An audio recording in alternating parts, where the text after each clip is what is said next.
Alright, hello everyone. Welcome So it's back like from the you watch a intermission. stream of a game and then you just like want to play And we're that. back from work. We got a torta and stuff, and we'll continue where we left off. Bitch ass door. I have returned. You really are back. Oh damn, that jump was boonga as fuck. Ooh.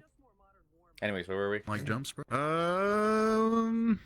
I didn't take too long, did So I? no, we were chilling, dude. I was trying to pack a bowl and then I never did. So I mean, if you want, you could. Nah, I'm about to eat, so. Because I usually eat What, over there. you got food, huh? Yeah. What, you curious? Well, you're at the counter, so you could probably eat. Yeah. Oh, true. Immersion. Well, you curious what I'm eating though? Yeah. Yeah. I got a torta. Because you know it's a Mexican restaurant I work at. If I was curious, Yeah. what I do is I just clean up. That's really it, like after hours, and then I restock shit. And that's mostly it. Every now and then I'll do like some electrical shit, because you know I do computer stuff, so. Yep. Decent gig. Yeah. I had to come in early because the fumigator came in and, you know, make sure there's no bugs. Don't want bugs in your restaurant. That's typically yeah, you don't. Nah. And I can vouch from a place I work, because actually, we do taquisas. I mentioned that before, right? We do like taco stands. Like we go to private parties and serve and shit. Which, by the way, if anyone's in the That's Chicago cool. You guys do area, catering. yeah, feel free to DM me or send an email if you're interested. I can give you the deets. But yeah. And then I was talking to a health inspector. She was at one of them, and we were talking a bit. And it's like, dude, you'd be surprised. I mean, some of you know, who watch those restaurants or those bar, like the average kitchen is a lot dirtier than you know it should be, honestly.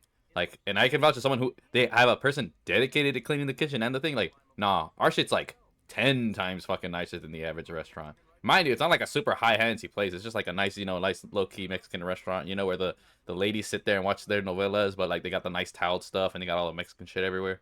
And, like one of those. The food's fire, obviously. I can vouch for that too. But as someone, you know, I take pride in my work. I make Hell sure. yeah. And again, our boss is good. Like I said, actually pays for exterminators. You know, actually pays me extra when I do the kitchen. Because, dude, yeah, there's no way in hell you're gonna ask a chef like, "Hey, clean their tools." What? Sure, back up. There's no way in hell you're asking him. All right, now clean up after. Like, dude, hell no. There's a bunch of grease on the walls. There's shit behind the fucking grill and all this crap. Like, hell no. You genuinely need either like a dedicated day for one of them is off, or someone who dedicates to like doing that shit. She has me do it, you know, at least once a week, and then she has a dedicated people that like full like grease clean like the back of the kitchen and leave it like sparkling new. Sheesh. Dude, I hate cleaning grease. It's a motherfucker. Dude, the hoods. I hate cleaning the hoods. Any kitchen, you're gonna have hoods to clean. I fucking hate that. Yeah, they do that. I don't. So I just get like the wall and some of the shit like you know, obviously where they clean and shit and cook. But my main thing is clean the back wall, make it nice. You've been working there for Yeah, like 4 years almost now. goddamn. Yeah, they're cool. It's family owned. I know them since I was small. That's half the reason I work there. You know. I remember when you got fucking jumped, dude. Oh yeah. That was crazy, dude. Yeah. Like Chicago don't play where you're at. My God. I mean, it's just really dangerous in America now. Honestly, it's like, yeah, I won't get too political about this shit or whatever, but like, there's a reason my chief's like, nah, bro, I carry, I'm packing. Yeah. No, I no. That's just it's different for people, man. Some people, it's like you're crazy to not own a firearm. Exactly. It's some places are like that. It's just really is. Oh yeah, no. And mind you, that area isn't even like a bad place, but the crime's just getting out of hand here. Yeah, it seeps. It gets from place to place. Packing a bowl, so that's why I'm kind of like No, it's all stiff. perfect. No, you're good. No, and the other thing, what I was gonna say. No, hold up. Am I recording? I'm just like, oh, by the way, so before like I said, so what I'm having is a torta. It's actually a combination, and what it is a steak, chicken, pork mixed with like vegetables and shit.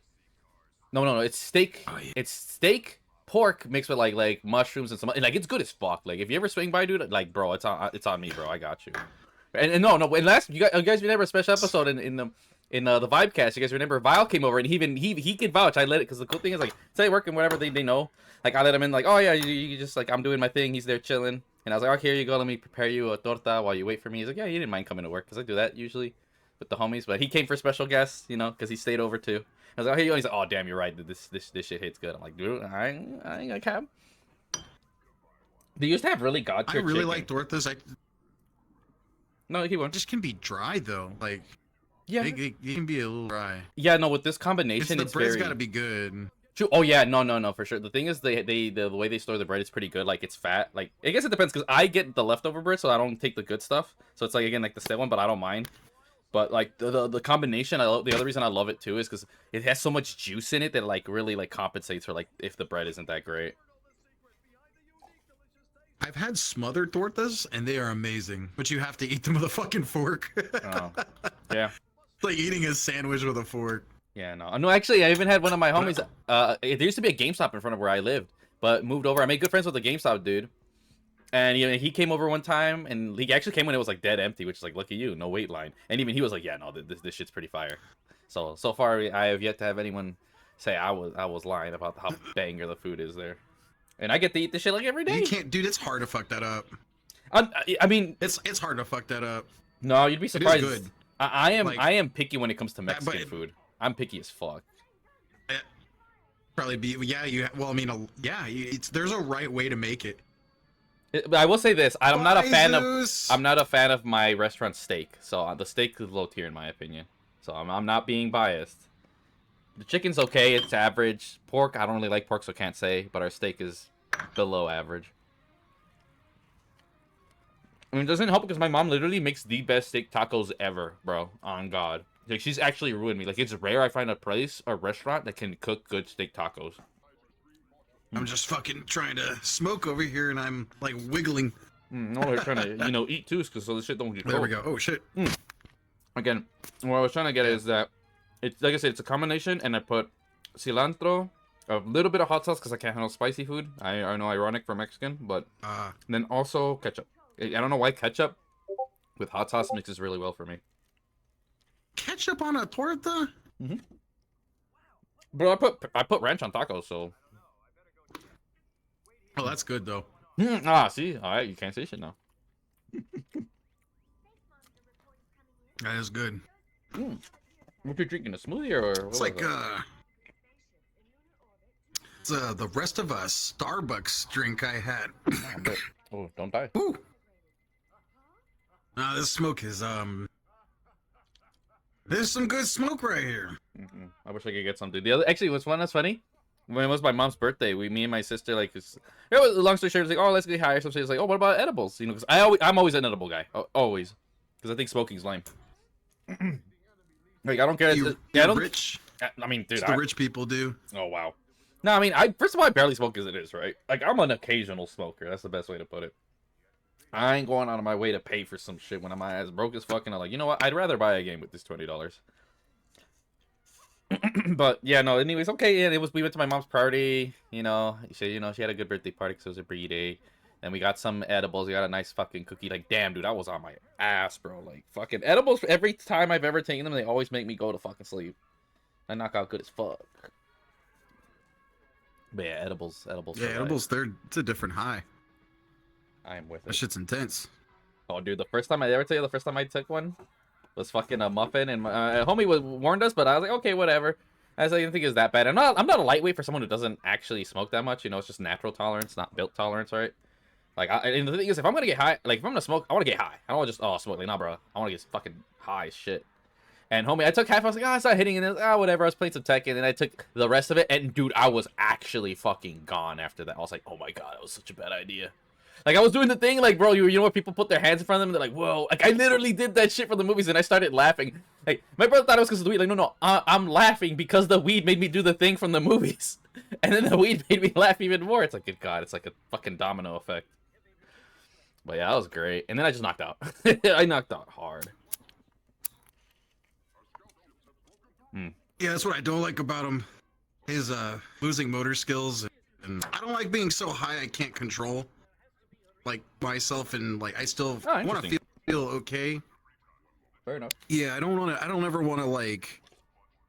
I mean, it's cool. I don't mind getting high once in a while. And that's what the edibles help. You can just take a stupid amount and just get high as fuck. But yeah, I've never been a fan of like losing motor skills and like not being able to control myself. It just it sucks. I don't mind as much. I don't know why. I just think it's funny.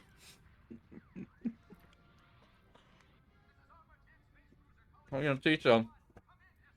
Yeah. Yeah. But yeah, are you aware of what the Vibecast is, Swass? I forgot to ask that at the beginning of this. No, it's just podcast, ain't it? Yeah, pretty much.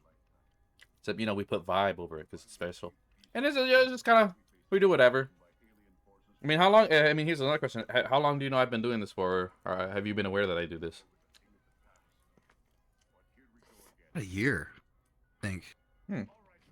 Oh, but yeah, okay. Because you were making different videos in the past. Ah, so you have seen in the notifications like, oh, here's Vibecast number, some bullshit, right? I feel maybe. You've been posting a lot more lately. It's not like the like I don't know if you were doing the what was it called? The you like do a lot of commentary stuff. Mm-hmm. Yep. Yeah, I see those videos every once in a while. Mm-hmm. Oh, you know, I got a good lore for that on that one. But yeah, anyways, you know, so you already know that this is gonna be up on YouTube, highly edited, of course. Okay, you have to edit me. Doing all right. Hold on. I'm gonna make a pose, Mm-hmm. Mm-hmm.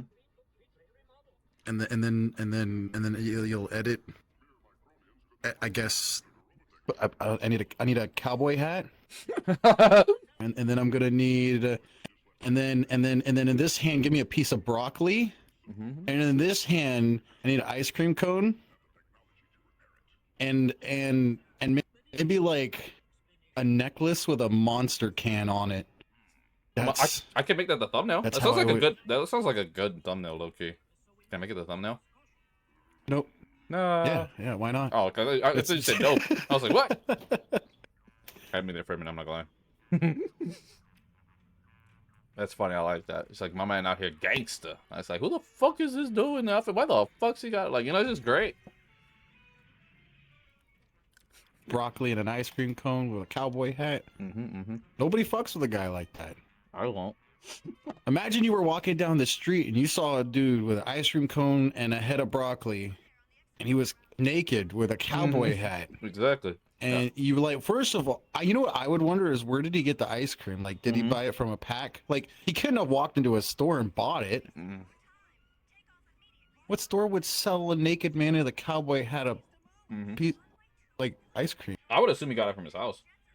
I guess homie just got high as fuck and got the broccoli Yeah. on his way out. He was, you know what I'm saying? I could see the scenario. I was just like, wait, what? And then I think about it, like, whatever. No, I'm still fuck off because I'm like, I don't feel like, I don't know. I don't fuck with people that are way too high off their ass. You know what's going on, dog.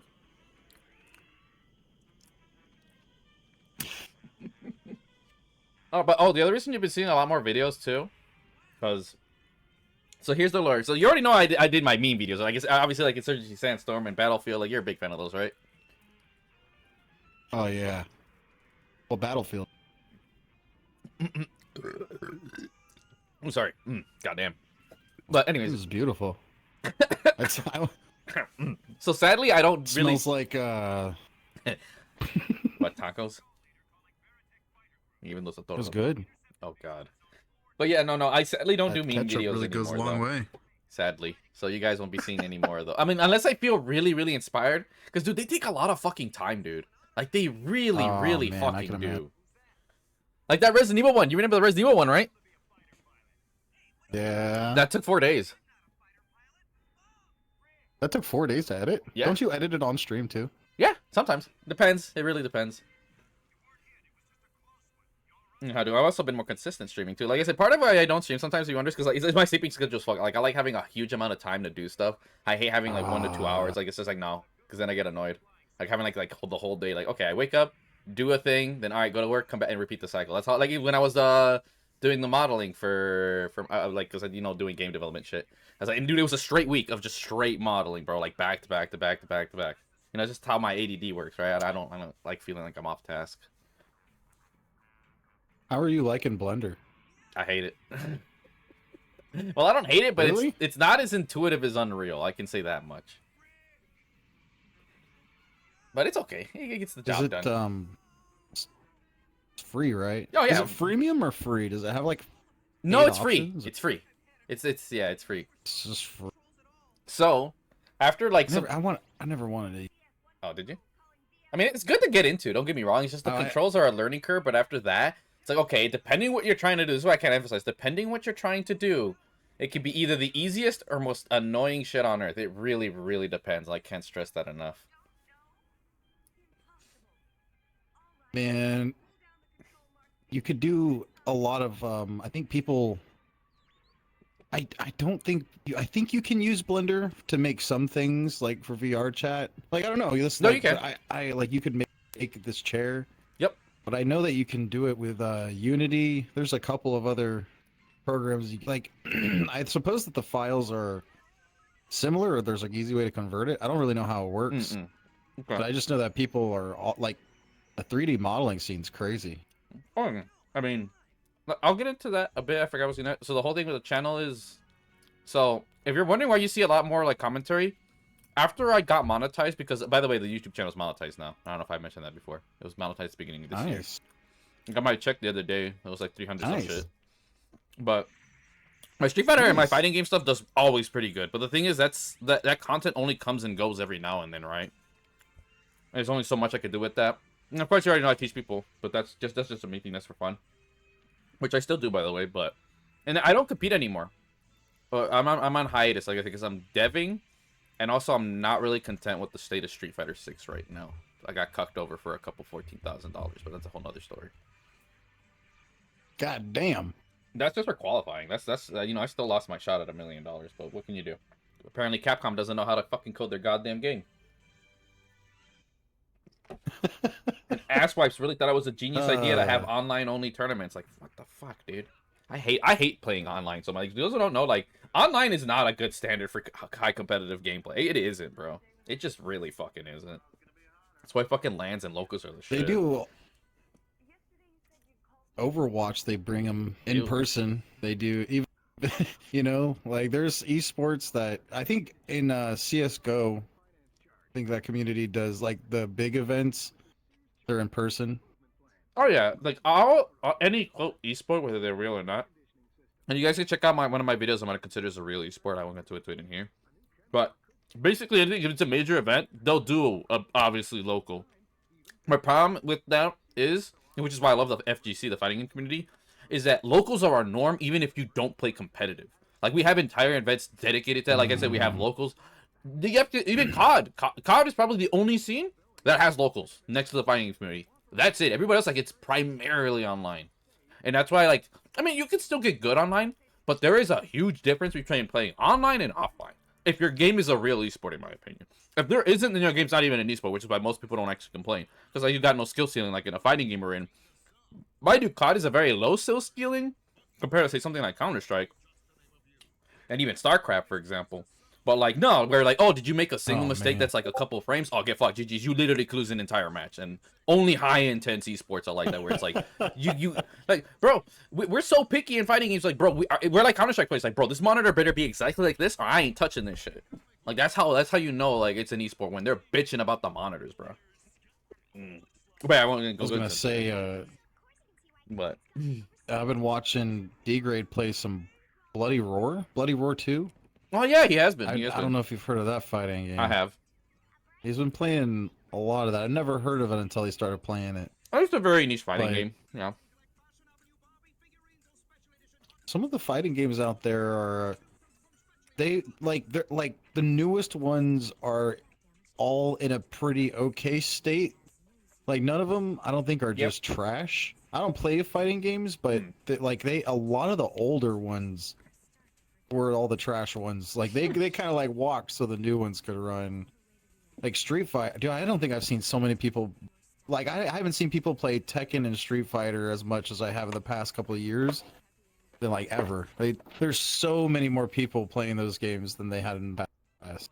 Oh yeah, like I said, part of it's because like. Oh, go ahead. Go ahead. Oh no, I was just gonna say Steak is he's been playing a lot of Tekken. Mm-hmm. Me and him played a wee bit. Well, you already know me and him play every now and then, you know. But the thing about fighting games is that, and you can see it, because the thing is, whenever you do anything gaming, you tend to notice like there's like two kinds of people. The people who are just like the average person, whether they're Like we go say normies, right, or some shit. They're like people from normies to say me and you. We play everything or some shit like that. Then there's like the hardcore where they're kind of isolated in this little pod, in like an echo chamber, and they don't really know what their scene looks like on the outside. You know, and that's something that I've personally seen from other communities, and clearly I have to deal with myself, which is why I reiterate myself in videos. Like I haven't had the first Vibecast officially was me talking to an Undernight player. And mind you, I guarantee, I'm pretty sure you don't know what the fuck Undernight is. But there are people that are unironically sit here and tell you, oh, Undernight's popping. It's like, bro, people don't even know it exists. You know, kind of shit. And that's something that, like, the main thing I'm getting at is I actually come from a perspective, which is why I like to do my commentary stuff. Looping back to what I was talking about on YouTube is that I don't do highly edited videos anymore because they're just not that profitable. It's a very time consuming. And the thing is, with my ADD, it's random. Like, I have to be in the mood. Like, remember the Insurgency video, right? I just got done doing all those clips. I was like, oh man, I want to make a video right now. And then that's how I have to do it. But if I have like no inspiration, I don't feel like doing it, I won't edit. And the thing with the YouTube algorithm for sure is like sometimes you have to just post shit back to back to back. And it's like either or make like a super long and you know, to me. And I found that me, like what I'm doing now, gets a shit ton of views. Like just the other day, I posted, oh, people were bitching about the Mortal Kombat 2 or the Mortal Kombat 1 DLC. Record, talk shit, stop. Edit a little bit, all those, and then make a thumbnail. In your thumbnail has to be, that's the one part I can't stress. Work more on your thumbnail than anything else. Like if you could have a shit video, but if your thumbnail's good, it can get you views. Like that is just the sad reality of YouTube. But regardless, yeah, there's people's jobs, dude. But regardless, yeah, I just been doing that a lot more. That's why I said, oh, one of my videos, I'm a controversy tuber now, because people really seem to care about that, and it's crazy because. The first, remember when I did a podcast back with Final Harps, right? That's who originally started this, and the only reason I even uploaded videos of me talking about random stuff, like, cause I did this before, but now it's like my main thing. Cause Harp's like, oh man, you have a lot of good opinions, this and that, and I was like, I don't think people would want to hear my opinions, but I never looked at it as like, you know, I am someone who's very well into like scene and know about like, and now I'm an indie dev too, so now I have insight, right? And yeah, I guess it's true. Like, it actually gives me the most money, and it's the easiest shit to do. It's like, oh, I just press record. Stop, and I do still put in effort. Like I said, I make the thumbnails. I try to get rid of any and all silences because I hate having to fucking do-overs. I'm like, no, fuck that shit. And I hate writing scripts too, so I'm like, no, I'm just gonna do it on the fly, right? Like I feel like it's much faster for me to just do as I do normally and then edit it later. You know, to me that's easier. Where some people it's harder. Right? I'm like, nah, fuck that shit. I'll just do it now, right? And yeah, no, it's a decent game. That's why I like doing the Vibecast. Plus, I don't have to repeat myself sometimes for some shit. That's why I tell some people, I just go to this video. I talked about that shit or whatever. But yeah, that's the lore on what we're doing now, and to get back into the fighting game things, I'm pretty sure you're curious about that one.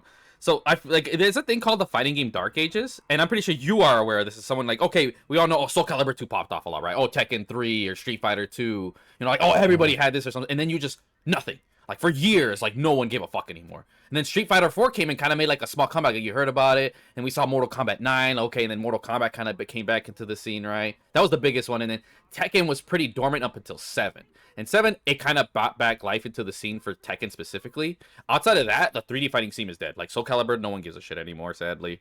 Tekken's the only one that stands. Virtua Fighter's too hard. But you get what I'm saying, though, right? For a good moment, there was a dry spell for fighting games. Like, there were still fighting games coming out. Just people didn't really care anymore. And it's a combination of, like, marketing and people moving from the arcades to the home console. And fighting games, even to this day, this is why I'm making my game, believe it or not. I still think they have not acclimated well to modern gaming because, bro, when you pay $60 for a game, what do you get? Okay, let me get zombies, let me get campaign, let me get multiplayer, and the multiplayer, like, you Call of Duty, like, for as much shit as you say, like, let's be real, they should probably be, like, what, $20 to $25 of bullshit because they come in. But you look at it as a package, it destroys fighting games, like, hands down. Like, what do you get with a fighting game? Okay, here's some booty water survival mode, fucking arcade mode. Oh, that's it, you can go fuck yourself. Now go play online. It's like, but there's sweats, deal with it.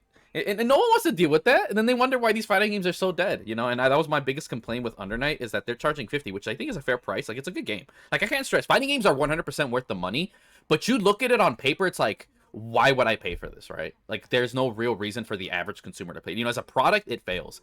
As a game, it does, but what are you doing to get people to that point where, like, oh, yo, this shit's fire? Same Call of Duty. The average COD player, they started because of the campaign or their uncle or some bullshit zombies. Then they became a pro. No one came in here to COD like, yo, I'm going to be MLG, right? Like, at least in our time, right? Whereas kids now, that's the other way around.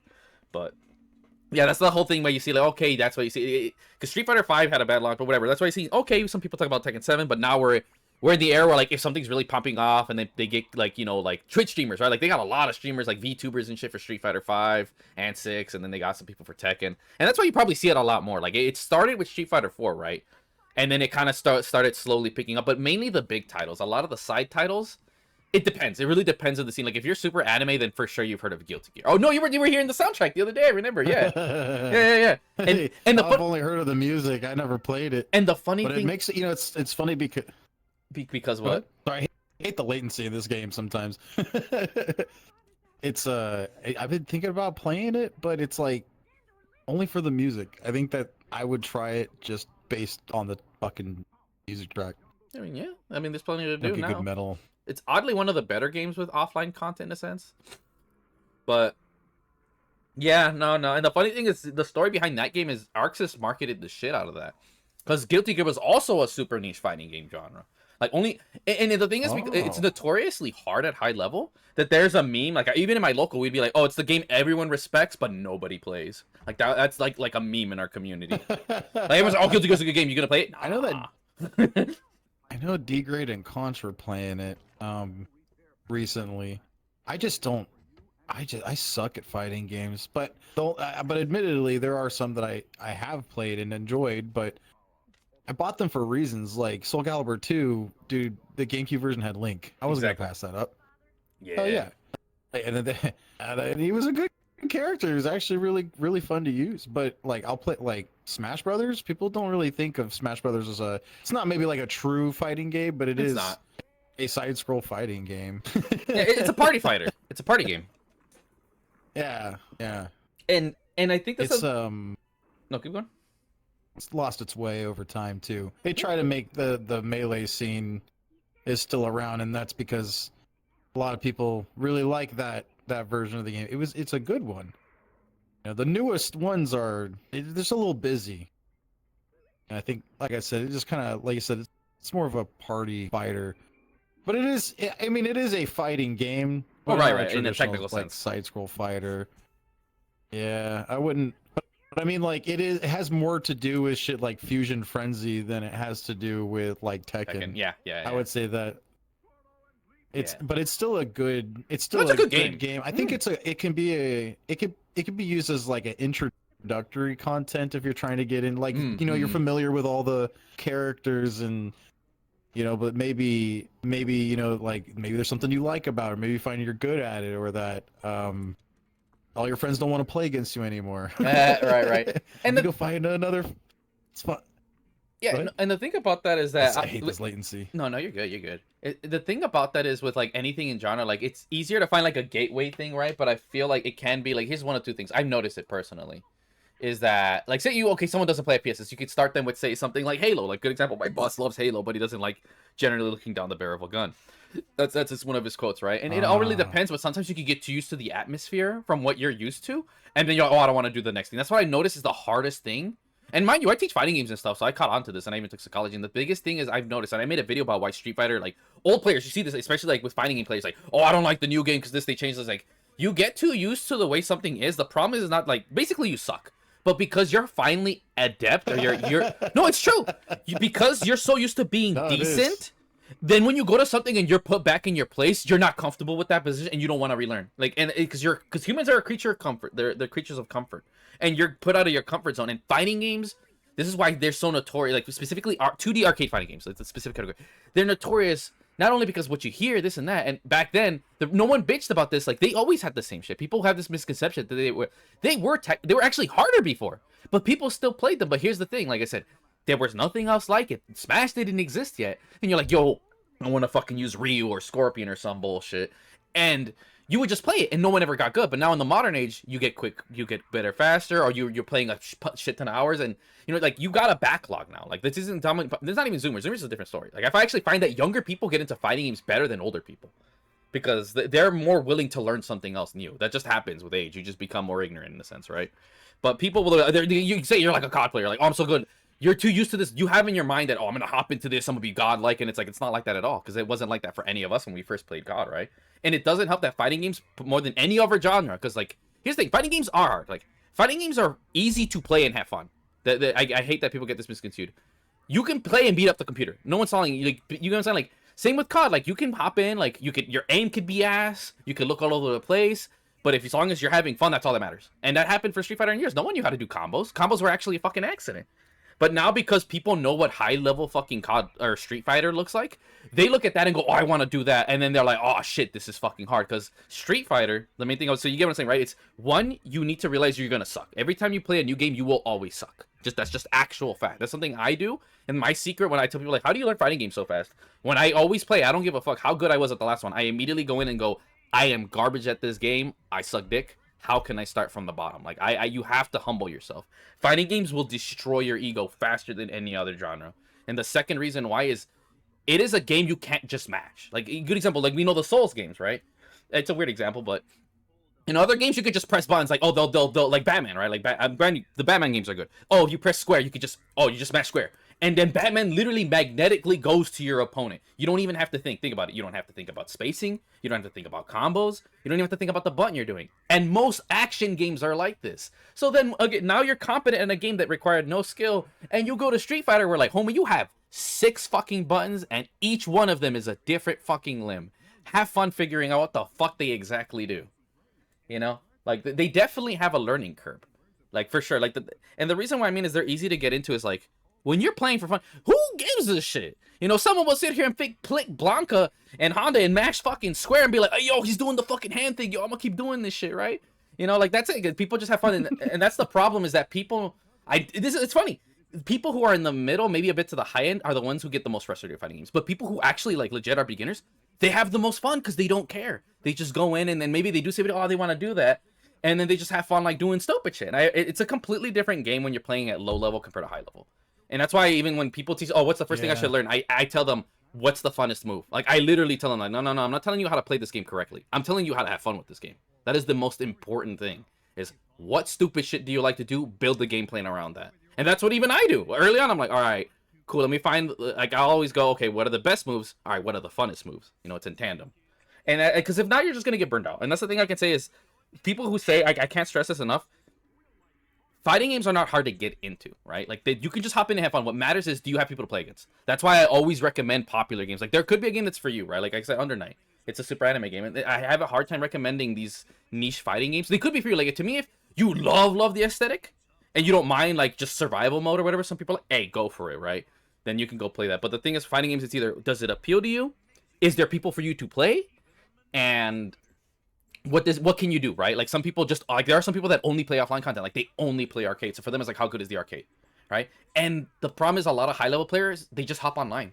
They don't even touch arcade, story. Whereas me, I actually like all these things. Like, fun fact, I actually got into Street Fighter because of the lore. I read the comics and shit, because I hated Street Fighter 4.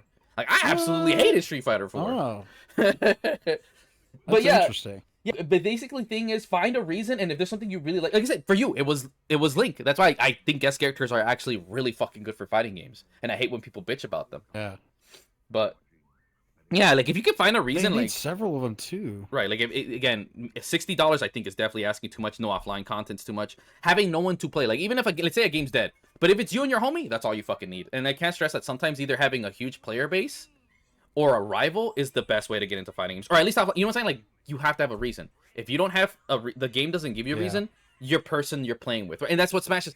This is why I actually like Smash as a good, like you said, Gintricky.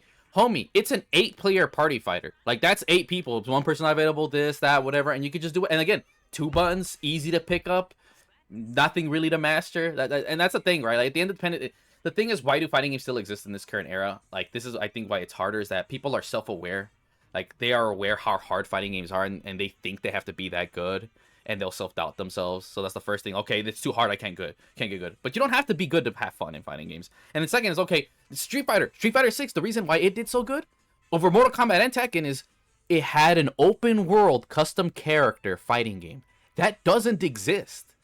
People literally bought it. I seen in the comments, I'm buying this just for World Tour. That's funny. No other fighting game has offline content. Wow. You get what I'm saying? Like, dude, no, the person I'm teaching right now, she's in Germany. Dead ass. Has like 100 hours in World Tour. Hasn't even touched ranked. Not a single match. And then I hate it when this is why I mean being in your circle, because I made videos of people shitting on the avatars, and I'm like, dude, 90% of the people play World Tour. We're the minority. I have 5 master ranks, but that's me. They ain't getting a single fucking rank past gold. You know, like, and that's the thing I really can't stress as someone who's a huge advocate for fighting games is that the MLG is a mad bonus. Like, it's entertaining to see what you can do, but at the end of the day, like, the low level is really where it's at, and that's why I love that they added a party mode to Street Fighter 6 actually, like a really fun fucking party mode. But you know, sometimes some people just want to hop in and be competent, and I think for fighting games, for sure, if you're expecting that, it's not the game for you, right? Like, I will be honest, like, you can't just hop in and just, okay, I know how to do shit. I mean, unless you have someone that teaches you and you really want to go out of your way, but how many people go out of the way, right? Some people just want to mash a single button. But, and the thing about Smash, like, what's so different is, like, I actually hate the Smashing because they're fucking losers and pedos, but I won't get into that.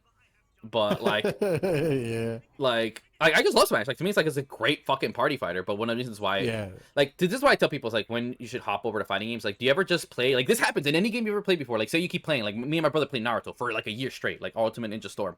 At a certain point, we got so bored because the meta will get stale as shit.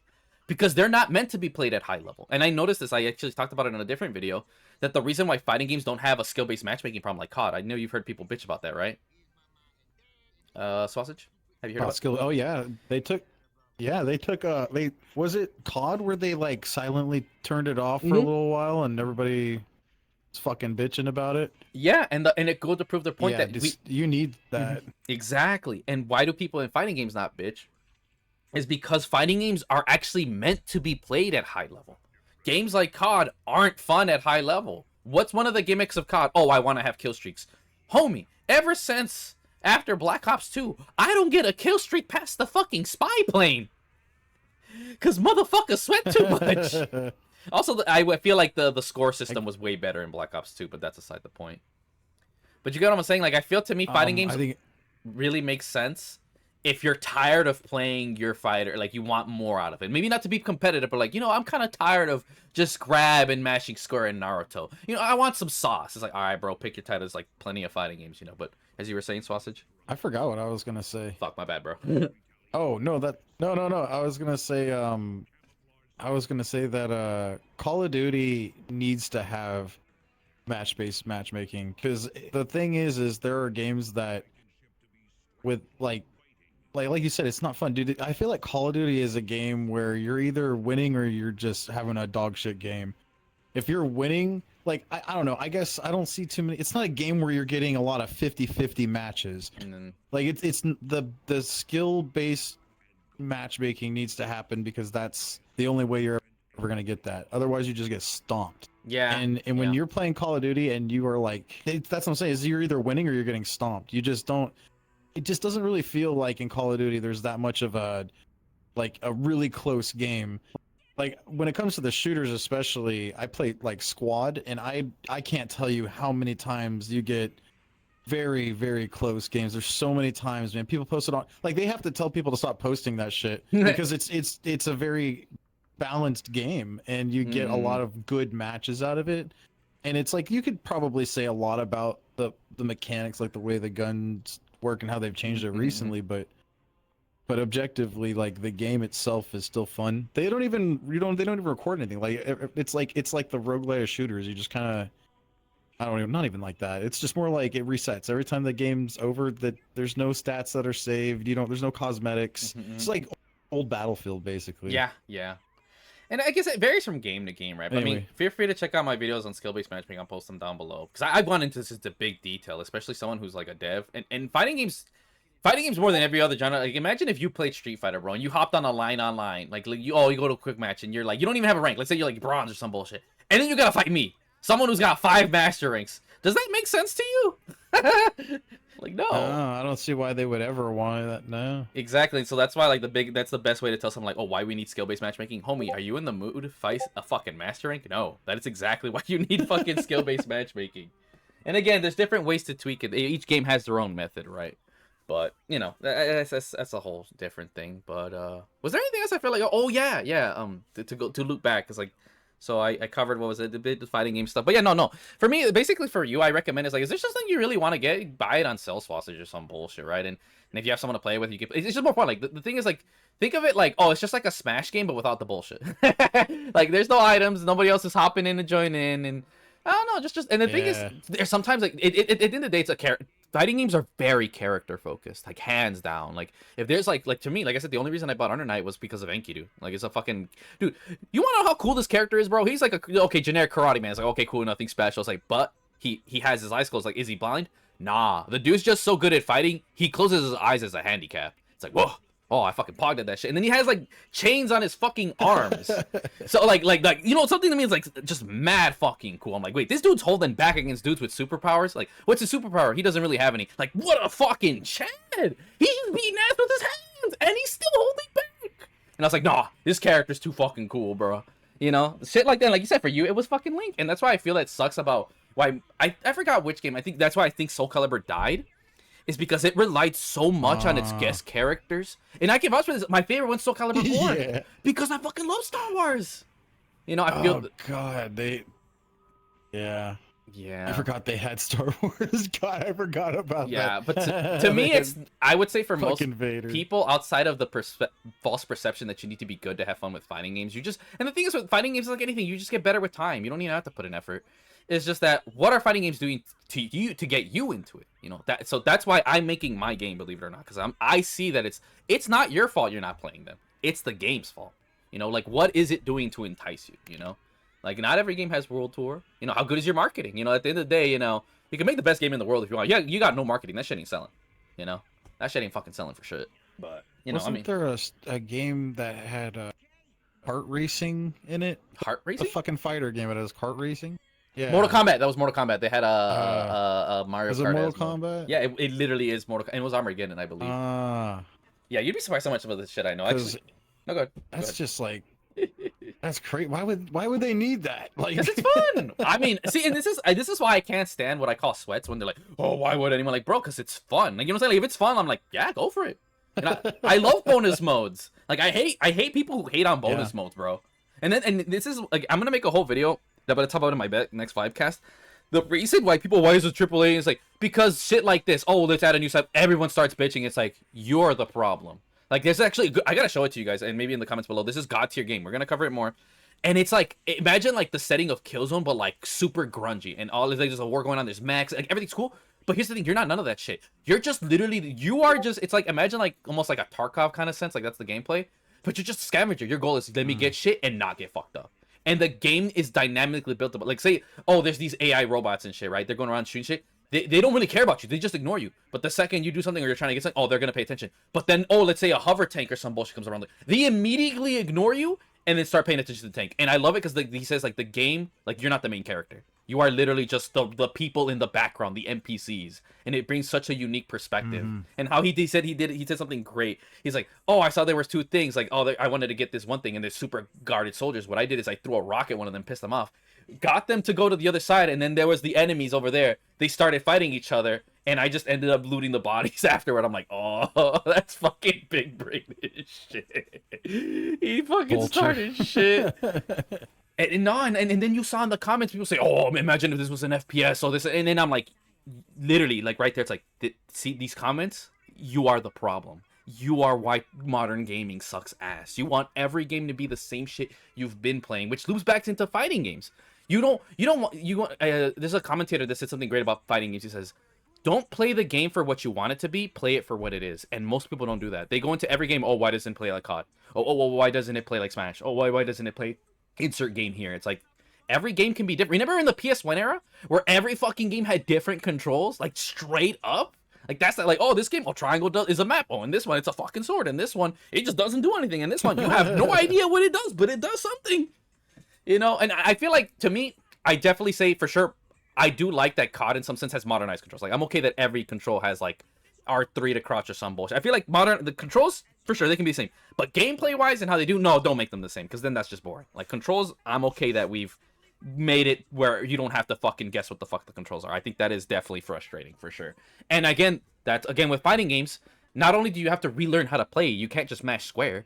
Like, you have to, like, okay, not only just again, it's nothing like you've played before, both in terms of controller and the way the characters control. Because in there, everything, it's like Dark Souls. I forgot I got on that tangent, is that you have to press buttons with a purpose. You can't just press them for no reason. Like, especially like in Tekken. Tekken's actually the most noob friendly. But high level Tekken is, let me move. Did my opponent even press a jab? GG, shake my hand, you lost the entire game. It's like, how? Because now I launched you from half the screen. I carried you on the wall. You have to guess. You guessed wrong. Shake my hand, bitch. But you know, they've also got the rematch system too, and some people get caught up just rematching over and over and over, and it's like it's kind of like a gambler's fallacy where you're like, oh no, I'm gonna kick his ass now. You know, some people just go, they won't let it go. Yeah, no. If anything, we actually are having the reverse problem now. We have people that we call them one and dones. They'll only do one and then dip, and some people get really pissed about they're that. Scared of you. Yeah, no, and then more like, so in nah, rank. Fuck that guy. And it's particularly in rank because people don't like to lose their points, right? Oh yeah. They're like, nah, I'm cool. I'm gonna go find someone I can smash and. But yeah, if anyone, and you not guys have to worry about my rank. Yeah, but if anyone needs fighting game stuff, like I'm someone who is actually unbiased. Like I won't recommend you something I don't think you'll play, right? Because I've been there. Like I said, fighting games are actually my last genre I get into. Fun fact: I got into like horror, all this other stuff. The last genre I even ever touched was actually fighting games. Like it was because I bought Tekken. I wanted Soul Calibur for Star Wars characters, right? And I got the Tekken 6 and Soul Calibur pack. I ended up playing Tekken 6 more, which is funny because it had a really good offline. It had a good offline mode because I felt... I'm going to be honest, as someone who slightly played... I think arcade mode is boring as shit. Like, very few fighting games have good arcade modes. To me, it's like, that's not content, bro. I need an actual story mode. And Tekken 6 had it was like a beat 'em up, and you could play like co-op online. Like, oh, this shit's sick as fuck. You know, and that's how I got into Tekken, right? But fucking... Yeah, that was my last genre. So I hate when people will always think, oh, you're just fighting game favorites. It's like, dude, if anything, it's the reverse. Fighting games were my last genre. Like, bro, I played fucking RTSs before I played fighting games, bro. You know, I'll speak of the devil, fucking safety sticks playing Tekken 8. It's not popped up on my feed, but sorry about that. You like RTSs? Oh, fuck yeah, dude. I love RTSs. They're up there as some of my favorite genres next to fighting games, believe it or not. I like hard shit. I'm gonna keep it real. It shouldn't be a secret. I love hard shit. Love hard shit.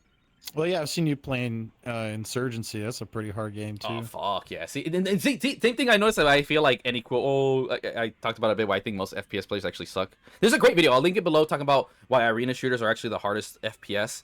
And one of the things I noticed is I saw apparently it was a compilation of FPS players getting Captain Tarkov, and they don't have the mentality like they have so much of an ego that they can't accept. Oh, I suck dick. You know, I'm the best FPS player in the world. Then they play Tarkov and then they get clapped by like the average Tarkov player. Whereas me, I live for that shit. I'm like, yo, I got killed by a random dude with a stray handgun. This game is sick.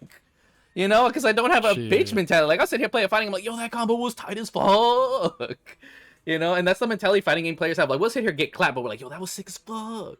But then a COD player will be like, oh no, I should be the one clapping. You know, like, it's an ego thing, and I noticed that's Tarkov in fighting games. Like they're ego checkers. Like they are 100% ego checkers.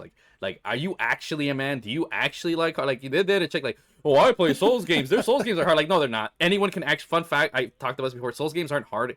They're meant to be beat. Tarkov and Street Fighter don't want you to beat them because they have a mentality of arcade games. So you guys know arcade games? Like they want your quarters. They don't want you to beat them. That's why they have that gambler's mentality kind of shit. Like Souls games actually have a lot of tools built in them. Like they oh, this doesn't have difficulty slider, which it shouldn't. Like, homie, it's easy. It's called Pick the Wizard. There you go. There's your easy mode, bro. Just be a wizard. And then you have people bitching, oh, you're playing the game the wrong way. Bitch, it is in the game. I will fucking use it. But yeah, like I love Demon Souls. Demon Souls. Oh yeah. But yeah, that's my whole thing is that it's the best ego checker. Just tell them to play fucking Tarkov or a fighting game, and then they'll be like, oh, do you actually like hard games? And then they'll realize, whoa, you're telling me I have to actually learn like how to play the game to be good? Yes. Oh, I don't want to play anymore. You know? Yes, no, sorry, I just love hard games.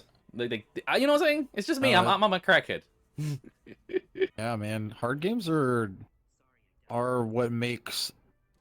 Honestly, I think that we go like how we do with genres and how sometimes shooters are popular, sometimes RPGs are popular, sometimes puzzle games never get popular for some reason. But you know, anyway, I think that it's the same thing with difficulty. I think like right now we're going through a thing in gaming where people want harder games. Yeah. I think that we've had easy games a lot of the time, and people are ready. I mean, like you said, like Souls has mechanically been, you know, it facilitates you beating the game eventually. Sword mentioned that Mario 64 is harder than Dark Souls because if you die too many times in Mario, you lose. It says game over. True. You lose all your lives, it's game over. True. You know. He's got in Dark Souls, you could die 100 times over and over, and it doesn't. Yeah, Doesn't matter. Like you said, I liked how you put it. You said that it's a game it wants you to beat it. It's meant to be beat. Yeah. And then there's some games that aren't Nah, bro. so much. I think one of them you brought up about the arena shooters. I think that in the same thing with skill-based matchmaking.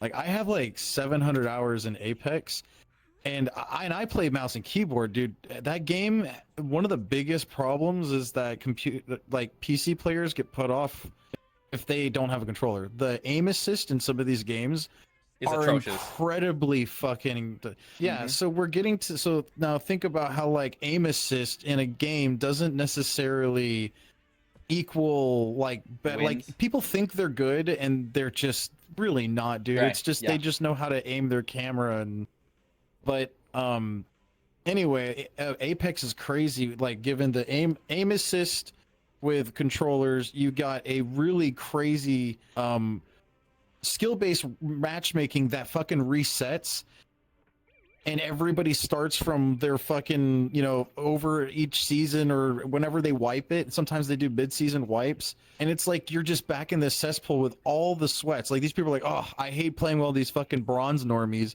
I played a match on Apex where I like to use Mad Maggie. She's a hero that runs faster when you use a shotgun, and or when you have the gun out, you still run pretty quickly, and as long as it's a shotgun. She has a lot of shotgun perks, but there's a fucking meta where the Peacekeeper is like the best fucking shotgun, and I wasn't using that. I like the Mastiff, which is still a really great shotgun, by the way, but he threw the match. He's just like, unless you pick up a Peacekeeper, I'm just gonna put my controller down. I'm not fucking playing this. It's a bronze lobby. Like what?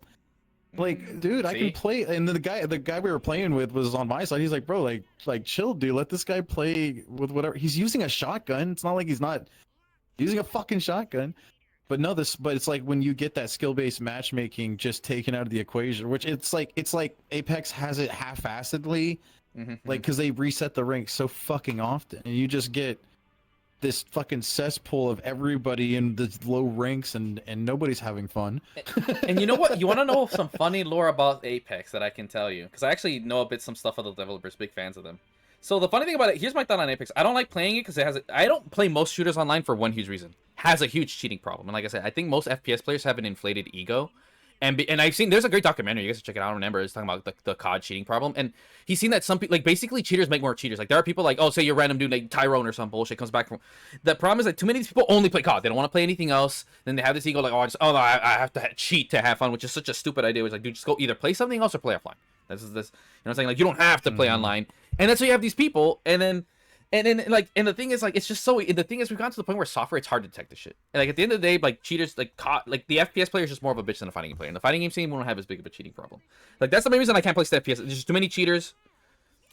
And the main thing I was getting with that is like that's one reason I don't. But Apex is the one of the best battle royales in terms of competitive and skill. Like it's the kind of one where you can make the comeback if you got enough skill. Like for sure, that's one of the reasons I loved Apex. I got bored because they were like infinite. They took forever for any updates. And dude, I genuinely became one of the best Apex players for that game, like hands down. Like. But I got bored. We won like 20 in a row, and this is like early, and I was like, then I thought to myself, like, what's the point of this? Like, I already have my phone, whatever. As far as I know, I feel like the competitive circuit outside of COD for every other quote esport is trash. They don't advertise themselves well. Getting into them is like, it's not like in a fighting game. Like Swass right now, like, oh, go to your local. You can see you do good there. You could win. Oh, okay, and then from there, like, oh, let me go to Evo. Boom, that's it. You win. You are automatically a pro. Then we had a whole conversation like, well, but you want to get into COD, you got to get into this league. All these, I'll send your email, sacrifice your burst for one child. Like it's not easy to get into an esports scene for most of these things, or it's not advertised well. So to me, it's like, okay, I don't really care anymore, right? Plus, also the other thing is, for as much credit as I am getting Apex at the end of the day, it's still a battle royale, and I can't stand most battle royales. They're very luck based at the end of the day, and I'm not a fan of luck, as most people know me, right? I care more about actual like competitive, and also I just having teammates is a bitch. I used to do Steve's competitive, and I always rocked with a good team. I never went randos, bro. Never. Hell no. Funny thing is, most of my teammates are actually like in the military in some shape or form, and even they said it. The coolest people were always people who serve in something, and the most annoying were people who like never served in anything or never held a gun in their hand. Like they were the most toxic. I found the dichotomy funny as fuck. When one of them pointed, I was like, dude, you know what? That's true. Every dude, oh, that's super sweet. Probably never touched a gun in life. Meanwhile, all the coolest, we're doing MLG, and like, hey, bro, like we're just dicking around. Like, homie, oh yeah, no man, I served in Iraq or something. She's like, oh shit, get the fuck out. It's really a really weird guy like Really funny dichotomy. I've Discipline noticed. and shit. Exactly, and that's the thing. Basically, FPS players Yeah. lack discipline, whereas in fighting games you literally need it, right? But the main beef I have with Apex, and it's true. So getting back why I don't really play Apex, and like I said, the cheating problem actually infuriates me. Like I don't even play. Like the second I see even one, I don't care. I leave. You'll never see me on that shit again. And that happened in Apex. I hopped on after a good while, like when I tried playing with Swausage. Saw one immediately. I don't want to play anymore. I don't care. I don't even like seeing. Like I ran into a cheater maybe 2 times in my entire 10 years of playing fighting games, bro. So you can see what kind of a standard I have. Wow. I beat one of them though. Yeah, I run too. into cheaters. And here's the thing once too. a month. In fighting games, because of the way the skill ceiling is so high, you could run into a cheater and still beat his ass. Feel free to check out the video link below on how I actually beat a cheater in Tekken 7. But you know, in shooters you can't. Like you can, but you have to already know that they're cheating and know where they're at, and then formulate a plan if you have everything appropriate. Whereas a fighting game, you're like you could be at the start and be like, this guy's cheating. I know exactly how to beat him. You know, it's not the same. Like, Well, that's what I.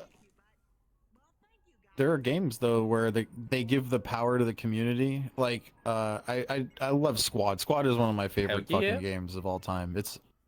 But it's a really hard game. It's got lots of like the TKing, the team killing. It can get crazy if you're not familiar with the game, and you will make a lot of accidental like whoopsies. Anyway, if there aren't admins who are online to help enforce things in the server, if you got someone like people can just there's comms. You got comms for like the vicinity, and you've got squad comms, and then like a command chat with where the commander and all of the squad leads are in their own chat, and they can make plans together. And it's a 50 versus 50 game, and so it gets a little chatty sometimes, but I've been in many games where they just fucking team kill the guy. Like any guy that's causing trouble, they just communicate with everybody. They say, "Hey, there's a guy on 5 squad. If you see him, just shoot him." Everybody's like, "Just shoot him. You won't get kicked." Yeah. And we've done that, dude. There was a guy. He was being a dick. He was like parking the helicopters have to come and land on the helicopter pads in order to repair and shit. And this guy was parking vehicles on top of them so they couldn't land. And people were just fucking pissed at this guy. So every time this guy spawned, the whole server on both teams knew this guy. And this dude was like using cheats and shit like that. And so everybody just fucking agreed to shoot him.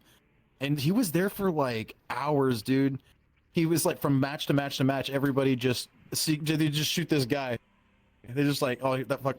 I even got a chance to shoot him. He spawned, and I took one shot and killed him. He just laid there for a little while, and telling people to heal him. It's funny you say that, because that's what I came to my conclusion for my game. Because I'm gonna have some form of anti-cheat, but long story short is, if you want true anti-cheat, you have to be super invasive, and I'm not a fan of that. Most people aren't, right? And it's like, no, give tools to the community so they can do that, right? Because there's always gonna be people that are gonna root it for everybody else. And for me, I have a bigger problem with hacking, and then also trolls and shit.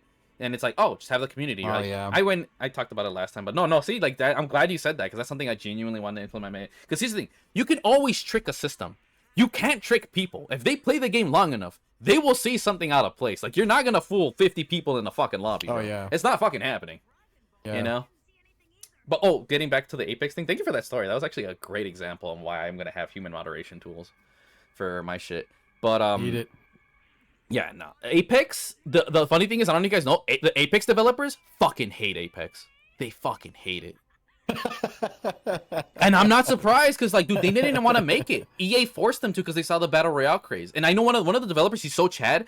One time he was in an interview, and they asked him, "Oh, is Titanfall coming to the Switch?" Bro, my homie laughed for, like, 10 minutes straight, bro. He's like, "Man, that underpowered-ass booty water system, based-ass fucking dev. He don't give a fuck." And, dude, you could tell one time I saw him in an interview talking about the things, you could tell he was really not in the mood to make this shit. He's like, "Dude, I don't want to make this shit." Like they really, and I seen that basically what I found out for sure. Like, I had the hint, but now I really got it, because one developer, it was in a video talking about why fighting games are harder. Like, and if you see, funny thing how it concluded to that, and he talked about the developer one where one of them was talking about that he's pissed because they'd rather make Titanfall 3. He says, like, dude, we had to nerf our movement from Titanfall 2 to Apex, and because he said, oh, the average person just sucks dick. Like, he literally said, like, no, they just suck. Like, he's pissed that most people didn't appreciate Titanfall 2, and he's pissed that people play Apex over Titanfall. He's like, like, he literally is basically saying, you guys fucking suck. We had to nerf our fucking game because you people suck dick, and you think you're good. Like, oh, I'm gonna look at myself, like, yeah, we had to nerf the movement system compared to Titanfall for you guys to like it. Oh, we keep updating. Yeah, we're trying to. They update it. They literally, people wondering why the movement is getting better. They don't give a shit about the meta of the game at all. Even they're balancing. They're actually trying. Even the patch I heard, they're trying to purposely fuck it so you can get off of it and try to play Titanfall, because the Titanfall 2 servers got fixed. Like they really, really like people. That's like, no, it all makes sense. Like when you think like, wait, stop. They want you to stop playing Apex. They want you so EA can tell them to make Titanfall 3. Like they really, really. And I'm like, you know what? I love you guys. I don't feel the passion in Apex either. Like in Titanfall, I fucking feel it. Not in Apex. Like for sure. And so shout out to the fucking devs for fucking hating the game they're working on. You know, like they only do it because they need a job. You know, at the end of the day, fuck it, they do it. They pay their bills. But man, I don't fucking want to make this shit. And the cheating problem, no, they are trying with the cheating thing though. But that's more of just that it's just hard to detect. There's too many bitches in FPSs, and it's just too hard to detect all this shit. You know, like COD actually sued a company, a couple $1 million that was selling this shit. Like COD's been cracking, and that's the thing. Like they're trying their best because it's hurting their bottom line. They care about money. And look at that, there's still a hacker problem. It's a community problem. It's not so. I will actually defend EA and Activision on this. They're genuinely trying. They are. They really fucking are. Because it's true. You know, you see a cheater, I don't want to play anymore. So I'm not going to spend money on it. You know, but you were saying, Sausage?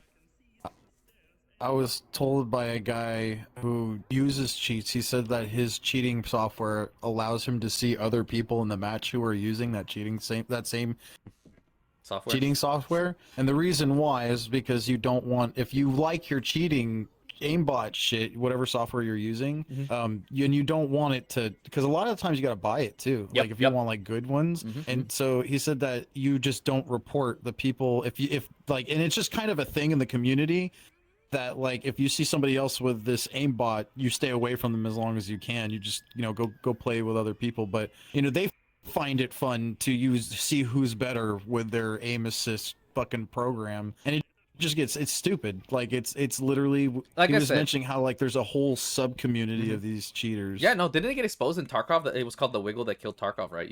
You heard about that video? I never heard that. Yeah, I know, it's a that's big interesting, video, though. and that's actually why I quit Tarkov too. Because Tarkov to me was my last bastion. It low key demoralized me. I'm like, wow, the one game you thought would have honorable people, nope. And they wiggle so you can see, I'm a fellow cheater, and they would do it like behind the wall and shit. So you're like, oh yeah, I'm also using cheats. What? You know, and it's just like you have this much communication to cheat, but not this much to not suck dick. Like I said, it's an ego problem. At the end of the day, it's an ego problem. Because in fighting games, like, no, dude, you like. Because of how, like, part of it's because locals, like, the dude, if he cheats, you will see him at the local, bro. We'll fucking see you IRL, bro. We'll see you.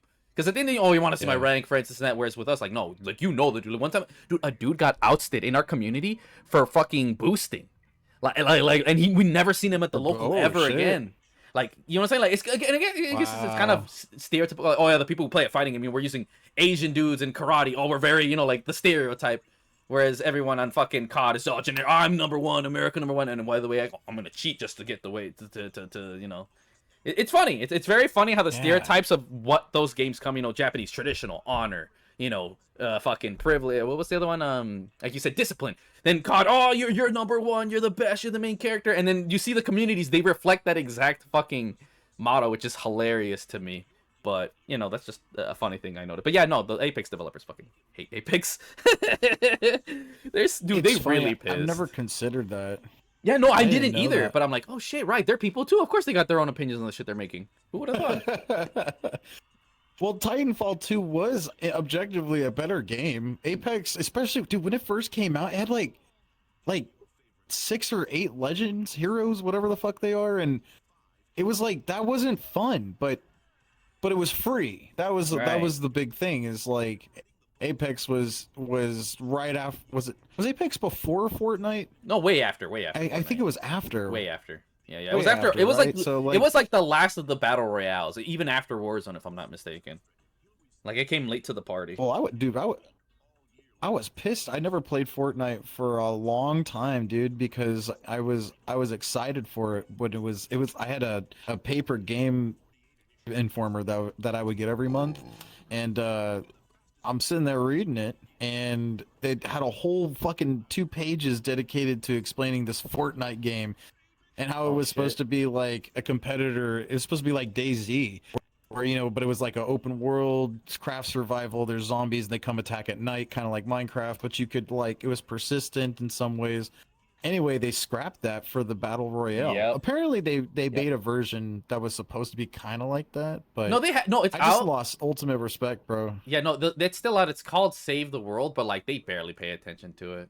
Like for sure, they put all the effort into the Battle Royale. I was gonna say it's half baked. Like they Yep. made the battle royale like that version. The fact that we even have that just seems like a really kind of a spit in the face, because like the actual game that Fortnite was supposed to be was going to be incredibly detailed and much more survival based. Yeah. But No, I didn't play Fortnite at all because of that. They switched it up. I didn't like that. yeah, I respect that. You know, for sure.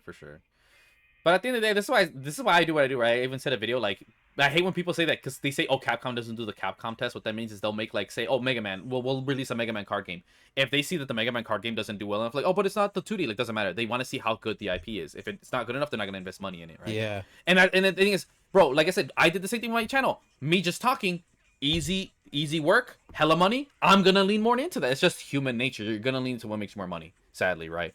But it depends on like you as an artist, right? And the same is with AAA. It's not about art. It's about money. It's not about art. It's about money. That's why, you know, indie gaming's been popping up, and that's why I'm making my shit. And one thing I wanted to get at to like, if you want to learn that a bit more, because I was talking about Blender, right? And you're saying about the shit and everything. You can actually, all of this can be made in Blender, like all these components. And the way it is that the files that are exported, like, because for Unreal it's FBX. I think there's one specific for Unity, because I actually have to transfer a model from Unity to Blender, and then from Blender to Unreal. Like you can take models from Blender and then make them. Like this whole room, it can be made. The chair, obviously the models. I'm actually working on one right now as we speak for VR chat for my friend. So all of it can be. The reason why it would be easier, say, in Unity itself, is because, good example, say you want to make that wall behind you, right? In a Unity, there's already like, oh, here's a square, and you would just make it larger, color it. All right, let's go home. Whereas like in Blender, like you would kind of do the same thing, but it's a bit more of a pain in the ass to do it. That's what I meant. Like it doesn't have as easy controls as game engines, but to compensate, you get way more flexibility. Like way fucking more. Like good example, I tried fucking, say like that window, right? Say I did it backwards. It would be a bitch just for me to turn it upside down or turn it to the right way or change the color. Like, no. It's actually just easier to do it in Blender.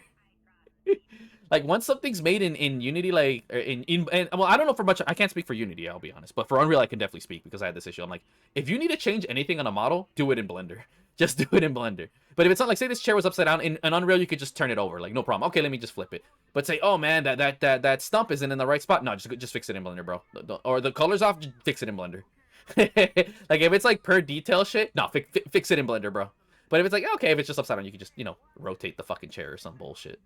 All right, and that's why, like, I guarantee you this room was probably put together in Unity, and most models are made in because you can't make models in game engines for sure. Or either that or you use a stock one and you tweak it, right? But yeah, that's the lore behind it. If you were curious, that yeah, everything technically can be made in Blender and just exported. And then you put it in Unity, and then in Unity you sort it out. Like you would put, okay, here's the wall. Then you would put like this is collision. Like that's the main thing, right? Like in Unity you could put up a wall and automatically, I think you could set it. I don't know. Again, I don't use Unity. I use Unreal. It's like, oh, it's automatically a wall. You don't have to. You could just put all these items. Like imagine let's say some of these were already pre-made. This is generic shit, right? It would be easier to make this in Unity because like, oh, let me get generic lamp, generic cones, and everything's already set. Like you just put it down. Oh, it has a hitbox. You can knock it out, or it's stable. Whereas in Blender, you would have to model the cone, put the color, put it that, oh, it's gonna have a hitbox. Oh, what's the weight for gravity? Like you have to do all the independent things, right? Like that's the difference. Like it is more work, but there's a lot of attention to detail. Like that's why, like for most people, they say, oh, just get any asset from the stores. Because again, these, like I said, most of this looks generic as fuck. I guarantee you 80 to 90% of this was already in Unity. Like, but that GIF jar probably was made in Blender. Oh, yeah. And you could tell, look at the difference too. Look at it.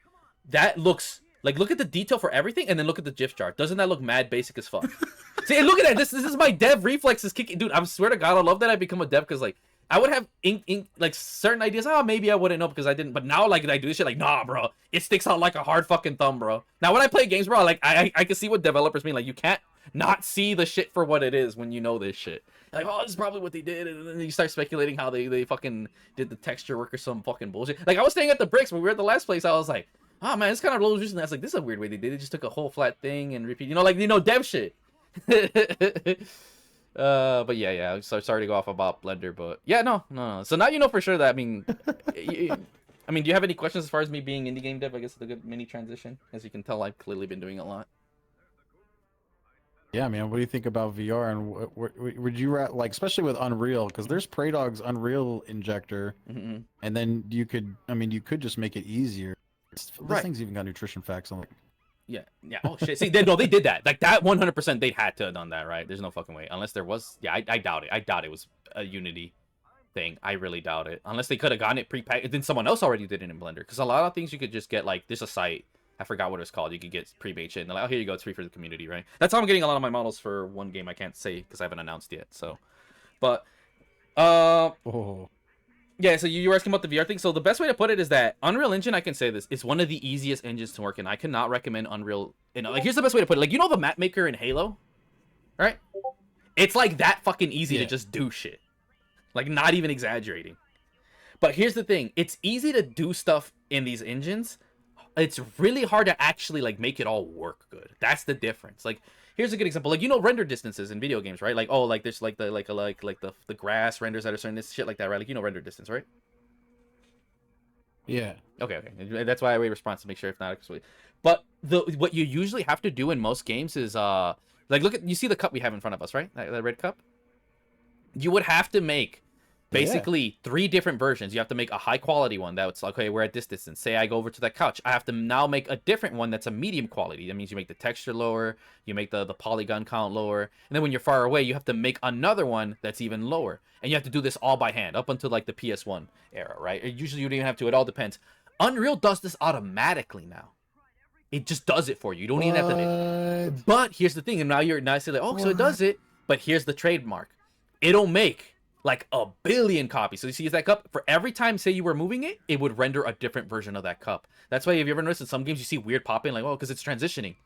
And part of the problem is for 3 reasons. One, it's trying to transition from more than just one. Before, it would be, oh, just 3 versions of the cup, whereas now there's like literally thousands. So that's why you see the in-between, and it's like, wait, we don't want this one. Like, the computer's just tripping balls, like, which one do you want? And that's because it's easy for you to set it, but you have to actually learn Unreal and get into the settings to know how to tweak it.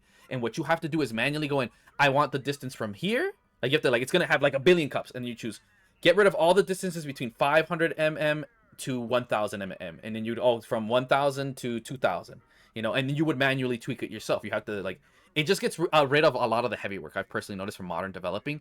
But the problem with modern developers is they take it, because this is why, fun facts, a lot of developers don't know how to code now. And that's super important. Like, you don't, like, I will say this, in Unreal, you don't even have to code, and I do like that. But I feel depending what game you're making, if you're making like I feel like a game that's heavy with numbers, you have to know how to code, because you're gonna have to be very specific with the numbers and shit. But if you're making like the average game, if you're playing like you're playing something super basic, yeah, I can tell you that you can make an entire game off of blueprints. That's what they use in Unreal, right? And because it's become so easy that it's made developers actually lazy. Like all these things we've always said. Now, me as a developer, I can tell you guys, gamers, like, you're 100% right. Like, you're more right than you have any idea. Good example, the Batman Arkham game. Oh, it runs at 30. Oh, we can't turn off ray tracing. They were right and wrong. Here's what I mean by that.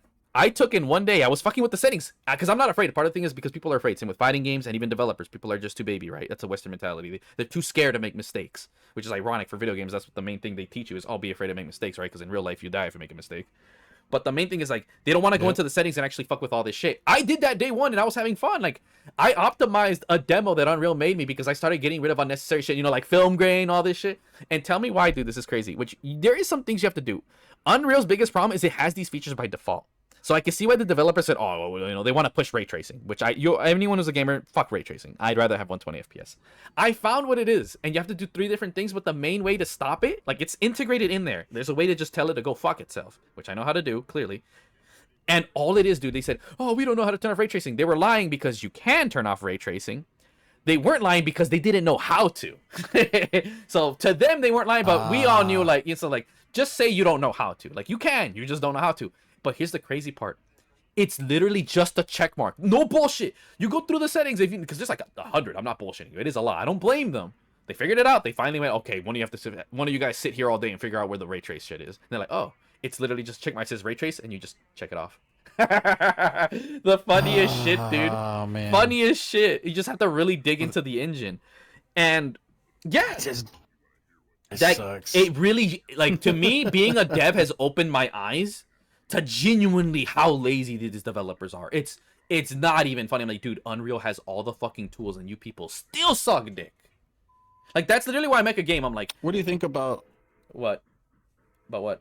No, go ahead. No, this is why I literally say when Call of Duty's like space. Space. There's a lot of space. Like what kind of space? Like, yeah, outer space, or what do you mean? No, like it's like drive space, like Oh, 100 something gigs. I'll get into that. I'll get into that. 200, Perfect. That's a 300 good gigs. transition.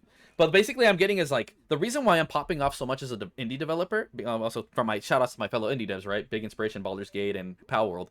I'm popping off on you guys that I'm better, not because I'm a good developer. I'm learning. I'm literally like the Power World dudes. I'm learning as I'm going. It's because you guys suck so much dick that I'm godlike in comparison. You know, that's really what it is. That's why I feel it's like, no, you guys just suck dick. Like you actually low key suck dick, bro. Like it's sad. That's why you guys, a good example, did you hear about the World of Warcraft developers playing Souls games and getting pissed? Because, like, yeah, World of Warcraft doesn't require skill. It's a fucking brain dead ass game. Like, you know, like, you guys don't know how to make actual fucking games. Or you don't play any. And it shows in the development. You know, they're lazy. They're too afraid of an actual fucking challenge. Whereas me, it's like, oh, man, this shit crashed. Let's try that shit again. You know, it can be frustrating, but I'm like, no, I want to get this right. And like, woo, let's go. Whereas they give up if they're frustrated, right?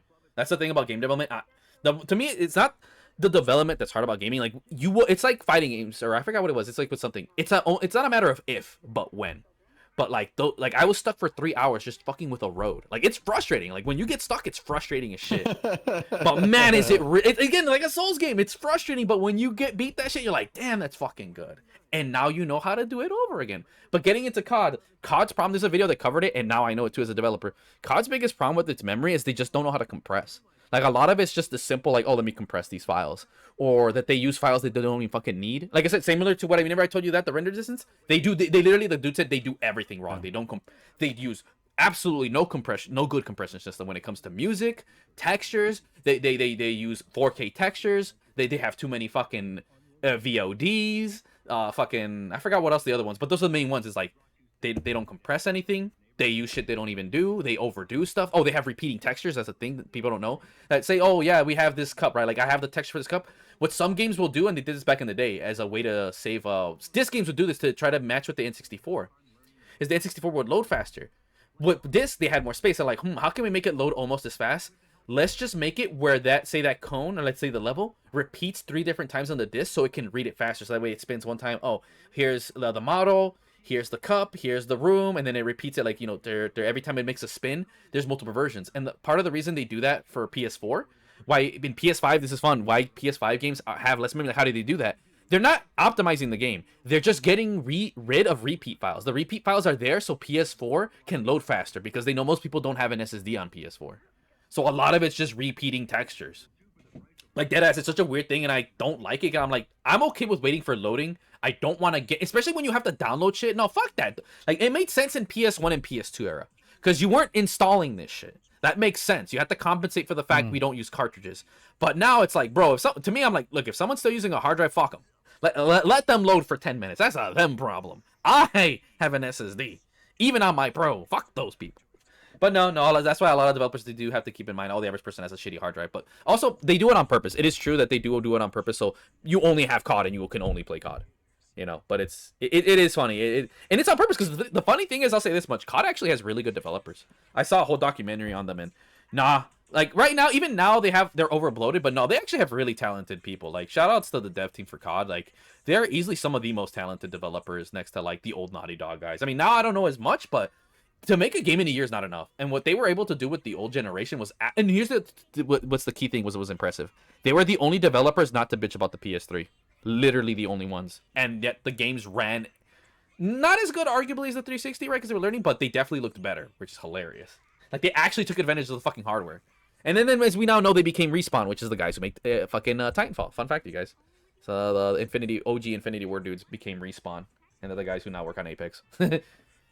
But yeah, there you go. That's the lore behind that. It's just they chose to do all this shit. None of it's like oh, they don't know how to. No, they do. They just chose not to. They're doing that shit on purpose. Fucking 100 GB ass fucking game. But yeah, take a rip here real quick. Yeah, go for it. Anything else you got for the up and coming indie day? I can't give too many details about the game. I mean, to a degree. Well, I mean, I don't mind. If you ask, I might be able to answer. And of course, and mind you, if you're curious how I ended up knowing a lot of this shit, is because I used to watch videos like this all the time. Like, oh, how did they make this game on the PS1 or Resident Evil? Like, I know Resident Evil 2 actually got scrapped, and then they redid it from scratch. You know, because I love hearing these stories about the limitations of hardware and shit. That's why I know this stuff. And I only caught up now because now when I'm at work, I'll just listen to I listened to the other day the dudes who make Fortnite and how to optimize for mobile because I want to make it my game to be able to run on mobile, which is fun fact. I will be having I can talk a bit about the one I'm making on Roblox. I'm actually making a Roblox game. I'm having 3 projects. It's my Roblox one, the nice. secret one, and my main project. But that one's gonna be saved for last. I'm using the first 2 as experience for my main title because it is a lot to learn that I want to do. Right? So it's like fuck it, and they always say start on a smaller project.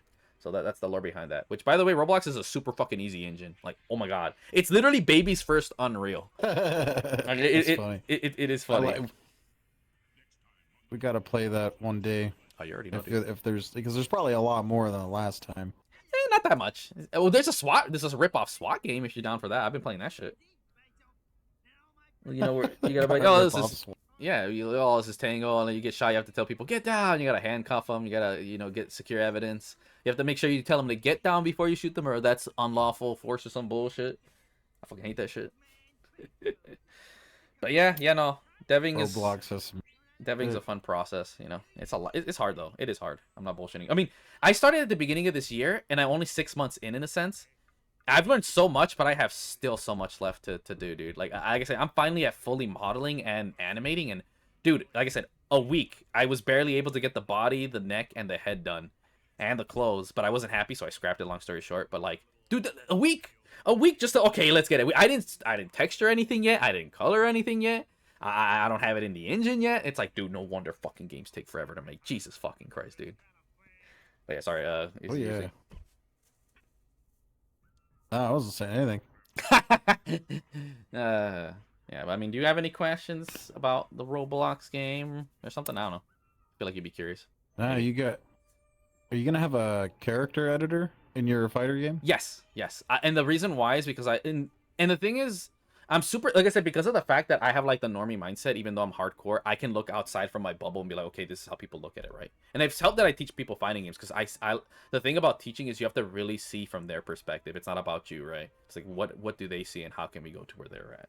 And I noticed that basically, that's why I said 2 things I die on besides like, there's a fine line between doing what you want and then what the people want. Like obviously, like the combos stay. Like that's the point of a fighting game. The combos stay, the motion inputs, because that's what I want. Like I take a lot of quotes from one of my favorite directors, right? And one of them's actually from a anime director. He made a animated series of the Persona games, and it's unique. And one of his quotes I love, he said, when I want people to watch this anime, I want them to feel how I felt when I played the games. And I was like, that's what my game is like. I want people to feel how I felt when I play these games. That's why I guess mini spoiler for the menu for my game. I might do it in the Roblox one. You're gonna see like a card, like say you go into like one of the missions, it'll have like a cartridge and it'll slot in and it'll make like the cartridge noise. And one of them, I'll put like the disc from the PS1, like it'll have like the icons as if you're like, and it'll have like a CRT flash. Because again, my philosophy is like that. I want people to feel how I felt when I played these games, because a lot of it clearly is inspired from the shit that I grew up with, right? So it's like, oh yeah, those are nice little UI elements to add, just a little spice and shit. But what was the original question? I got sidetracked. I'm not gonna lie. You're gonna have a character editor. Yeah. Same thing with is that gonna come with a skill editor too? Yeah. So what I was getting with that is the reason we're looping back to that is that I am adding it. It's something I originally didn't want to, because the thing is, I'm not a fan of custom characters. I don't think they work in stories. Like, it's very hard. Neo made it work, and I'm not a writer. That's not my strength, right? They say play to your strengths. The reason I added is to me, I am willing to make compromises that make sense, right? I'm not compromising on my vision. That's what I'm getting at, right? Like, good example, like, I like people that whatever, I'll listen to your opinions, right? Like, because I can trust you guys, and I know you guys aren't fucking scrubs. Like, oh, no, whatever, right? Like, I wouldn't have someone who hates fighting games fucking test my fighting game, right? But the reason why I was okay with adding custom characters, I'm like, I feel like it's a necessity. That's why I'm saying with things that have to stay, the motion inputs, the cool stuff, and what's going to stay free to play, and custom characters. Because that's a huge way to get people into it. Because what is the main reason I'm making this? I'm tired of modern fighting games not being popular. It's like shooters, like they used to be in the arcade days. And you have to go to them. What do most people really like? Oh, what's the easy entry area? Is it free to play? They don't even gotta ask their parents. They're like, yo, I'm gonna go hop on Roblox to play this fighting game. Like, and then if you want to put money, you can put money. I don't care, right? That's why to me, the free to play stays, no exception. And the same thing is like has to have custom characters, because what if the characters you have just don't appeal to them? And a lot of people really love fucking custom characters. So it's like, fuck it, we'll put them in there. I even had to develop an entire fucking story shit around it, because one of the biggest focuses for me, again, I won't compromise, is I think a good story can really help sell like the core of the game. Like, you can have good gameplay, don't get me wrong, but you have to at least have a decent story to help. Like, that's why I got into Street Fighter. I fucking love the characters, and fighting games you have to have strong character design.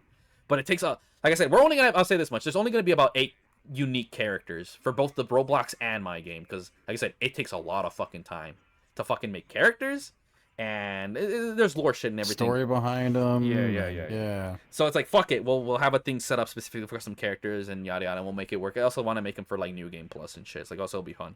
And it's just at the end of the day, it actually alleviates it where I don't have to worry about as much as the person. Like, I can just do this, and when it comes to characters, they'll do whatever. I don't think I'll do a great job because I feel like custom character stuff's a bitch. But yeah, we'll definitely got same with stats, right? Or I guess what I could give a bit of a spoiler too for the Roblox game, what it's gonna be, and that's why I said I wanted to add VR, because it by default supports. And to me, it's like, if I can get more people to play this, why not? Right? That's why. And it's like, yeah, and then Roblox gives me the tools to easily do it. And like you said, there's plugins. That's why I said what I love about Real is so many fucking great tools, right? And that's why I said Roblox is great, because now I will know how to implement this in Unreal. You know, I build experience in Roblox. And one of the main things I want to say for the Roblox game is, because right now, believe it or not, Roblox has no fighting games. Like, actually no fighting games, bro. Like, you go to the fighting tab, like, most of them, okay, they're fighting, right? But they're not, like, they have, like, homie, Naruto Storm is, like, a harder fighting game than these games, bro. Like, that's how fucking brain dead this shit is, bro. And I seen it even, I was watching other Roblox creators, and they were talking about how in general, there's very few good Roblox, like, the FPS Roblox games are cooking, bro. Like, these kids are eating with the FPS games. All the other genres are like hit and miss. Maybe there's one good game, whatever. Dude, one of the most popular games is just a dress-up game, and you know what? I respect it. That's fine. It's great for fucking girls who want. No hate, you know. And it's what the people want. But there's very few games that no. And the thing is, when you play the SWAT game, you're gonna see it like, dude, it has so much work put into it. And it's the crazy thing about Roblox is that everyone thinks it's just you can make people look like people in there. They don't have to go ooh. You know, they don't have to look ooh as fuck. You know, you can import your own models, but here's the thing. The average person who uses Roblox, like this girl in the documentary was fucking by the way, that stays in there. I'm adding that. That's a great noise. That belongs in a fighting game. But fucking it's a random chick. She's like, "Oh, I heard you can make about it." Like, literally Roblox, like, next to Unreal, I highly recommend it if you want to start into deving. Do 100% Roblox, because it's great for you to test bench, like, because kids are easily one of the strongest markets. That's the other reason why I felt Roblox was great. Like, why I'm doing it Roblox first is I don't have to publish anything automatically. Roblox, because people say Roblox, oh, it takes a cut. It's actually fair, because I did the math, and I want to do. You have to do all these things. Basically, long story short, just to put your platform. Okay, I'm using Unreal. That's already a charge. Oh, I'm using on Sony. Oh, that's a charge. Oh, I have to publish. That's a charge. Roblox, you pay the same amount, but you don't have to go through all the fucking holes. You just post your game, you make money, they get a cut, that's it. Like, it's actually fucking simpler. So what their cut is actually fair. They they take 80%. Homie, you lose 80% when you make a game. Fuck you mean, bro? It's just, you just don't see it right there and then. And that's what people don't realize. Actually, Roblox is actually pretty standard. So fun fact about that. That's a myth I dispelled as a developer. No, I like it because and the thing, like I said, it automatically supports mobile. It automatically supports all these other platforms, PC, console, crossplay, VR. You yourself just have to go through the effort to put in the controls. That's literally what it is. And then optimize your game and settings and shit like that. That's really all you're doing. But it's pretty easy. Even compared to Unreal, I can tell you it's actually really fucking... Well, remember the LOD thing I told you? You don't even have to do that. It does that shit for you, too. It's like, damn, what? I don't even got to set the settings. It just does it? Damn, bro. Shit. Wow. Yeah, no, it's a super fucking easy. Yeah, they're much more of a platform. But like I said, it's not flexible. Like I said, super easy to work with. Not the most flexible engine, though. Clearly. But yeah, that's what I want to do. I want to do a good test bench, and I want to actually. And the cool thing is, what I'm doing is I'm making my models in Blender. I'm porting them to Roblox. Because funny fact, you can only import 10 models, I believe, until your game really pops off. So that means I have a very limited slot of shit I can import. And guess what? I'm gonna save those for the characters. Whereas everything else, I'm using the asset store from Roblox. You know. Because, like, no, what matters is my characters, right? And then from there, I'll be, like, custom stuff. Like, basically, it's everything that's available to Roblox. Which, again, another huge thing is, if you want to, you don't have to. And that's what I'm getting at, is that, say you're Veronica, you've never did anything, you're probably dumb. Maybe you fucking failed high school with Fs. And, okay, you check it out, and it's so easy that she could use it. You know? And that's the main thing that Roblox is really trying to get out of their bubble, to be like, no, like, this is a serious game engine. And I can vouch, yeah, it is. It's a very serious game engine. You can do some crazy shit with it. It can be very limiting. But the thing is, I like how it has this expectation, like, can you at least... I like that it's like, can you make a simple game, and how much traction can it get? If you can do good, you can bring money, we'll give you more slots so you can use our servers, so you can import more models for your game. You know? So like I said, dude, it could take a week up to do this shit, right? And that's not counting animating. You know? And most people are like, no, they'll just use the in-game assets, so which they work. Most people are like, I'm just gonna use the oof, make my game, whatever. You know, and most people, like, a good example, the dude who made, you know, what's that one game with the little funny dudes and the coil head? You know what I'm talking about? fucking that horror co-op game online. Red Factory. On It's made by a dude who Roblox? used. No, it's a Steam game, really popular. Mohawk Jules knows what I'm talking about. It has Mr. PP Detector. Fuck's his name? Lethal Company. Lethal Company. Lethal Company. Oh yeah. That dude originally started as a Roblox developer. Straight Well, up. I'll be. I didn't know that. And you could kind of tell by the graphics, You know, if you're being that- honest. Yeah, honestly, I think I really like the games that have a simpler look. Mm-hmm. I really prefer them. I like.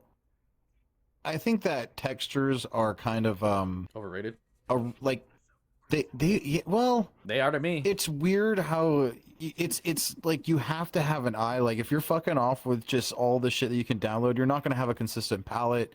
Mm-mm. You're like if you want that old school look, it's weird because it looks so minimalistic, but I'll bet you it took someone just as much time as like it would have with any other of the kind of texture. Oh, kinda absolutely. made. Yeah, absolutely. But- Hell no. Like just because it's pixel art doesn't mean someone put a lot of thought into it or went through so many drafts before they had a good version. Yeah. I like the aesthetic of Lethal Company. I really do. Yeah. It's nice. I like it more. Like I like the game. When's the last time you played Lethal Company? I haven't played in a while. I haven't played it at all. I need to get it one day. So it's budget. So what can you do? Because me and the boys are playing. I'm playing it, but I like Yeah. watching people play it. So Yeah. like I said, Hey, Lethal Company is it came and went. I want to say that there's people still playing it, but Oh, it's got the same just cooperative games. You have to get a team who's interested in playing it. Otherwise, right. And that's why I think playing by yourself is tough. Yeah, no, it's a team game. Yeah, that's not as fun a game by yourself. That is meant to play with people for sure. That is half the fun, dude. But the main thing I would see that I feel like that's a good example, and I feel too many people they want to build a dream game. I feel Roblox sets good expectations because like you can get started easy. It's not hard to do anything, and you have to prove that you can actually make a game before they're like, all right, cool, you can fuck with our engine more, And I was like, I like that. I think that's a decent business model. Same with Unreal. Like Unreal's free. Unity is, but we saw how they bought. See, it's funny. I used to use Unity, and then I switched to Unreal. And I liked Unreal so much more. Like, that was a good switch because Unity's like, oh, we want to charge you every time your game sells. Like, that's stupid. I'm switching to Unreal, But Unreal doesn't charge you, and they don't actually charge you until you make, I think, either sell 1 million copies or make $1 million. I forgot which one it was, and I was like, you know what? That makes sense. That's why they let so many people. It's kind of like the record company thing, where we rely on the ones who do make it to compensate for all the ones that don't. And I think that's what I really like about Unreal's business model. Like everyone, if you want to use it or something, it doesn't see, even if just a fan project, they don't care. Why do you think you see so many projects? Oh, we made The Legend of Zelda in Unreal 4. Like, they're never going to take it down because they're like, nah, if anything, to them, it's free publicity. So that way their engine can get more notoriety, And I absolutely think it has its issues. Don't get me wrong, Unreal is notorious within the dev community for being, like, bloated or this, that, whatever. But to me, it's definitely the lesser of two evils.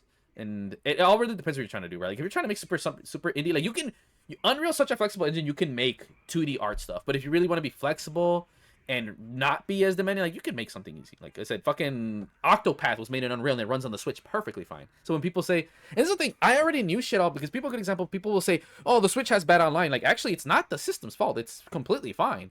It's one netcode, and people say, oh, Switch servers, like, very few games actually run on servers, right? Like, it's weird how people have super bad perceptions about anything tech.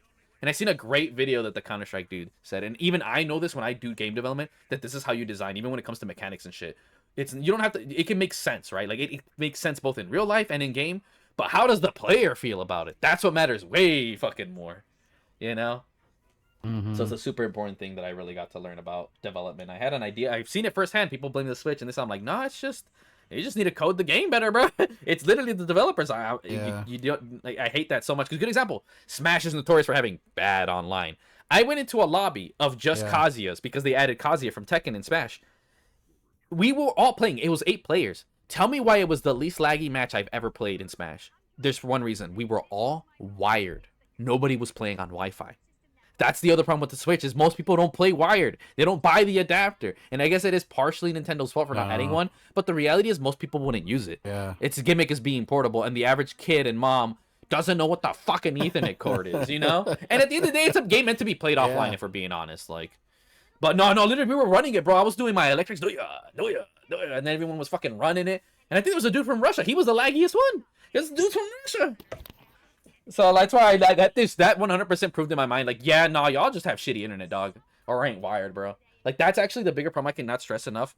You can have the best netcode, the servers, this and bullshit. If your internet's ass, that's the #1 factor why online sucks. Either someone's too far, the internet's being stupid, which is common in America, or just, you know, you're not wired. Those three matter way more than the actual online. And the reality is why I tell people all the time why I'm in my game online isn't as big a focus. It's that it's hard. You can't, like, you need a huge player base. You need to hope that Tom from across the street is also playing the game you're playing. That's why, again, going back to fighting games, like, I only recommend big titles because it's easy for you to just find anyone one at your skill level that's close to you and doesn't have booty water internet. Because any one of these three things can get you, oh man, this is too laggy. This game's laggy. I don't. You know what I'm saying? They immediately blame the game. Oh, this game's laggy. I don't want to play. Oh, there's too many sweats in this game. Oh, I'm leaving. I was like, oh, nobody's playing this game. I'm leaving. Like, you know, people are just finicky like that. You know, and I can't blame them. At the end of the day, we only have so much time in the world.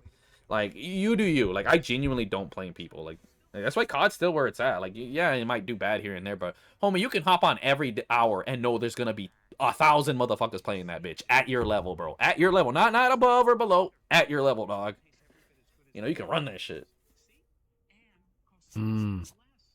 Are you gonna have in your game? Are you gonna have a ping limit? Like, if Yes, it reaches actually. over a certain ping, it'll just Yeah, actually, I will. I'll get into the stat thing too. Some details for the game is that I was thinking because Mortal Kombat has it where, like, if your game doesn't run stable enough on PC, it just won't even let you play ranked. It'll let you play online, but not ranked. And I'm doing the same thing. It just like grays out or what? Yeah, straight up. You can't even go over it. I was like, you know what? I like that. I like that. Especially, I won't have a rank mode for the Roblox one, not until way later, because I'm not focused on balancing. Same with, like, Modern Warfare 2, by the way, you guys know, like, it'll be balanced enough to where it's not broken. Like, we won't have one touch of deaths or infinites. I think that's actually busted. But, like the reason why, another reason I'm making is I hate it. Like, we see the debate in Call of Duty. Like, old COD was fun. Good example. Modern Warfare 2 is considered one of the best Call of Duties of all time. And it's broken as shit. But it's like one of those things, like, Yeah. It's like, you know, the syndrome quote is like, if everyone's super, no one is. It's like, if everything's broken, nothing's broken. You know, it's that same philosophy. It balances itself out. And back in fighting games, that's how it was. Like, back then, like, people are pissed off because, again, it's the same thing even in fighting games. Back then, only there was a handful of people you picked in competitive. Like, it was only 2 to 5 people max, and then some people, and then anyone who was not B tier, you never even saw them. You're like, nah, they don't exist. Whereas now, in Tekken, good example, everyone's viable. But now we've actually homogenized. A good example. I make this example in Tekken. People don't know. Even you can get this. So a boxer, you would think a boxer would have the fastest jab in a fighting game, would you not? Like, they would be the fastest one, right? Correct? A box? Yeah, like a boxer. You know, like Oh. boxing. Yeah. Would you not think he has the fastest jab in a fighting game? Clearly, right? Unless there was a ninja. Ninjas True. Ninjas are pretty fast. But that makes sense. Again, the characters. Speed character, boxing character. They should have the fastest jab. That was like that, and it still is for Street Fighter, by the way. But after Tekken 5, they got rid of that. Now everybody has the same jab speed. But guess what? It balances it. And that's what I mean. Fighting games now, that's what they're becoming homogenized. Yeah, they're more balanced, but you're losing a lot of the uniqueness that the characters originally had. You know, that's in short, just let that sink in. And I hate that about it. Especially, that's why, long story short, that's one of the reasons I quit Tekken. It feels like, why would I pick this character when I could just pick this other character that does the same shit that mine does, but better? But I just don't like the way they look or sound. So I don't even want to pick them up. You know, and also Tekken's too fucking guess heavy, but that's aside the point. I hate feeling like games, and it's not just fighting games. All the games get homogenized. Look, every game now has to be COD. You know, like now nothing can be unique. You know, it kind of loops back into that shit. But yeah, we will definitely have a ping system, and it's not even hard to implement, believe it or not. Like, I'll make it where it's like, because 200 ping is actually pretty doable because I'm using rollback netcode. That's a pretty good thing. I won't get too into that for those who don't know. But yeah, I'm definitely gonna, and I'm making it to where, like, it's more so, there's going to be co-op too. So there's going to be co-op. I feel like co-op is mad underslept. Like, I'm doing a lot of things that I feel are slept on. Like, why isn't there co-op modes? Why isn't there fucking a lot of part? And one reason they'll say, we don't want co-op. It breaks the balance of the game. And remember what I said? I don't give a fuck about balance. I'm like, is this shit fun? Like, to me, like, here's, you know, it says fun, and then you put the lesser greater sign. It's greater to fun, and then everything else can go fuck itself. Like, that is my philosophy making this game. I'm like, but that's not realistic. All this, I'm like, here's the thing. Is it fun, though? If the answer is yes, it stays. Like, I feel like too many game developers do not prioritize fun over anything. They care way too much about this, that, or whatever. I'm like, nah, bro, is this shit fun? I fucks with it. You know? Like, what do I like about fighting games? Like yo, let's fucking rock that shit, right? That's why, to me, like, good example, like, there'll be, I'll say a bit. There'll be 8 characters. They'll have, like, an arcade mode. I know I said it one, but it's the beta, right? And it's to give you an introduction.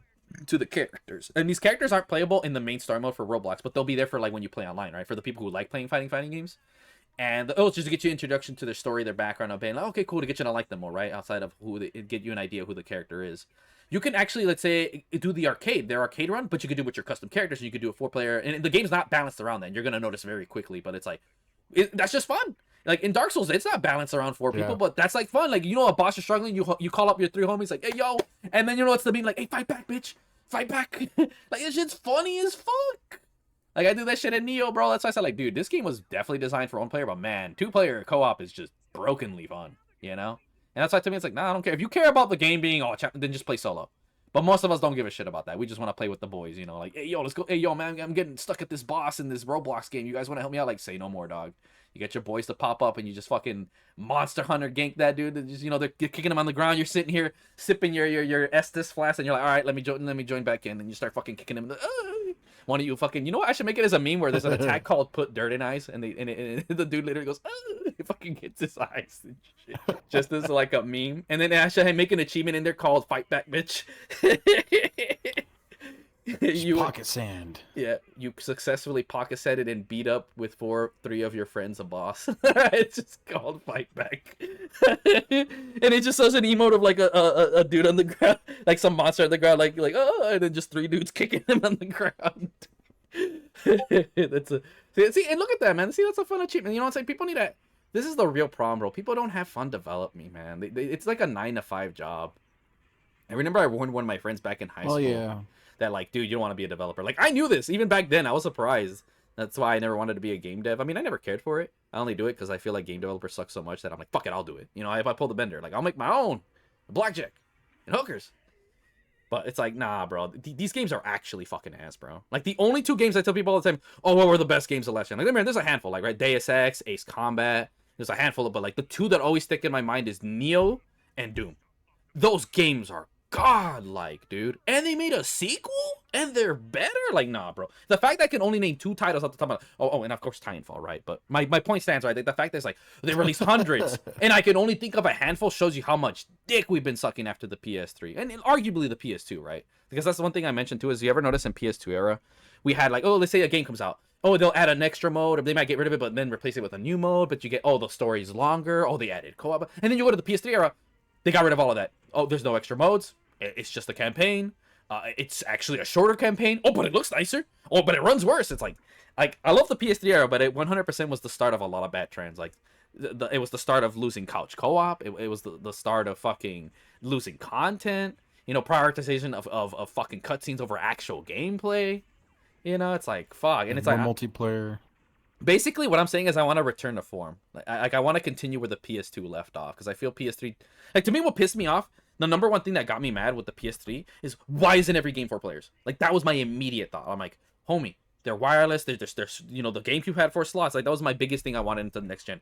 And they're like, oh, online. I don't give a fuck about online. Why can't I play every single game 4 players? That, to me, always pissed me off. And that's one of the reasons in this game, like, nah, bro. Everything's 4-player co-op, like, because it's vendetta. Because why can't you? And then I remember for Halo, they said, oh, but the game's gonna run at 30. Who gives a shit? Like, no, there has to be 4. I don't care what the sacrifice is. There has to be 4. And I know a lot of people are gonna be happy to fucking hear that, because we miss couch co-op. Not all of us want to fucking pay 4 copies for this fucking game, and my homie Tom has booty water ass internet. Like, nah, bro. Like, yo, let's come at the crib, bro. Run that shit. And now we have online, so if it is more convenient, well, fuck it. There you go. You guys can play online too. There you go. You got options. You know, it's just little things like that, bro. It really is. It's little things like, just give me a side mode, give us co-op, split screen, and then there was like, oh, what? All I heard was battle pass. It's like, fuck off, dude. You know, it's like, and that's the thing. Funny. And it's crazy because fighting games have been way too into their little circle. They look at everything like, oh, we need to do a battle pass. You know what I'm saying? They look at everything, but what they actually need to do, it's like, nah, bro. All you literally need to do to get back into the mainstream is campaign, custom character, co-op, done. That's it. Like, there you go. And I was like, free homework, but no, that shit's mine. You guys take my shit, I'm suing you. Fuck you. Like, can you imagine how much more Street Fighter 6 would sell if it had 4-player couch co-op? They would sell like a motherfucker. See, it's just saying that alone. People you already know are. No, I was at a GameStop one time, and this chick was gonna get a gift for her boyfriend, like Halo Infinite, and they said, oh, you can just get it online. I said, oh, okay, does it have co-op? And she's like, oh, I guess we're not getting it then, just because it didn't have co-op. And that's what the other thing I was talking about, how Halo and COD have fallen down. They don't prioritize offline anymore, when that's what started them. You know, like people don't realize people Yeah. do play COD for the campaign. They do play for the zombies mode. They do. Same with Halo. Halo, what was the main thing it's known for? The co-op story. It's not the fucking MLG scene, because no one gives a shit about MLG COD. But the developers are too focused on the scene that no one cares about. And it's the same thing with fighting games. Like, don't be wrong. I They love it. scrapped it recently. The Yep, they did. didn't it? Yep, and it's just, and you know, it's simple. Like literally, it's like you're handing them the cheat code, and they're like, no, that's not it. Like it's like, you know what? Fuck it. This is why you gotta let gamers make games, bro. Don't let corporate make games. They genuinely don't get it. It's like that same jackass CEO, was it Jim Ryan, who's dumbass said, well, I don't know why anyone would play this old game because it's good. Oh, the graphics don't look realistic. Who gives a shit? Like, nah, bro, get your bitch ass out of office, bro. But yeah, also to get to the stats. Yeah, I like the what? The PS1. old game. Nah, some old games that are just objectively good, like they actually stand the test of time because they're actually good. Hell yeah, dude. Like, it's not just nostalgia. It isn't. It really isn't, bro. I hate when people be saying this. Like, bro, I'll be playing old games I've never touched before. I'm like, why? Remember, I said I play all these modern games. I'm like, some of them like, whatever. And then I go play this fucking 4-hour fucking game I never played before. I'm like, oh, I don't want it. And I'm like, damn, this game cooks. Yeah. Yeah, man. I play Zelda Ocarina of Time at least like once every other year or so. Just get a good playthrough. It's not a very long game. No, but that's the best part. I was even gonna mention that I love how short these fucking games are, dude. I hate people that say games need to be long as shit. I'm like, I'm sorry, bro, but I ain't a virgin like you, so I'm gonna have to ask you to fuck off. That's the best insult, because you know that's true. Like, it's an easy one, but it's like, it's easy because it's true. They've got a couple games that take a long time. I know, like Legend of Dragoon is an RPG that took me 3 years to beat on stream. Oh, but that's a good game though. See, that's the problem. Though. Few games, It is honestly. a good game. That's why, like, to me, like it. I tell people like this is like, dude, if you're not Neo good, do not take more than 8 hours. Do not have more than an 8-hour campaign. I'm okay. And the thing is, too many turn-based games suck ass. I'm gonna keep it a $1.50. Too many of them are boring as shit and the most generic story. Like, I've been liking my Dragoon playthrough. I'm like, oh, it's something unique. Because it's the same shit. It's like, oh, generic Dungeons and Dragons, oh, fucking this and nothing unique. Like the RPGs I've been playing, and I got spoiled. See, here's the problem I want to tell you guys is always play easier games first before hard ones, because then you get ruined. Like, I literally can't even play Kirby anymore because, like, I love Kirby. I fucking do, but it's like, I sit here and, like, just pressing them, oh, it's all cute, but I get bored of the cute. I'm like, all right, where's my 360 no scope, you know? Because I'm too much of a sweat. You know, and the only time I do like playing artsy games, those people's like, because it's something unique. It's something different. It engages my brain, right? And then playing these RPGs, I'm like, it's the same shit. You just take turns, and it's like, oh my god, this is taking too long. Like, I can't even stand playing Final Fantasy games. I'm not appealing to the story, and it takes too long. It's like, dude, this gameplay's boring as fuck.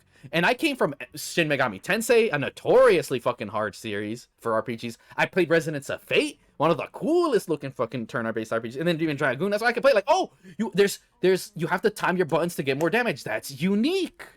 You know, like, it's something different, but all these games want to just do the same and the thing is, they're there for the main core audience, and that's what again, shooters have this problem, turn-based RPGs have this problem, and so do fighting games. They're like, no, we're gonna just do generic story, make it 100 hours, we're gonna bloat the shit out of it, you have to grind in fighting games, we're only gonna have arcade and online, and we're gonna focus on that. It's like, really, and then they wonder why people don't play.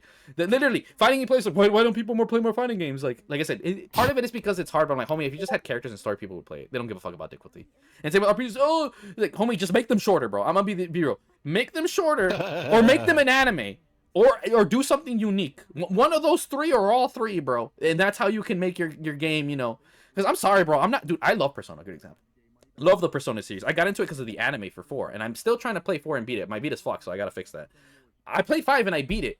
After 50 hours, bro, I wanted to fucking kill myself. I'm like, this is too fucking long. Why? Because the fucking gameplay is mediocre as shit. The gameplay is and I hate, again, people always say I'm being biased. Like, again, I can't state enough that, bro, I've got into turn-based games before I got into other genres as well. So, like, I'm a veteran. And it's like, to me, what was annoying is I love the school component of Persona, because there's not a lot of games that make you High School Boy Simulator 2020. Like, you know, like, no game does, and it does a good job, good story. But then you play the booty water-ass turn-based RPG. Like, at first, it's like, okay, I get it, right? But after a while, you're like, oh my god, it's the same dungeon, this is boring. And this is what I want to get at, is that I feel difficulty doesn't matter if you have experience. It's kind of like literacy. I made a whole video, but like a good example, like, we're not going to sit here and read, oh, you guys want to read your ABCs? This is a giraffe. Like, we're going to get bored within like 2 minutes, you know? Like, And that's why I think it matters with journalists. That's why it does matter that you be good. You don't have to be MLG. Just be good enough to where you don't suck. Because your opinion of, say, Doom is going to be way different than a dude that's good as fuck. You know, and that's why I feel like there is a place for people to journalists like who are medium difficulty, because then you can give a perspective for people jumping in or people who are more varied. But if you suck dick, I don't think you should be allowed. It's like telling like a person who reviews movies, oh, they're blind. They gave you an excuse like, homie, he's blind. He can't even see shit. How the fuck's he gonna tell you? It's the same thing if you suck in a game. And I feel that's not talked about is video game literacy. How familiar are you with the genre? Like, what's your experience? What's your skill level? And what are your expectations? Like, and more importantly, play the game for what it is, not what you want it to be. And this is a problem too with games. Like, good example, that Dead Space spiritual successor got a lot of shit. Callisto Protocol. Everyone wanted it to play like fucking Dead Space because everyone plays Resident Evil and they want everything to not play like Resident Evil. Even me as a Resident Evil fan, I'm like, I don't want everything to just be a booty water version of Resident Evil. I would like unique fucking takes on this. Not everything has to have its inventory system. Not everything has to have its puzzles. Like, some can focus more on the puzzles. Some can focus more on the survival elements, like DayZ. That's why I love DayZ. Like, DayZ just feels like a different version of Resident Evil to me. You know, like, we need that shit. But no, people just want to copy and paste, and RPGs like, let's do this, make it 100. Like, no, bro, this is just boring as fuck. Like maybe the first time, like I said, I played 100 RPGs for sure. I was able to do it because it was my first time. Oh my god, look, turns, whatever. But now I'm like, dude, I've done this 100 times before. Like, just let me get to the story. And Persona, dude, I was like there's a shotgun to my mouth. I'm fucking crying. Like, I just want this to end. The only reason I pushed myself through was like, I want to see the end of the story because I fucking love Persona, right?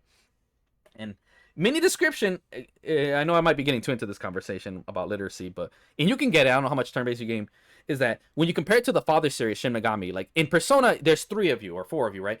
You say you make a mistake, right? It's like, it's Pokemon. I don't know if you guys know, Pokemon and Persona is like, Persona is the baby version of Persona. And then Persona is like the baby version of SMT. So you get it? Like, if you want easy mode, you play Pokemon. That's why I literally cannot stand Pokemon. Fun fact, like, think about it. If I'm already wanting to shoot myself for Persona, what the fuck makes you think I want to play Pokemon? I was never into Pokemon as a game. I loved it more for like the anime and the cards and shit. But as a game, I never found it interesting. Yeah. We can see why, because I, like, as a kid, dude, I love playing strategy games. Like, so yeah, when I go to this bitch version, like, Pikachu's thunder, that's water. Oh, I wonder what happens when you electrocute. It's like, homie, are you insulting my intelligence as an 8-year-old? You know, I'm squinting here hard. I'm like, dude, at 8 years old, at 10, I was playing like Sim City, bro. Like, that's how much of a nerd I was. So, of course, like, I have high standards. So, in Persona, one of the things is, okay, you make a mistake, right? Like, oh, one of the things is you're supposed to, like Pokemon, you see the weaknesses, right? Like, okay, I use rock on this. And then, like, oh, it's invulnerable to rock. Okay, you lose your turn. But now your friend goes and you keep testing it. And then, okay, one of them sees, oh, he's weak to wind. You use wind. And then you start getting your turns back. And then you just clap it, even though you made 3 mistakes in a row. Which is fine. And then it tells you next time you face it, oh, it's weak to rock or wind or some bullshit, right? And okay, cool. It's fine the first few times, whatever. And it's not bad. But the problem is after that, that's the most engaging part of the game. The most engaging part of Persona is when you first face an enemy. Now, imagine having to face that fucker 50 times. Like, I get it. I know how to beat him. This fucker's weak to wind. Please fuck off with this. You know what I'm saying? Like it's cool. It's an interesting system. But here's the problem. Like Persona's got, they just remade one? Yeah, 3. Was it 3? And I'll get into why. Okay. I mean, no, I'm not gonna. I can't remember which one I saw last. I think no remaster should be worth more than $45. And even as a developer, I can tell you that is like, nah, fuck that shit. Half the work is done. Miss me with that shit. But and then you go to SMT3. No, bro, you can tell. You're gonna tell right away. So when you play the game, okay, you face an enemy. Oh, did you guess wrong right off the bat? GG, shake my fucking hand, you die. It's like, wait, I'm sorry, what now? So like, no, that shit's brutal. And then here's the best part. Okay, you finally figured out his weakness. All right, cool. Like, you get your turns back too and everything. And then it's like, okay, cool. Next time you face him, you have to physically fucking remember what his weakness was. The game's not gonna fucking remember for you. And I fucking love that shit. So either you write it down or you have a guide on the top. It's like, that's which kind I did, because I was too lazy to write down. And I like that. You want to say, you have to actually engage with the game. You don't get to turn your brain off. And that, to me, it's like, if you're a turn-based game and you turn your brain off, you destroy the purpose of a fucking turn-based game. Because it's barely a game as it is, bro. And you want to know what's even more brutal? So remember how before I said, oh, you got the weakness wrong. And then, okay, you lose your character's turn. Then everybody else goes, no, in Shin Megami, if you literally press their strength, like say he's a fire Pokemon and you use fire, homie, not only does he get his health back, you lose all your fucking turns and then he gets to go. It's like, damn. Like, the game punishes you if you do not pay attention, bro. Like, you cannot just like auto zone fucking SMT, and I love that. Like I was always engaged with the fucking game. And that's the difference between most RPGs and good ones. Like, no, they just want you to turn your brain off. Oh, look at the cute waifu. Where SMT is like, homie, hell no. You're here to play a fucking game and we're gonna fucking bust your balls, bitch.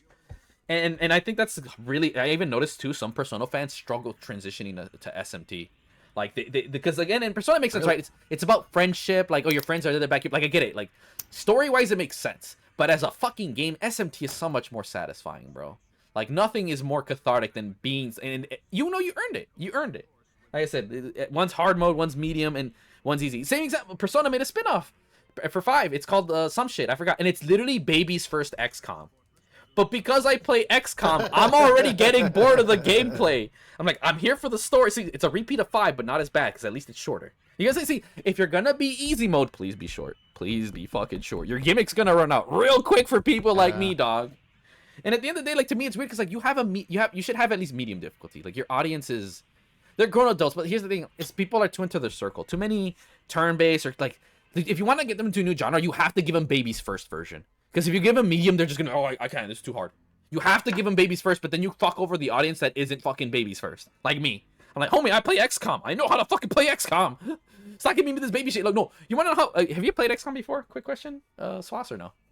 I haven't played it. No, I know the game. I've seen it played. I just haven't played it. No, all you need to know is that, again, a good example of SMT is like in XCOM, you make a turn, that's it, you commit. Like, okay, you look where you're gonna go, how many steps it is, you press X, you go there, and that's it. You made your decision. And Persona, you can physically move, and then, oh, you know what? I don't want to be here. You could just backtrack your mistake. You can just literally backtrack your mistakes. Which, I mean, I think it's great for learning. I'm saying definitely. I think we need that more. I think that's the special case. I'm not saying Persona needs to be hard, but it goes to show you, for someone like me, it's like, man, fuck. Like, I'm playing Gears Tactics, which is just XCOM but Gears, and it's exactly like fucking XCOM. Like, homie, did you make a bad turn? Did you decide to go to this cover, and then, oh, there's a lot of enemies? Tough titties. You're gonna have to deal with that, bitch. Sorry to go off too much on that shit, bro. I just have a lot of opinions when it comes to game shit. Oh, man, kind of got into some RTS stuff there. Yeah. I don't know. I just like you were mentioning about. Well, I'm playing a lot of RuneScape recently, and it's an auto fighter. Like, you click it and everything happens. There's a lot of switching and stuff, but I kind of struggle with whether or not that game is considered turn-based.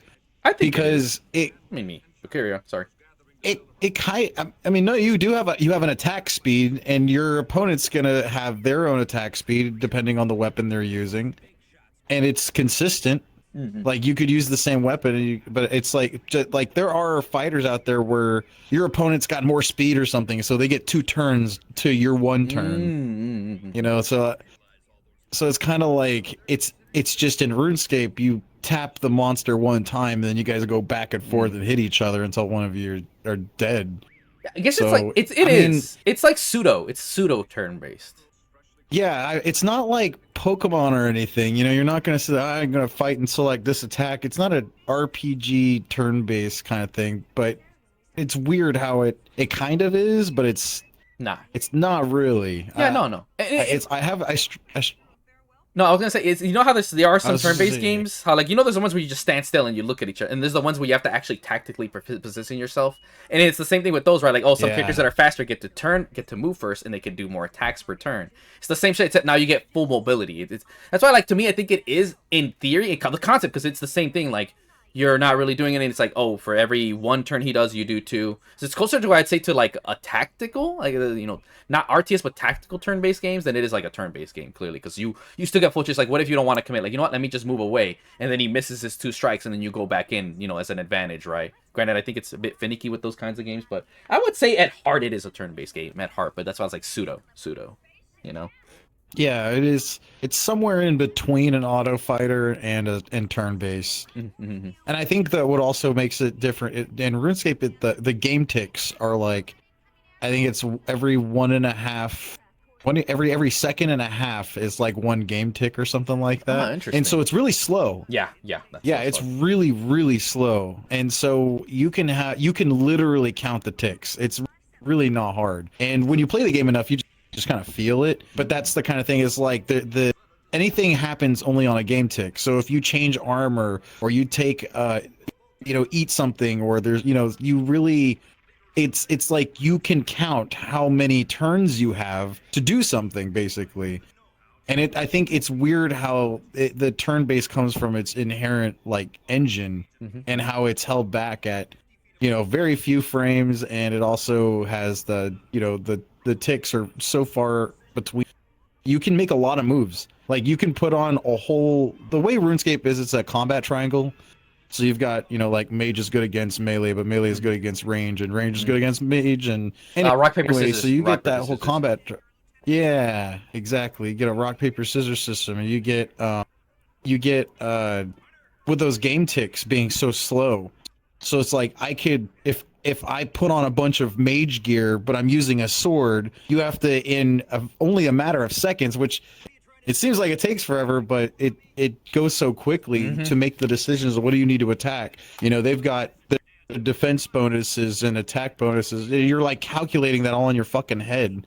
Because honestly, I mentioned this. I don't know. Let me get your take on this. I mentioned this about how one of the things that I think is attractive about RuneScape is its simplicity. How like when I watch like Final Fantasy, or when I'm watching like World of Warcraft, I don't know what's fucking going on, dude. No, There's so many particle effects, and like I don't know how healers are just healing portraits. They're not even watching the game anymore. Yeah. They don't really know. You just got to get within range, and then you just fucking heal. That's like RuneScape is super easy to digest. Like the biggest thing you got to worry about, like your health goes up to 99. There's no triple digits unless you're like really boosting or something with strength or something. Anyway, what do you think about like these games? Do you think that simplicity is just more effective? Absolutely. So the funny thing is, you said, so when you were saying that rock paper scissors formula, it actually, believe it or not, RuneScape has a lot more in common with fighting games than you think. Like a lot, actually. Like, would you saying that rock paper scissors formula? Street Fighter is the foundation of that, and they never changed it. And going back to your simplicity, the reason Street Fighter 5 was actually at the Olympics is, I said, it's the easiest to digest and understand. Because like you said, here's a health bar, no other gimmick. You see what people are doing, nothing too crazy. If they jump, they can get hit in the air. There's no crazy gimmicks, no air dash, no nothing, and that's why Street Fighter actually, like, I can attest, when I first watched Street Fighter 4, I never played Street Fighter 4 competitive in my life. Not even like a minute of watching, I'm like, I fucking get it. So absolutely, 100%. But being able to keep the simplicity about adding complexity is hard. And the only genre to successfully do it is literally fighting games. Straight up. Because like you said, I've seen it in good example, Dissidia, Final Fantasy Dissidia. They tried making a fighting game. They even got pro fighting game players to play it. But bro, people didn't like it aesthetically because there was too much shit happening, like the effects and this. And the thing is, it's an art. It really is an art. Because fighting games, you see them, they look amazing. But you could still sit here and be like, oh, that dude got hit because he fucking jumped. It's like, it's okay to have the effects, but never complicate what is the most important shit. And with RuneScape, you can, like I said, you see the dude swing, and you can see it's molasses. And to me, what you made me realize with RuneBait, what it is that it's basically a real-time turn-based game. That's the more accurate term to put it. Because I think whatever. And I get it. I actually, what you were saying, that's how I assumed it played. I'm like, I'm assuming the next way because you have so much time, and you're not, because in other games, it's being about you can't change your armor fast enough. Say in modern games, to do that, and then you can change. You know what I'm saying? And they make it so simple. Whereas this one, no. Your skill is how fast can you pop the menu, switch the armor, switch the thing, and then attack, and then revert. You're playing a fucking mind game. You're actually, because of the deliberate choice. Yeah, that's exactly what it is. And that's why, believe it or not, locked frame rate is much better for competitive play than unlocked, because you start introducing a lot of variables. That's why, believe it or not, fighting games, that's why they're locked to 60. Because whenever you said that exact thing, say you're blocked. Like, I'm telling you, if you love that aspect of, dude, you would love fighting games. Like, it's the exact shit. All fighting games are, it's just real-time chess. They're literally just real-time chess. Like, if someone's right next to you, this is the thing. In fighting games, every single fighting game, your goal is to be right next to them. Why? You want to grab them. Because in fighting games, in Street Fighter 2, the original plan is you cannot, 1, you can't react to grabs. 2, you cannot block grabs. And 3, you can't get out of grabs. So your goal is always generally, let me jump in on them, hit them with a move where they can't hit me back, or if they try to hit me, I hit them. I go right next to them, and then I throw them for extra damage, and then I try to repeat the loop. And that is the core of every single fighting game. Let me get close to throw them. Because they can't. And in other games, they've introduced, I could throw tech. But here's the thing. They have to now guess. It becomes a rock, paper, scissors. Because remember, throw beats blocking. Blocking beats strikes. Strikes beats throws. And that is literally the core. That's why you want to always be right in front of your opponent as an advantage. That's why I think of it like that. Oh, and you remember it's all locked. You can't just have it fast or whatever. I can see CS:GO. Like you have a locked 60 frames, and your moves too. Like when you throw a jab, like if you remember that I told you that one, Steve Fox's jab was 9 frames. So when you got into a close position, you know, I'm not gonna try to throw Steve in this position, or I'm not gonna try to jab him because his jab will beat mine. It's faster. So that's why grapplers and boxers are more notorious for being up close because they are. That's their game plan. Whereas people who are karate practitioners or like fucking the taekwondo, you want to be far away. You can kick faster and further than they can and be an advantage. Because remember, okay, I'm gonna check him. Does he try to jab? His jab won't reach. I'm gonna hit him with a kick. I'll counter him or something. Oh, I'm in a position. Okay, he's gonna now he has to block. You see, you know what I'm saying? You getting in a position. If they don't block, I win because you refuse to block. The second you block, I'm gonna go to grab you because now you're in a position. Same with the jab. Okay, I'm gonna go up with my boxer. Let me get in close. Get a couple jabs in. The second I know he starts blocking, let me throw him and repeat the process. That's all you're doing in fighting games is let me get into a position. Let me check you with my best buttons. The second you start blocking, if you're blocking too good, if I can't open you, let me grab you because you can't react to grab. Well, in Tekken you can, but that's an entirely different story. It's a different mix to that. Yeah, it's a rock paper. But again, it's the same thing. It's the same. What skills do I have? How can I properly let me go in and out of my menu? Same with fighting games. How good am I at spacing myself? It's like, oh, how good can... And same in RuneScape, right? Like I said, maybe in one tick they're about to... Okay, they swung you, they hit you, but you're like, let me move out the way. So, because I know they're going to try to swing, and then, okay, they're going to completely miss because it's not in the area of attack. And while that time, I gave myself more time to switch into my equipment, right? It all depends. There's different metas depending what you're using. I don't know how deep RuneScape's meta is, but it's the same thing with fighting games. I'm like, you know what? I am... Let's say I have some that doesn't have good jabs. Let's say like I'm a super slow character. Let me backdash. That's why you see backdashing is super strong in fighting games. It's literally to gain space. Like, okay, let me get away. I won't be able to punish them because I did it too late. But let me avoid the attack to give myself more time to put myself in a better position. Like, that's literally what it is. That's why backdashing is a super underrated tool. Because it's like, well, you're not blocking. Because remember, the second you're blocking, you are now put in a position where you have to guess. But you first have to learn how to block before you can. And that's the thing, most people just don't like blocking. You know, it's the same thing with RuneScape. Yeah. You have to learn first how gear works before you can even get into that meta, right? Like when people see the meta, they think you can hop into it immediately. Like, no. You first have to learn how the gear works. A good example, people will try to, like, in fighting games, they get that. But, like, you have to be close. They'll try to grab, like, because in other games, you know, you press the grab and they'll just run towards you. No, in fighting games, you have to be on their fucking dick, bro. Yeah. On their dick. Same with RuneScape was like, homie, you can't engage in the meta if you keep having this booty water ass gear. Like you don't have no resonance, right? You're like fucking a wizard, but you're using fucking just generic peasant robes and you don't even got a fucking wand equipped. It's like, homie, you don't even got the right shit. How are you gonna fucking be in this fight properly, you know? And I don't know. That's why, like, yeah, no, there's actually a lot of, surprisingly, a lot more similarities than I thought that are in common with RuneScape. I thought in my mind, I'm like, pretty sure that's how it works. Try it. Give it a go. I've been very interested in it. Bored. I like the visual look. Like I said, because unlike other games, I look at them like, what the fuck's happening? Whereas I look at RuneScape like I literally like think about it. I was able to get the meta just by looking at it, and I think that's like you're absolutely fucking right, dude. You have no idea. I think it makes it a lot more appealing for people who are, like I said, middle level people. Like low level people, hands down, fancy shit gets them. Like a good example, anime fighting's like, bro, half the time I don't even know what's happening, but man, look at that shit. That shit looks as fuck. I want to play the waifu, you know. And then like release it again too, but that's a whole other thing. Fighting games there are some fighting. I wish I knew more about the ones that I'm thinking of, but I know I've seen them. Like I've seen some fighting games that the visuals are just way too distracting. And this is, I kind of said it a little earlier with like, and even though not much of a traditional fighter, but like the Super Smash Brothers, like there's a reason why Melee is good and why a lot of people choose to play both Melee and the newer ones. But it just got visually distracting, and it just, I mean, it looks good. There's a bad downside to making your game look fucking amazing because you're just so, I mean, it should be about the fight. You know what I mean? Right. I mean, it was really cool. I remember, like, I guess there's so many art decisions. Right. No, and I think that's the problem with modern gaming in general. They focus too much on graphics. I think it does get too distracting, for sure. And then, same thing. What I think with old graphics is because your imagination had to fill a lot of the blanks, and it made it end up things looking better without being distracting. That's why I feel like a lot of modern games. And then Switch it's more like you said. I think it's more of, I think it's in this order. It's not so much graphic. I think it's a bit more like artistic choice, but more so the fact that for me personally. Like, again, it's personality, too. Like, to me, I love the fact there's so much happening. I literally cannot go back and play any other Smash. Because, one, to me, remember, it's a party game. I play this with people. I'm a social person. The fact I can play with 8 people is the hypest shit on earth. I don't care. I don't know what the fuck's happening. That shit's funny as fuck to me. The amount of times I fall off of platforms because I have no idea where I'm at is the funniest shit to me. You know, and I like, oh my god, look at all the shit, look at the Splatoon map. You know, like, 'cause I'm a fucking monkey. You know, my Adderall ass fucking monkey. You know, that appeals to me. Like, that's 100% an appeal thing. Some maps are better than others too, absolutely, for clarity. But I think it's more so, it's just the fact that it's just the game itself. It's more chaotic and hectic. And with 4 people, you can only get so chaotic. And again, I think it's a combination of that and also with the simple ass graphics, right? Whereas in this one, they're trying to push it more bombastic, because it's kind of what you have to do with a sequel, right?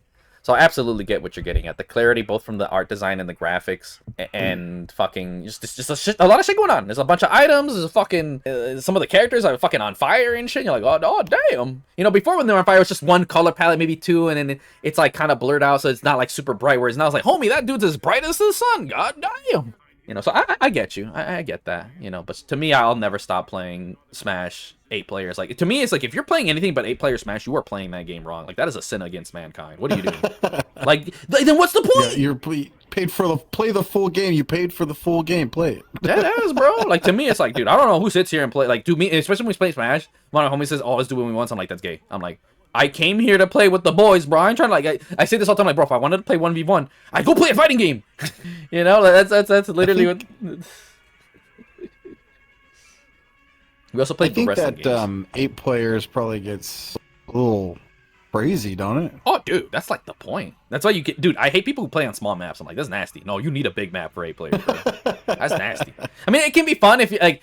If you want a small map with 8 players, it's just to see everyone get fucking smacked around the stage, bro. Because like everyone's getting hit. Like, you know, and that's the thing about Smash to me, is like, it's like you have items that it's random. Like, it's literally built around randomness. So when you get rid of it, and that's why to me, like, that, even like outside of the fact it's not a fighting game, why to me it's not even entertaining to watch as a spectator. It's like, it's boring as fuck. Like, you got rid of all the cool shit that I like. I like this fucking random ass shit. Randomly someone gets the fucking hammer, like, oh, let's fucking go.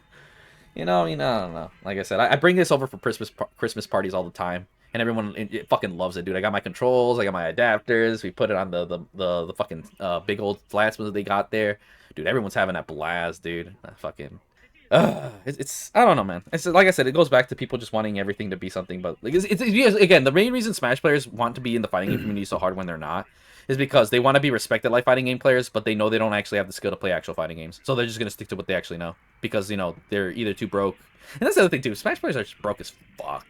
Like, they live in their mom's basement, and their mom buys them Smash and the Switch because they don't want to buy them a real fucking console, bro. Yeah, that community's fucking...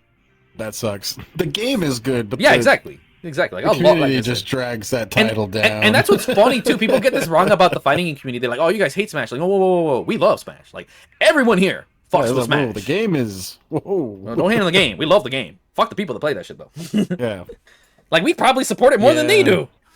Like, we buy the DLC because we ain't broke. I find that there's a lot of communities that do live in their own, like, Reddit echo chamber and shit.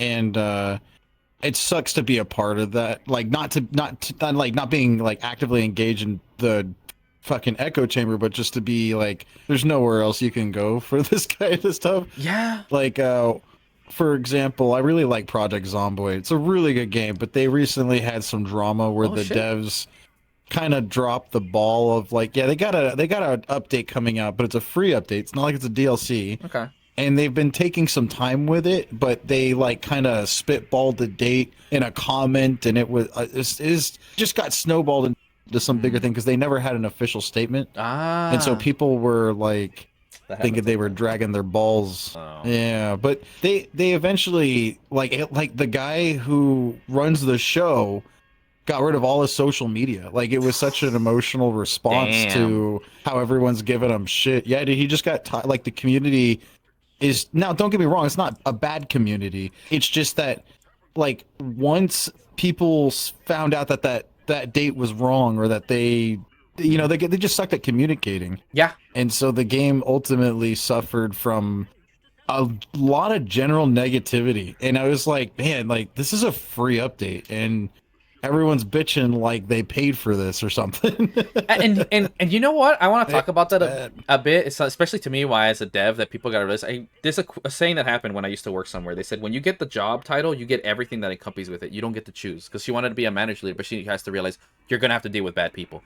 Being anything that involves a position of famousness, you have to be in your mind ready for the kind of things that could come with that. If not, be at least mentally prepared. Like I remember there's some singer and she always hides her face because she's like, nah, I don't want to deal with that shit. See, smart.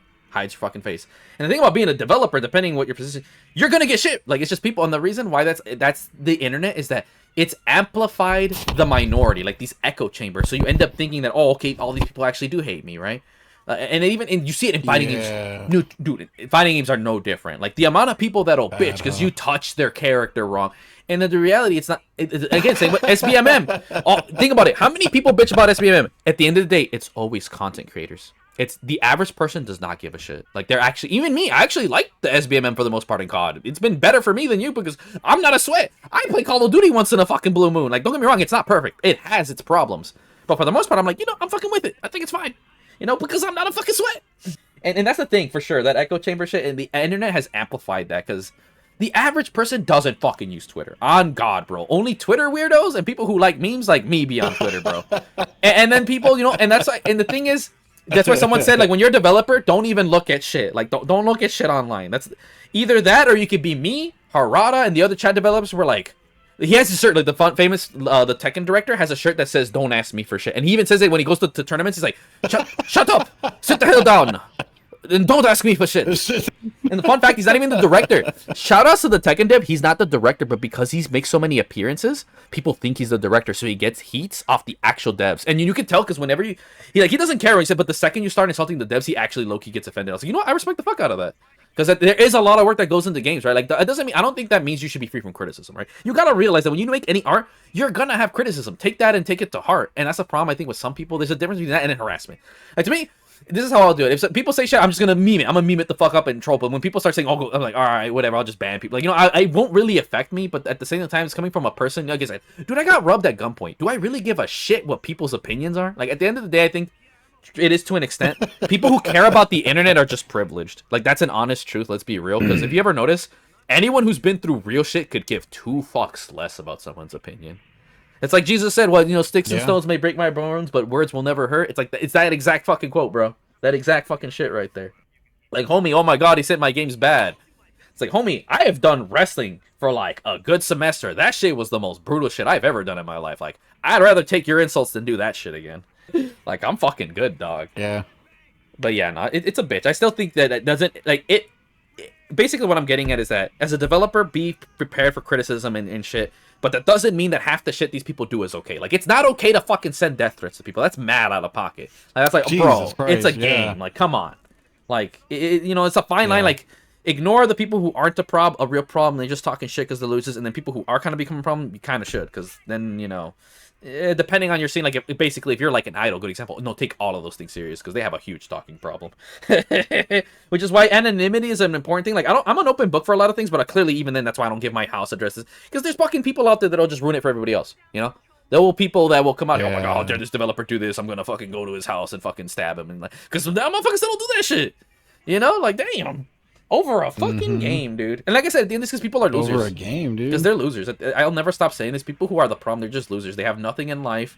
Their parents don't love them. They live in the basement, and then they have a job they hate or some bullshit, and they just want to go take it out on someone else. That's really what it is. Because I ain't never once met a motherfucker who has a life and has ever said, yo, you should kill yourself. On God, bro. But, yeah, no, I get you with the whole thing. They're usually the more disturbing people. Yeah, true. Yeah. And again, that's why they have so many hours to play this fucking game. Says, they ain't got a 9 to 5. Plasma says, when I think of Street Fighter 2, I'm like, Hadoken's Gambit is way better than Blanca's defense. Checkmate, M. Bison, checkmate. Oh, damn, yeah. Gambit, yep. You funny. That's a good one. But, yeah, yeah, you're right. Echo chambers, I feel, have been ruining gaming a lot, because then the developers will listen to the minority instead of... They have, man. Oh, God. Especially, like, pro players. Like, and here's the thing. I've seen it even in fighting games, and especially COD 2. Just because you're good at the game doesn't mean you know how to balance shit, dude. Right. Because too many people think about... I think is what...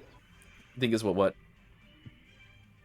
I think that's what ruined Overwatch. The rebalancing, and then even Overwatch 2, the overall rebalancing of all the characters, like, they just fucking nerfed everything. They took what was fun. Like, I will never forget the first Roadhog rework, and a lot of people who played that character just stopped playing the game for a while.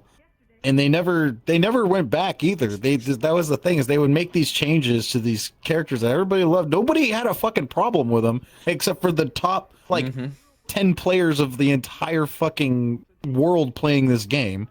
Like they would find some way to abuse it, and the developers were like, well, we can't have that. And you want to know what's funny for my game? Like, I won't do patch. Like, I'll do updates because I feel that's necessary, because people just have low attention spans. But I will not balance. Like, unless something's, like you say, I want something objectively broken. Like, if someone found, like, an infinite, nah, we're getting rid of that. But, like, oh, this dude's jab is so good. I'm like, nah, it stays. I don't care. Like, we need a return. Like, everyone's screaming for that. They're like, can we just have the game, like... Even for pro players, like, this happened in Street Fighter V. The meta finally stabilized because they stopped fucking tweaking the characters. Oh, so here comes Street Fighter 6. I'm like, wow, we can't even enjoy the fucking final meta of Street Fighter 5. Ass wipes. Because I fucking love Street Fighter 5 now. Like, don't get me wrong, that game launched like ass, but the state of Street Fighter 5 now, it's one of my favorite fighting games of all time. Like, hands down, I fucking love Street Fighter 5 right now.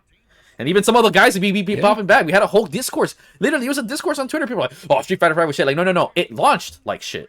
Which goes to show that your game should launch good, because no, it's not, one of the Nintendo developers said we don't like respect. Nintendo does a lot of shit, but at least they release fully released games. Like, they say once a bad game, always a bad game. It's like, look, even to this day, Cyberpunk, great game. There are people that refuse to touch it because of how bad the fucking launch was. Street Fighter 5 has the same problem. There are people that won't touch it and still shit on it to this day because of how bad the fucking launch was. Whereas right now, low-key, Cyberpunk and Street Fighter 5 are some of the best games that come out last gen. They launched as some of the worst. They ended up becoming some of the best, but people have been too burnt by all these other games like The Division, Siege. Oh, it'll get better. It'll get better. It'll get better. 3 years later, fucking Skeleton. Like, what better? It got worse. The Division's fucking balancing. Like, I actually found it playable. By the time I came back later, like, oh, did they fix it? Bro, just shooting enemies became a bullet sponge cancer. I'm like, I can't play this shit. Same with Siege. I'm like, what the fuck's even happening anymore? Can't play this shit anymore. Whereas Street Fighter was, you know what I'm saying? Like, for every one game that, like I said, Cyberpunk, Street Fighter, they're the only ones I can think of. Way better games. There's like 20 more I can name that just got worse in time. Just straight up got worse. Like, just make the game right from the first time, and you'll be fucking fine, dude. That's why. So, like, know that in my game, unless something's actually fucking broken, I ain't changing shit.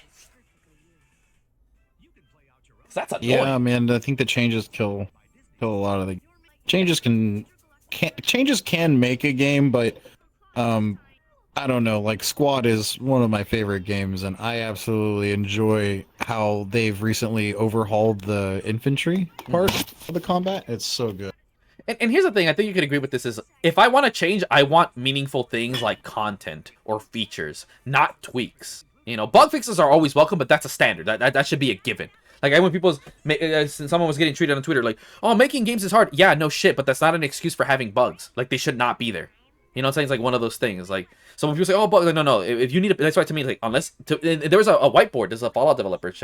He said that, oh, we always had a whiteboard, and the first thing on there was always prioritized is bugs. And that's like, if there's a new one, you would immediately put that, and then someone's like, okay, I'm on that. Like, that's the number one thing they always prioritize. Whereas now it's like, that's the other.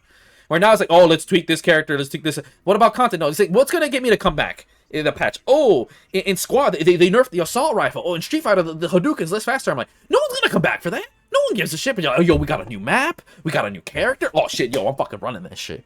Like, if you want to do updates, do meaningful updates, like fucking content. Like I said, it's just that word is like it's like an allergy to like fucking developers. Like, especially like wait, content. Do you mean Battle Pass? And no. You update it and you let people play a new thing you came up with, and then we charge them. No. You just give it to them. But how do we get money? You should have already gotten money if it's sold good in the first place, jackass. Fucking trying to nickel and dime, because guess what? A lot of people hate that. That's why I don't want to do that. No, the other thing that's holding back fighting games is, first of all, people don't want to pay $60 for a fighting game, sadly. And then again, people think it's too hard. There's nothing for them to actually play. There's no co-op. And then the last thing is, okay, characters, and there's no features. The last one to me is that they fucking hate DLC. They feel it's funny because fighting games deserve DLC more than every other genre. I'm gonna keep it real with you. There's more work that goes into a character than a COD character, hands down, because they're the point. And they're like, yeah, I don't want to pay money for more characters, and that's the whole point. That's why to me it's like, when I do make pet, even to say I do plan on actually making a sequel for it later, because it's like I said, it's a pet project, and I don't think I'll get everything out the way in the first one, right? So just know there's already gonna be a sequel. You know, oh, spoiler alert. But I'm not the belief of like, no, you should have all the characters from the last games, and you should not have to fucking charge for legacy characters. That really rubs people the wrong way, bro. Oh yeah, like really fucking wrong. But by that same note, I'm like, to me, it's like, because no, it's a lot of work. I cannot understand how much work it is to make a fucking character in a fighting game. Far more than a lot of other shit. But if I have to, like, I'll get the old character. I'm not touching them for shit. And I guess it'll make people happy because they'll play exactly like that. But if they're trying to pick up, oh, but this character's unviable now in the meta, it's like, well, that's not the point. I brought them back to keep the 90% happy that want to play this booty water character. Good example, my brother, he loves the boss character from Street Fighter 3.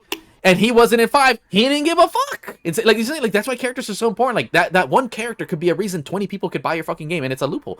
People don't want to buy the next Soul Calibur. Where's Zelda? Yeah. Oh, I don't care. Where's Starkiller from the Star Wars? Oh, I don't care.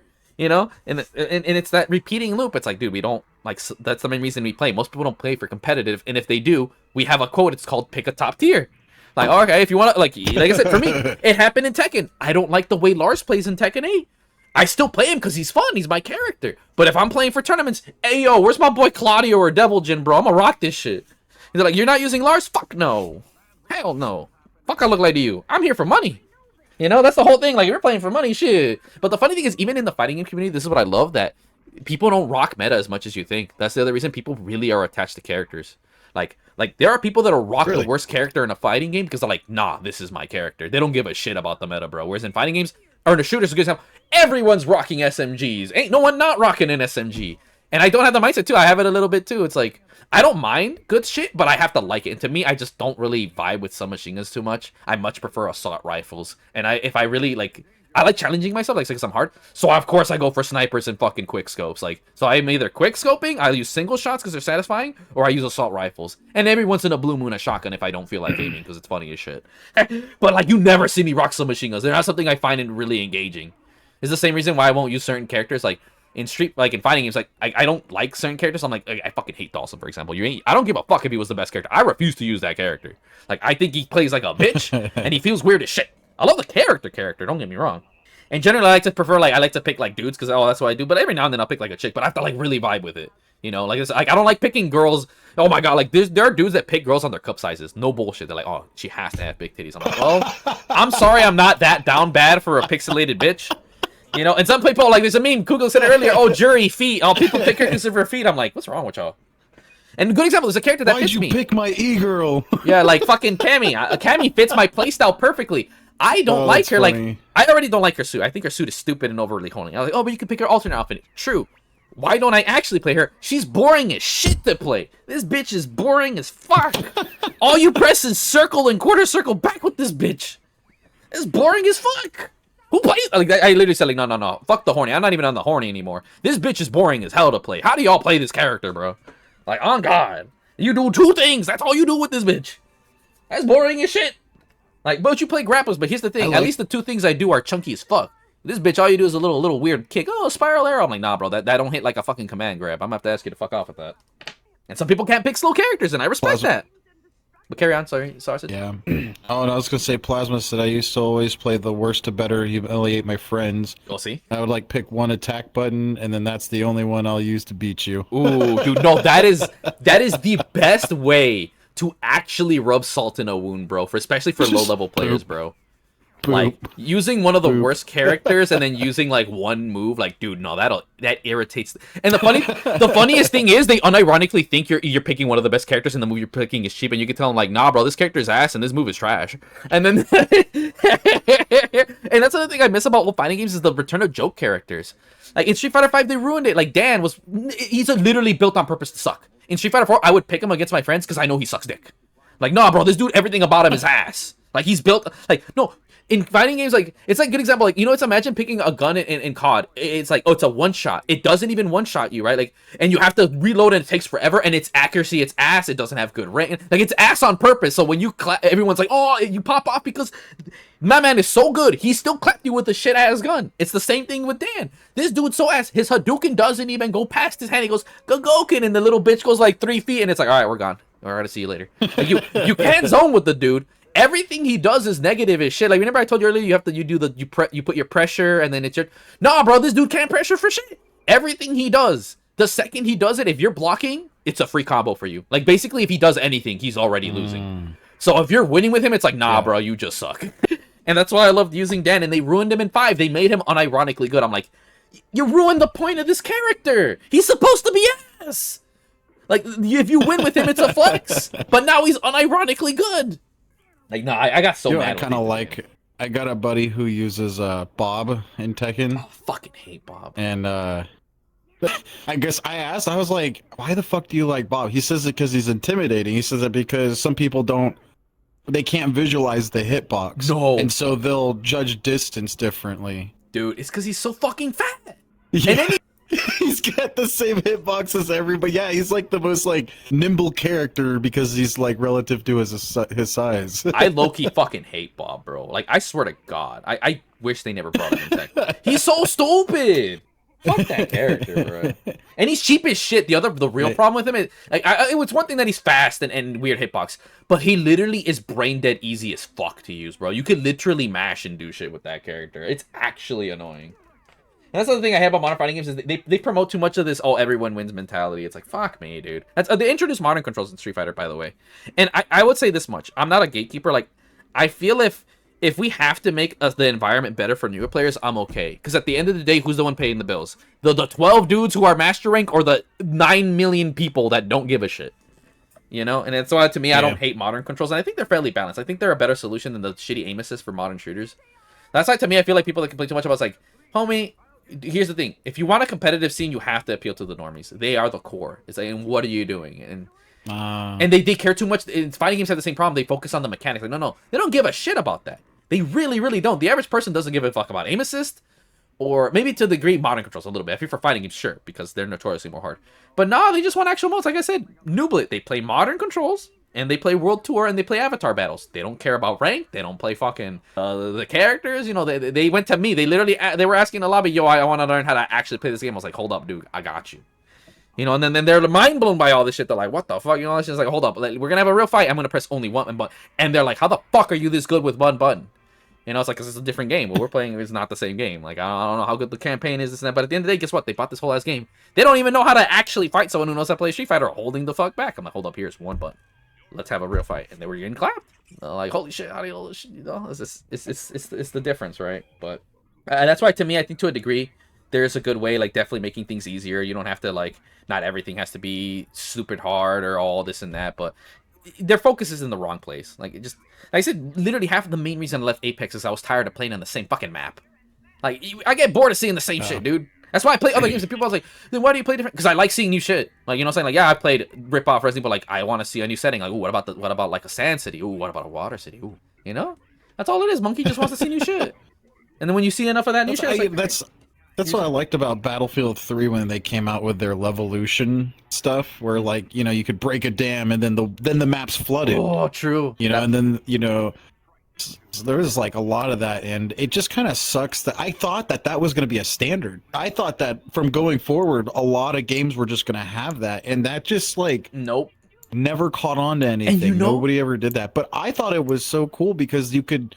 The game, like, there were a lot of people who were like, don't break the dam because we have a sniping advantage with us having a spawn up here, and so it puts the objective on the other team to, I mean, it's not, I mean, the game's about kills and tickets, but it's like, you could break the dam and then take that advantage away from them. Yeah, no, dude, that was like...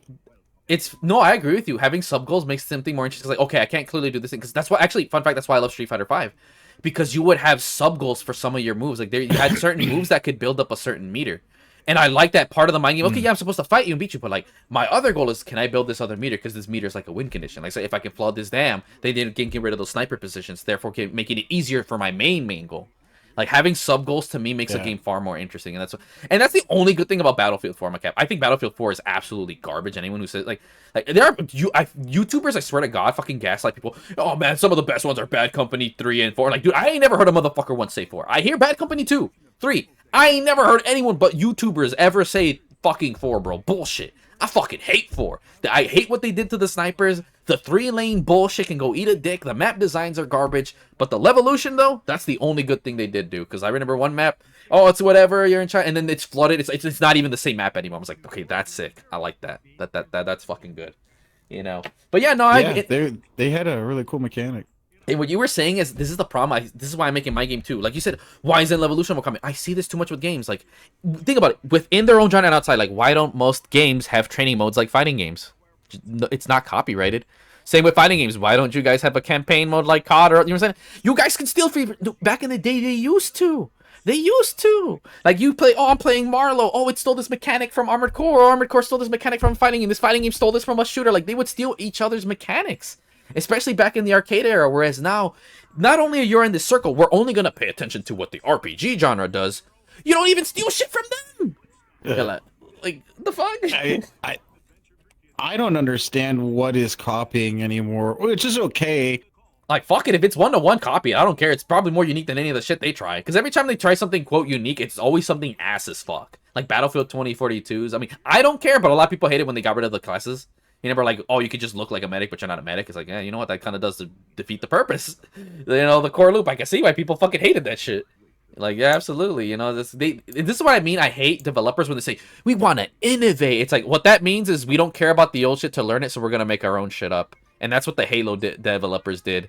You know, so that's why I hate, because, dude, I seen a documentary way back for the God of War developers, and this is what old developers used to be like. They would actually be like, oh, my game's not perfect. Like, fuck, they will release a game and still not be happy with it. Like, no, we could have done more. Because they could have. There's always more they can do.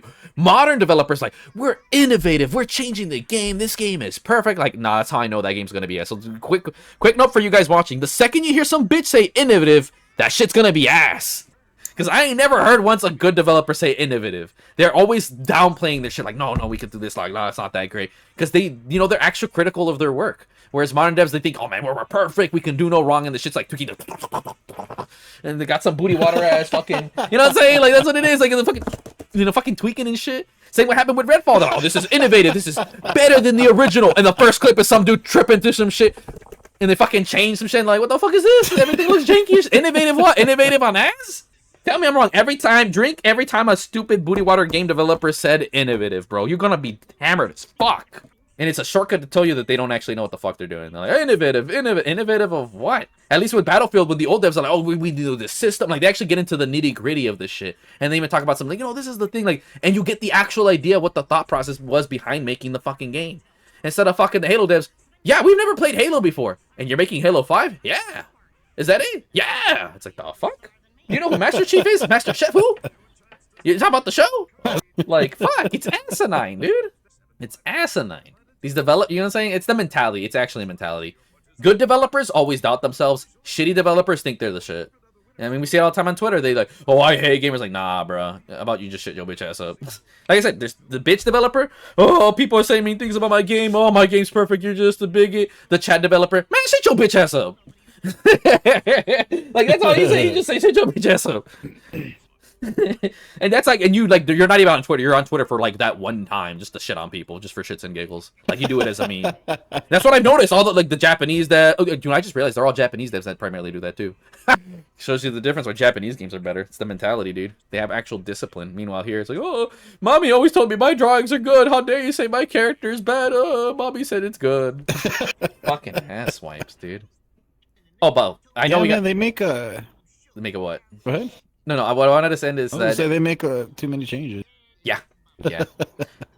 Oh, but I know I got semi-sidetracked for a good minute, but we're definitely gonna have stats. So I'll guess you okay? You want me to get a little bit into the Roblox fighting game for you a bit? Just I wanted to get into it. Like, I feel you could so to further explain the stat thing, because it's a lot of back behind it. If you don't mind, do you want to hear it a bit?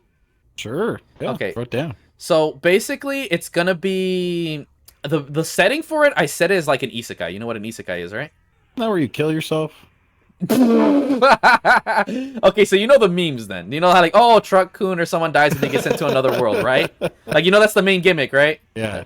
So yeah, I said it as an isekai, and part of the reason, because again, at the end of the day is, I'm like the Power World devs, I'm making what people want. And it's like, okay, that's why like I know my game isn't a niche. Like, that's why like some games like puzzles, like the main games that are always popular is action. At the end of the day, we're all just monkeys. What are the most popular genres? Like, oh, anything that has fighting, any combat. That's why I think about it. In the 80s, in the 90s, 80s, fighting games or, you know, adventure games. Like, it's adventure or fighting. Like, we need swords, shields, whether it's hands or guns, we want to engage with it. Those are the popular games. And and the thing is, if your game doesn't do that, it's a niche. Are you a sports game outside of the people who play 2K and FIFA every year? It's a niche. Is it a card game? Is it a racing game? Is it a fucking flying game? Niche. If you ain't throwing hands, shooting, or swinging a sword, people don't give a fuck. You know, it is what it is, and I am with you guys. I am also of that variety. Like, you know, I'm like, yes, I also appeal largely to the same thing. I just occasionally like to play the other shit, too. you know. And then I think, okay, cool. A fighting game to me, I think a fighting game is a base appeal. That's why to me, when people say, "Oh, fighting games are niche," no. Fighting games are niche. The other fighting games that ain't Mortal Kombat, Tekken, and Street Fighter are niche. Get that right. If you don't give a shit about the other ones, and if we count the overall fighting games, then they're definitely not niche. Smash, Naruto, Dragon Ball, like no. Fighting games are not niche at all. Like they get as many numbers. Like the big three is like FPS, fighting, and anything where you can like adventure. I would count open world games under the banner of adventure, right? Anything where you could explore or choose an adventure, like Uncharted and shit. I think they're in the same fucking realm. And again, because guess what? Like I said before, I want to see new shit. I want to see new stuff. You know, I either want to fuck shit up, see shit blow up, or see new shit. Yeah. You were saying Swausage? Why do you think we have so many? Why do you think we have so many? We have so many sequels, dude. We're like on fucking Tekken 8. You know, Street Fighter, what, 6? I don't know. Because like, people want to play it safe. It's like they want to play it safe. I mean, like, is there just no company out there that can topple them? There's not, I mean, not, and I really do mean like, there's not even a fucking like corpo fucking game, a corporate game that can take them on. So the real reason, there's no resource. Like, here's the real reason why. And this is in general, this is not even just unique to fighting games, right? The bigger reason is why we see so many sequels. Like I said, they want to play it safe. This is why we don't see new IPs. Like, bro, the biggest new IPs we had was literally The Division and Destiny, and they were also living proof if you fuck over your fan base, they don't want, like, the numbers of Destiny 2 and The Division 2 are like way less than half of what the initial hype was, right? Because like, oh, everyone was hyped for initial, and they're like, oh, I came to get Tom Clancy this, I got Booty Water fucking Borderlands, I don't want to play it. I came to Destiny, oh, I want rip off Halo, I got Astony. Booty Water Borderlands. You know, like I will never not call Destiny Astony. Like, bro, if you play that game, I don't hate you. Props to you for somehow not going blind for playing that booty water ass game, bro. But the other thing is people want to play it safe. People want to just play it safe. And the reason why you don't see so many other fighting games is there are other ones. Like the Arxis is actually a really good one. They got barely Guilty Gear sold 1 million copies. To them, that was a lot. It was super niche, and it did.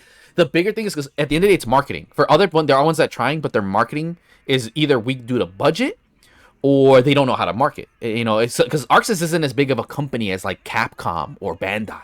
You know, that's why Dragon Ball. Why did Dragon Ball Fighters see the IP? It's a well-known, and you put Dragon Ball on anything, that shit will fucking sell. And on top of it, Bandai backing it up, and then they got Arxis, the guys who made Guilty Gear, to, you know what I'm saying? They okay, you guys make good 2D fighting games. We're hiring you to make the game. We're publishing it, and we're asking for the rights from you know, the actual thing. And the other thing about Japanese developers specifically is that they tend to cater only to their audience. They're not like here in the West where they know they have a worldwide audience to get. But you see it too. It's catering. But at the end of the day, there's more Americans than there are Japanese people, purely by number. And at the end of the day, there's more people that speak English than Japanese, right? So part of it is that especially like there's a lot of indie fighting games, really good ones. But bro, as you notice, they don't even have a dub. They're purely sub. Like 100%, they make the game, and the same with anime. And it's gone popular. Like they just get popular because they're good. Like anime things from Japan are just good. Japan stuff got good not because they tried. Like they have it. They didn't give a shit about subs, exporting, like whatever. They were just focused on their market. Same with Yakuza, and then they rolled more into it. It takes resources, and it does take effort because at the end of the day, where are you gonna find a person? I mean, now it's more common, right? Because now there's more people. A lot more people are learning Japanese thanks to anime, right? It was very, very hard back then, especially when you think about it, your yen to American. Like, yo, hiring a translator is gonna cost you twice as much if you would have gotten someone from Japanese to Chinese because, oh, they're right fucking there. Whereas American, like, oh, it's all, like, you know, how many you're fighting there, right? But it's a mentality thing, and it's also just budget constraints and shit. And like I said, the average indie developer who's starting from their basement isn't going to have a full team to start. Again, because at the end of the day, a lot of developers outside of those ones, because they're big companies, right? There's no way you're beating NetherRealm, fucking Bandai, that's the Tekken, and then Capcom. Those are big ones. And all the other ones are all small. Arxis is a small company. French Bread, you know, that's indie as fuck. Like, they're all indies. You can't ask them to compete with an actual fighting game. In the 90s, they did. Because the 90s were the COD back then. Everyone wants to do it. And then, okay, no one wants to fuck with it anymore. And Battle Royales are in the same state. Like, no, even if you do whatever, no one really cares. The only reason it's even there is because of the fact that Battle Royales are like, well, now I think they're out of the limelight, 100%. Now we have a stable, and it's not changing. But people still want to hop onto that, right? At the end of the day, it's because fighting games, people got burnt out, and the era of people being like, oh, fighting games are... The bigger thing is that other companies could invest. That, like, it's a good example, Bethesda. They could totally make a good fighting game, right? Dude, I have good ideas. I came up with good ideas. Like, Loki, so Bethesda, you're listening to this. I will make the fighting game for you. I have good ass fucking ideas. It doesn't occur to them because it's nowhere in their sight. And it's for 3 reasons for Western developers. So you see why. Now you know why other fighting games haven't even come close to the big 3. And Soul Calibur got cooked. There's a whole thing about that. Check it out on my YouTube. But now the reason why haven't other ones capitalized on it, like they said, like EA can make a fighting game, Ubisoft, like they all have IPs. It's not even in their radar. because of the fact that the largest scene of fighting games just isn't like, believe it or not, fighting games are bigger in Japan than they are in America. So that's number one. They care more about think about it, battle royales. Look, Halo added a battle royale for a reason. They look at the trend. They care more about trends and stuff. They don't give a shit about opportunity because the thing is, people don't realize they don't see it as an artistic medium. All they see is numbers and graphs. And right now, fighting games as a whole just aren't in there. They're really fucking not. That's an honest truth. I was gonna say they're data driven.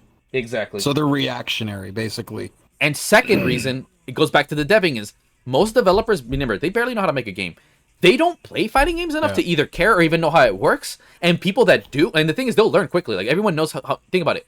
Everyone knows the stigma of fighting games being hard. Imagine being a game developer, and you're like, and you know about, like, oh, they're hard, and you know about animations and shit, and you're like, I am not fucking with any of that shit. Like, that seems like a lot of work to do, and I have no idea how to balance that. Like, that's the other reason is developers don't really know how to make fighting games. Because you either have to, like, one, have development experience, or actually play the game enough to where you get it. Like I said, I'm developing a fighting game, and like I said, it's 1/3 because I know tech and I'm a nerd. The other half is because I had to learn frame data because of fighting games. Other games do not demand you learn how this bitch works under the hood to be good at it.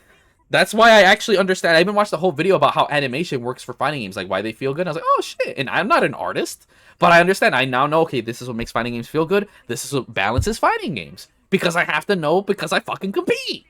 Whereas the average game does not. That's why, again, you notice for a lot of games outside of RPGs are good because why? They're easy. They're easy. That's why RPGs are the easiest game to transition. There's not a lot to do. It's just art and story, and that's easy for if you're a creative person. Right. There's nothing really towards a gameplay, and like if you play in a very number-driven space, then the main thing that matters. You have to know how the game works fundamentally in order to even play it. So of course you're gonna know how to make a good fucking RPG. That's why I feel like you see a lot more indie RPGs than you definitely see fighting games. Like I said, Roblox doesn't have any. Like I said, fighters, sure, and they don't even have that many. Like, literally, you could go to the tab for fighting in Roblox, and there's, like, maybe 10 games max, and you're like, wow, these all suck, and none of them are... Bro, none of them are even, like, close to even Smash quality, in a sense. It's like, damn, this category sucks dick. This shit's free. That's why I want to make it for Roblox, too. It's like, oh, free real estate. Literally, it's free real estate. That is. It's free real estate. But yeah, at the end of the day, and the thing is, like I said, they'd have to, like I said, for me, like, Bethesda hurts, like, let's say, I'm seeing, in my opinion, in the future, when I do make the full version on Unreal, I'm calling it, if it pops off like Power World, 100% Microsoft's going to want to buy it. I'm not selling out, so know that much. But I'd be happy to, okay, you want to get day one Game Pass or some bullshit or whatever. I don't mind working out a deal with Xbox. It's in my favor. Like, why the fuck not, right? I'm with it. I don't care. I'll play ball. But they would want to get, and then, dude, I wouldn't be that surprised if they'd be like, hey, like, they could hit, like, hey, they'll be like, you are clearly, like, there's a name attached to it, because the fact that I'm an indie solo dev, like, it's easier instead of, oh, just a dev team, you don't know who the fuck their names are. Where it's like, oh, no, dude, that's like, oh, it's a game that popped off. It's one dude, and I'm going to be super active on Twitter, and I already have a channel, and I stream. So my name's out there. I can see Xbox being like, hey, would you like to be, like, the director for fucking our Bethesda fighting game? I'm like, say no more. I got you, dog. Like, I would actually, like, I literally have really good ideas on how I would actually, like, what characters would be. Like I said, I Skyrim guy, Fallout guy, and I know exactly how they would play, too. And I would actually incorporate elements of what makes those characters unique. Like they basically, I would make them like they're not just one character. You would go Fallout to Skyrim, and then you would choose like, oh, do you want the melee build, this and that. So it's actually one character, but it's actually 8 in disguise. Because just making like because think about it. How do you translate an RPG character? You don't. So you have to make it multiple. And that's what most fighting game developers wouldn't think of that. That's how you know they're too into their bubble. What most fighting game developers would do, they would look at the Skyrim guy, look at the most vanilla build, and then a lot of people would be pissed, like, bro, I don't play that build, right? Like, and that it shows that they don't inherently understand what the core of, like, you would have Fusra does, like a quarter circle, this and that. Like, he would have cool combos and he plays good, but hey, that's not why people care about Skyrim. They care about the flexibility of the classes and shit. How do you reflect that in a fighting game? I fucking put that element in the fighting game. I'll be like, fuck it all. Shit. I thought at first you were crazy when you said that Bethesda could make a good fighting game, but then I realized, dude, they're sitting on so much IP. Exactly. Like you said, they could make like an Elder Scrolls fighting game. Sounds weird, but at the same time, it's like it could be like all the gods, dude. They have all these fucking gods with extreme lore. Dude. Bro, everybody likes Sheogorath. I would love to fight as Sheogorath with a cane, and he's got all these fucking like weird and random moves. Like, dude, it just... See, like, I thought you were crazy at first. You had me in the first half, I'm not gonna lie. Here's the thing. Here's how I would make the Bethesda fighting game. Like, characters you would have, obviously, Doom Guy, the dude from The Evil Within, fucking Halo, Gears. And we've already seen how a Halo and a Gears character play in KI. So that's set. For Doom, it's like, oh, I'd make him a rushdown character with a shit ton of armor. Like how do you feel as the Doom guy? How can we incorporate? And then of course we have his shotgun. It's for close range. The sniper's for far range. Like you have, like it automatically, like you can already see the balancing because you're being faithful to the character. That's why actually one of my favorite fighting games is actually the JoJo's Bizarre Adventure fighting game on the PS3. And it's a fighting game. Here's the funny thing. Why I feel like a lot of modern, and you can see it. This is how you see they're in their old circle. They'll too focus. Oh, how to make this a fighting game balance? No. How do we make it faithful to the IP? And in JoJo's, there's two. There's the arcade version, and it's just a good fighting game. It has the characters, whatever, but it doesn't have anything that makes JoJo. It's just a fighting game with JoJo skins. Nothing special, right? To a degree, there's still like there's more nuances, but that's how I seen it. But then you go to the PS3 version, bro. They make references to the fucking. I don't give a shit about JoJo's, mind you, but they make references. Like in one of them, you can stop time, but if you're using a character that also has that time effect, he can unstop time if you waste your time. Like. And that's something that no one would think of to do in a fighting game. Oh, is it balanced? No, it doesn't matter, but it's a reference to the show. It's more it's trying its hardest to be faithful to the show, and in itself, it auto-balances. Because clearly there's been a lot of thought of balance already put into it, and you just got to translate it into a fighting game. Oof. And that's why I like them. And the funny thing is, it ran at 30 FPS. That's like a sin in fighting games, believe it or not. But it's so well animated that it doesn't matter. It's so, and the thing is, at the end of the day, they're like, we're not here to make a competitive fighter. We're here to make a faithful JoJo's fighting game, and they absolutely succeed. It looks amazing. It runs great. Like I said, I don't give a fuck about JoJo's, but that game fucking slaps. That's how you know you make a good example. I love the Dragon Ball Z Budokai Tenkaichi games. They care more about being faithful to the material than making a good fighter. And the thing is, it's a good ass fighter too. Like you know what I'm saying? If you're just faithful to the IP, you'll end up making a good whatever you're trying to do anyways. Good example, the XCOM Gears game is so well translated. They're like, how faithful can we make this to Gears? And then we just, let's just translate it. It's translating. The problem is they'll take like, they'll just say, we're just gonna make a fighting game, but put the skins of this. Oh, we're just gonna make like the shooter, like Defiance, that's what it is, but we're gonna put skins, and without any of the unique nuances that made those IPs interesting. You know, I think Defiance the X Defiant does a better job than other ones. I feel that's a bad example, but that's how most games are. Like if you ask Activision to make a Street Fighter Call of Duty game, they're like, oh, it's just Call of Duty but with skins of Street Fighter characters. Like you're missing the point. That's why actually in Monster Hunter I was upset that they made the Hadouken and Emo. Like they're halfway there. Like okay, you can attack with it, but I can't combo into it like in Street Fighter. Like you're halfway there, but I'll take it. I'll fucking take it, right? Like you have to get the reason why people. It's not like I said. People will get into it. Like I said, Noctis or people will get into the IP because it's the IP. But how many people are gonna stick around, right? And Zelda and Noctis, they're great additions to both their IPs. And I would argue Zelda's more faithful than Noctis. Noctis is literally Triangle the character. I'm not bullshitting you, and I'm gonna keep it real. I fucking love it. Like, you guys want to learn how to play Noctis? Get really good with just one button, and it's the almighty triangle. Everything else can go fuck itself. Because they knew people that Final Fantasy players don't play fighting games. So they're like, fuck it, we're just gonna make triangle hella fucking good. You know? In a game where it's notorious for having over 100 moves, this man, homie, what do you mean moves? It's a button. Run that shit. Like, you want a combo? Mash that bitch. You want to start? Press that bitch. My homie rolling? Press it. You don't know what to do? Press it anyways. Fuck it. It's everything. It's a meme move, bro, in the community. Like, you know what? I'm with it. I like that he has a one-button ass fucking just machine. But is it faithful to fight? Actually, you know what? It is kind of faithful to Final Fantasy in a sense. But that's aside the point. That's 15 specifically. But he doesn't have any of the unique things. Like, he has, like, an example, he has his spells, right? He has the ice, fire, but they're just throws. There's like, no, like, imagine if you made it where his neutral was, okay, I can either, like, if you sidestep left, I could throw fire. But if you sidestep right, I'll throw ice. So now you have to contemplate, do I feel like taking chip damage or do I feel like getting prosing in place? Like, oh, the wall's to my left, so I'm not going to sidestep left because he has ice. And then you'll get, like, you're thinking of Final Fantasy into Tekken. And that's what I'm really trying to get at, right? I mean, you get it. That's just a weird example. I don't think that's 101, but you get it. I don't want to go too much on theoretical bullshit if I was developing Tekken or fucking Bethesda fighting game. It's a lot of thought. Be interesting. I never thought that. I mean, I know that they have a lot of IPs under their belt. But there's like, why? Like, honestly, I thought that the Nickelodeon fighter game was going to get a lot bigger, and that just flop was doo-doo. I feel like it was the same thing with the launch. Multiverses, they're trying. And you know what? You know what? This supports my thing. You want to know the main reason I know for sure? I feel Nickelodeon as much. Part of it was their voice acting, like a content. The main reason especially to me in Multiverses. Oh yeah. Why I think it's slacked? Here's the problem. I even noticed it. Why do I play Smash? Remember, why doesn't Multiverses have 8 players? Strike 1. Where's my offline content? Strike 2. Then strike 3 is like, like these maps suck. It's so freemium. Like I feel the like maps were just not good. right. They were cool because they were trying to be faithful to some of the characters' IPs, but they just weren't like well thought of. And like and none of them were just a flat line. Like I think like if they're trying to do something like Super Smash, then they need to go with copying the levels too, because the levels vary from super intricate to some that move and change to some that are just fucking flat. Do you get it? And that's They the just reason. don't have that. That's why Smash is on top. You have something to do offline. You don't have to play online. It's more than 4 players. That to me, if you're a rip-off Smash game and you can't have at least 8 players, you're garbage to me. By the way, we're gonna have our own rip-off Smash in my game, and it's gonna be 8 players. There you go. Like fuck me, miss me with that shit. And like you said, what did they do in Smash? No, Nickelodeon had some. They had one where you were on the moving bus. That was a good map. But the problem is what they do is let's be faithful to the IPs in art, but not in gameplay. Like, oh, what's Danny Phantom stage? Oh, it's just a platform with Stonehenges. Fuck off. It's like that's not a map. What the fuck is this? Remember in Rainbow Road in Mario, you're going a little thing, you go into little tops, and you have to go up and down. Like the maps are part of the fun, and that's what PlayStation All-Stars did good.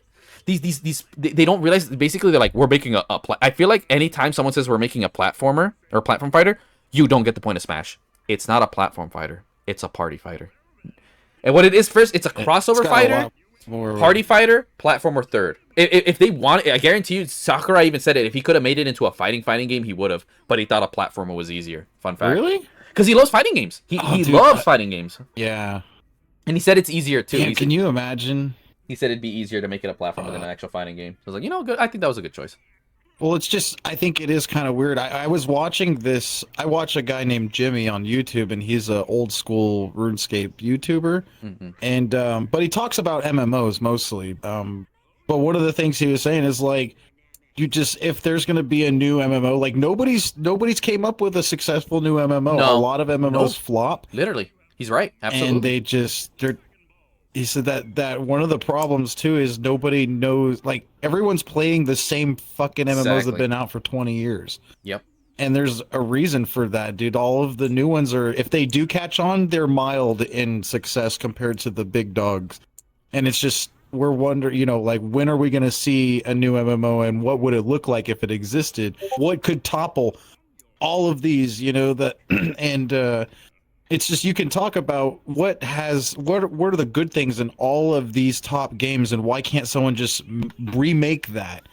And it's just crazy how there's, just so many years dividing the top dogs to anything that could come. And it's funny. I want to get into it. So, I mean, sorry to cut you off. I mean, you good? If you want to go more, you can. No, that was it. No. And what it's funny is that it goes back into the same thing, because even I actually have been frustrated with a lot of fucking MMOs, because I feel they haven't changed since World of Warcraft. Like, to me, I feel the World of Warcraft formula is outdated. Like, that's archaic. Like, that exists. Same with like RuneScape, but RuneScape is like, I feel like in a unique case where like, nah, don't change that. Like, but World of Warcraft was limited in a lot of ways, and they worked with what they had because that's what you could, like, to have, again, because the main thing is this we gotta separate. There's MMOs and then there's MMORPGs. I speak for all MMOs, RPG or not. And they've all followed this formula. Like, they don't want to do the best MMO I can think of in recent memory. I think was called Defiance, or what's it called? It's the one where you're third person. It's that sci-fi. I think it was Defiance, right? It was like on the sci-fi show.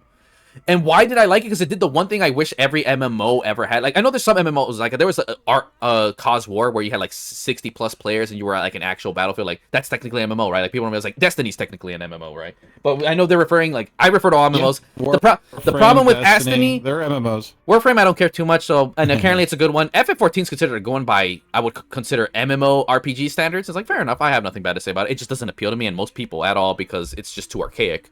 Like, no one wants to sit here and, like, at the end of the day, turn-based is a niche, and the thing is, FF and RuneScape are just real-time turn-based. Most people do not vibe with that. That is a niche. People need to realize, like, you can have again, FF14 is arguably one of the best MMOs. Most people don't give a shit.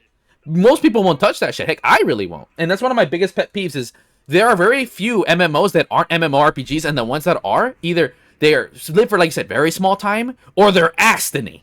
Like, they're just like, they're trying. The best one was Defiance. Why? Because it has exactly like an RPG, but it's also a third-person shooter. So now skill is involved. That's the main thing that I always hated. Is like, if you can miss. So, like, like you said, all this, like I said, with RuneScape, it has that skill barrier because of the unique circumstance. That's why, like, no, don't change it. It worked with its limitations.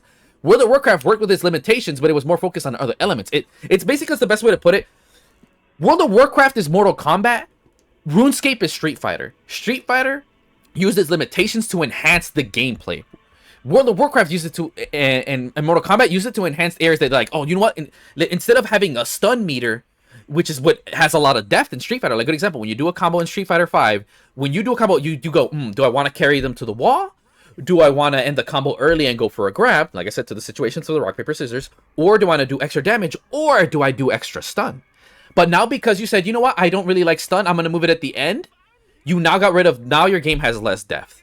But you've introduced a very unique gimmick, and it's called fatalities. And we can all agree, without fatalities, Mortal Kombat wouldn't be where it is today, right? And that's the same thing with World of Warcraft. We're like, we're going to not focus on this aspect that increases the game depth, but we're going to focus on this thing that's very surface level, but this is what brings people, right? Like, without the huge lobbies and the parties and all this other shit, World of Warcraft would not be where it is today. Like, that's what I can't say. That's why World of Warcraft isn't a god tier game, but I did so much to the community that it can't be understated, right? I can never go back and play. Like, if I wish I grew up playing World of Warcraft, because but I got to play Habbo, so close up. They're both MMOs. They're both MMOs. Like, straight up. And then the thing is, Habbo, to me, had more interesting games than World of Warcraft, in my opinion. But the thing is, clearly World of Warcraft's harder. You have to actually have raids, parties. There are elements to it, right? But at the end of the day, its skill isn't even comparable to that of fucking RuneScape. And same thing, Mortal Kombat. Now you guys know, Mortal Kombat has a lot of cool, shiny things. Like, oh my god, look at the fatalities, all the secrets and that. But they're surface level. After that, they're like, oh, you realize, oh, the combos are easy as shit. This game's got no Oki. You have a block button. That's cringe. And Street Fighter, you're like, damn, bro. You're telling me it took you a year to learn how to do a Hadouken? Damn, that's some shit, dude. You know, and that's what that's why I love fighting games, because of the fact you have something to master. Same with RuneScape. You can sit here for an entire year and be like, I finally mastered the art of going in and out of my menu. You know? Whereas on World of Warcraft, it's like, no, you just come in with the right gear, you're prepared, you know, like, there's still things, right? But, like, it's not hard for me to, all right, I'm about to do the spell, and like, there's coordination. Don't get me wrong. I'm not understating. There's coordination, but that's really it. There is no real, like, skill to the game. Except with RuneScape, there's mind and body, and that's what I like. I like both, not just one. And COD's the same thing. You have your best class SMG, you don't think anymore. You just play. There's no real thinking. Meanwhile, with games like Counter-Strike, Surgency, Sandstorm, no, there's thinking for days, bro. You're thinking like a mother. Same with Battlefield. I gotta compensate for fucking goddamn bullet drop. You're thinking like a motherfucker. I forgot what was leading into Plasma Ball's ass. Yeah. I forgot. He asks, what do you think of Killer Instinct? Oh, So dude, the I love characters KI. are kind of lame, but the game mechanics are good. Really? That's funny. I played it once. I played it with D-Grade, actually. Dude, KI I actually never played that game. has some of the most interesting characters. I feel that's a funny take. I mean, I respect it. It's funny because, dude, KI has the most 80s ass characters on Earth. Dude, they have a rip-off Terminator. They have a rip-off fucking... No, literally, you look at it, they're the most 80s ass characters. Same with Mortal Kombat. Their aesthetic is... Hold on, let me Google this. Hold on. You said Killer Instinct's characters? Yeah, literally, dude. One of them, Fulgore, is literally just I'm gonna like the look this Terminator. Like, stop and think about it. You know they were inspired by the Terminator, bro. Tusk is literally just your generic... He literally looks like Arnold Schwarzenegger, bro. Maybe that's why I hate that. That's why I talked about. I think the more people were bitching about Mortal Kombat, bro. You do know the cast is primarily 80s as fuck, right? You got your ninja, your actor dude. Like, dude, it's the most. So having the fucking Terminator for like, fuck off. That's an interesting take, though. I'm very surprised by that. It doesn't like the cast, because even a lot of fighting game in the community, we agree. Killer Instinct has some of the most interesting cast in fighting games, hands down. Like, we're like, so I guess they just don't appeal to you, and that's fine. Like, that's perfectly fine. But yeah, no, I love KI. KI's biggest problem is at high level, it doesn't play like low level, and I think that's a huge problem. I think it's hyper at low level than it is at high level, and that's coming from someone who loves KI. Also, it's a really hard game to get good at. No bullshit. It's really fucking Mike hard. Tyson with a Yeah, that's obviously inspired by American- Rocky. Like, it's clearly a Rocky Mike Tyson reference, which there's also a Mike Tyson reference in fucking Street Fighter with Balrog. Like, dude, literally Mortal Kombat and Street Fighter were you can see the 80s personality ooze in both of those, bro. Guile looks like your generic ass fucking, like, he has the glasses and everything. Like, oh, bro, I didn't know you came straight from the 80s. What the fuck's going on? Oh, and he's got his buddy cop Chun-Li. dangerously. Look, I'm the telling you, bro. mohawk with the double See? Come on. fucking axes, like. Oh, yep, you gotta have your Native American, dude. Street Fighter did that too. Yeah, I hate when people don't realize how 80s and 90s as fuck fighting games were, even to this day. Even Tekken. Tekken, dude. Because that's where they were from. They're from that era. They're literally from that era, so don't be surprised that a lot of the characters like, oh, yeah, shit, I think I seen this dude in a movie. So when they bitch, oh, why is the Terminator from Terminator in Mortal Kombat? Like, it makes sense. Like, this game is 80s as fuck. What do you want about, dog? Like, Yeah. Fucking asswipes. So and they had Conan the Barbarian. That's 80s as fuck too. Come on, bro. Like, also, what originally started this trend? I'm gonna keep it real. I don't know what I was going with this original thread here. The question was just, what do you think of Killer Instinct? No, that was that one, but I meant beforehand. Like I was going on. We were talking about rip-off Smash. Oh, whatever. Regardless, my point being is that too many of these companies don't understand what makes like the core of the game. They just. I said that's to me my biggest problem with multiverse is like, bro, where's my offline? Where's my 8-player Smash? Like I don't give a like I said before. If I wanted 1v1, I'd play Street Fighter. And I do. And I'm tired of it. And I already got Master Rank like 3 times. You really think I want to play baby bitch version of Street Fighter? Hell no. It's the same thing. Like it's basically like Pokemon. Like say, like Pokemon would make more sense if I had like people to play. Well, it's the thing. If you play with friends, everything's better. That's like no shit. I feel like that's not a good excuse for a game being oh, it's good with friends. Like bro, every game's good with friends. The worst fighting game of all time is Mortal Kombat versus DC. That game is ass. But it's like it's so bad it's good. But you won't catch me going to tournaments for that shit. But me and my boy Cody, oh, we'll run that shit. We're like, oh, this game's so fucking broken. This shit's funny as fuck. I don't recommend it though. Hell no. Unless you really love stupid shit. You know, it's like it's so jank. It's good in a sense. Oh man. Yeah, I forgot. What the fuck did you say earlier? Oh yeah, go ahead. Is there a mod that can shout out Greatest Gamer? He's streaming too. If you guys check out Greatest Gamer 00, follow him. Lots of YouTube content. Streams even making the YouTube contents. Why not? Fuck it. Definitely would do well with some. What I really like about GG is he streams at the times when everybody else isn't streaming. So I stream whenever I feel like you'll have a good. That's how you know he's not dedicated to the times that we all are forcing ourselves. I mean, I would like to be more consistent. Like I said, I try. I mean, like it's because of my sleep schedule and then IRL. But I've been more consistent lately. Like I said, there's a good time before, but now lately, no, I've been way more consistent. You know, for sure. Debbing has gotten in the way though, because like I said, there are some parts like right now you'll see a lot of my process because it's still early and a lot of things will change. But once things go into like, then I won't stream them because then it'd be spoilers, you know. Like I'm a big believer in like no spoils and shit. Yeah, these spoilers are hard. It's streaming is hard when it comes to spoilers. You just can't. It's hard to play a game and stream it for the first time, especially if it's an old game. I think that one of the biggest games that I tend to get a lot of fans with, I think the last couple times it hasn't been as bad, but every time I played Fallout New Vegas, I would get a lot of people who have so much heart for that game, and it's overbearing sometimes because the game has so much in it. Yeah, Conch he tells me all about that game. He just ruins it for me the whole time. He's just chirping in the chat about where I'm at. He tells me which gun I need. No, I'm just joking. I get you. No, I but get you. that he's just we joke. By the way, I love backseating. He's seeing it though. I love backseating. Plasma balls. That's me personally. Thanks for becoming MLG. Conch was the one he told one of the dudes to chill. Yeah, no, I get. I feel like it was experiencing this. I know it's so random to hijack a little bit, but what I feel about backseating, I feel like the problem is it's so overused that people don't know what real backseating is. Like, if someone's just giving advice, that's not backseating, right? But if someone's like, constantly forcing you, go, why don't you do? That's backseating. Yeah. And to me, I feel like backseating only applies to slow-paced games. Like, backseating in a fighting game, I think is stupid. Because first of all, you're here to watch them. They're better than you are. That's number one. Number two, by the time you give them that advice, the fight's fucking over. Like, you know, I feel like with like competitive games, it's the stupidest one up backseat. Like, homie, they either won't see, and even if they do, homie, that situation happened 5 seconds ago. It's not relevant anymore. You know, it's like shit. But personally, me, I love backseating because. Oh, sorry. Like I said, I only love it because I've been there, and like I said, like I play so many fucking games. Like to me, I only I mind spoilers, but that's it. As far as backseating and skill, I'm like, dude, look at my name. I know how to play. Like, if you can give me advice, I don't mind it. Like, to me, why I don't. And there's levels, right? Like to me, I tell people like, if you want to carry me with this game with advice, I don't care. Like, hey, yo, the best guns around the corner. I will be like, yo, bet.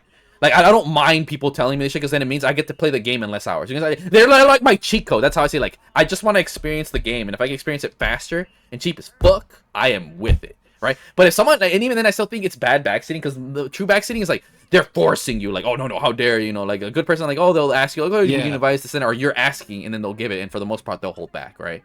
It's just, and I get it. Most of it comes from a place because people are passionate for their game, right? Like, I totally get it. But to me, if it's all out of place to love. for me, like I said, some people, I feel like there's two levels of backseating. Where like, to me, it's like for sure. One we can all agree is when they're like if you're getting mad backseating, then you're clearly just a bad backseater, 100%. And then some people I feel to lean too much where like they don't know what real backseating is. Like homie, you asked something. Why are you getting annoyed that people are telling you shit? And sometimes, and I'm not gonna. At the end of the day, if you suck ass, there's a reason people are. You just gotta be like, you know what? I suck dick, and you probably should take the advice. Or I don't know. That's a different situation, but like.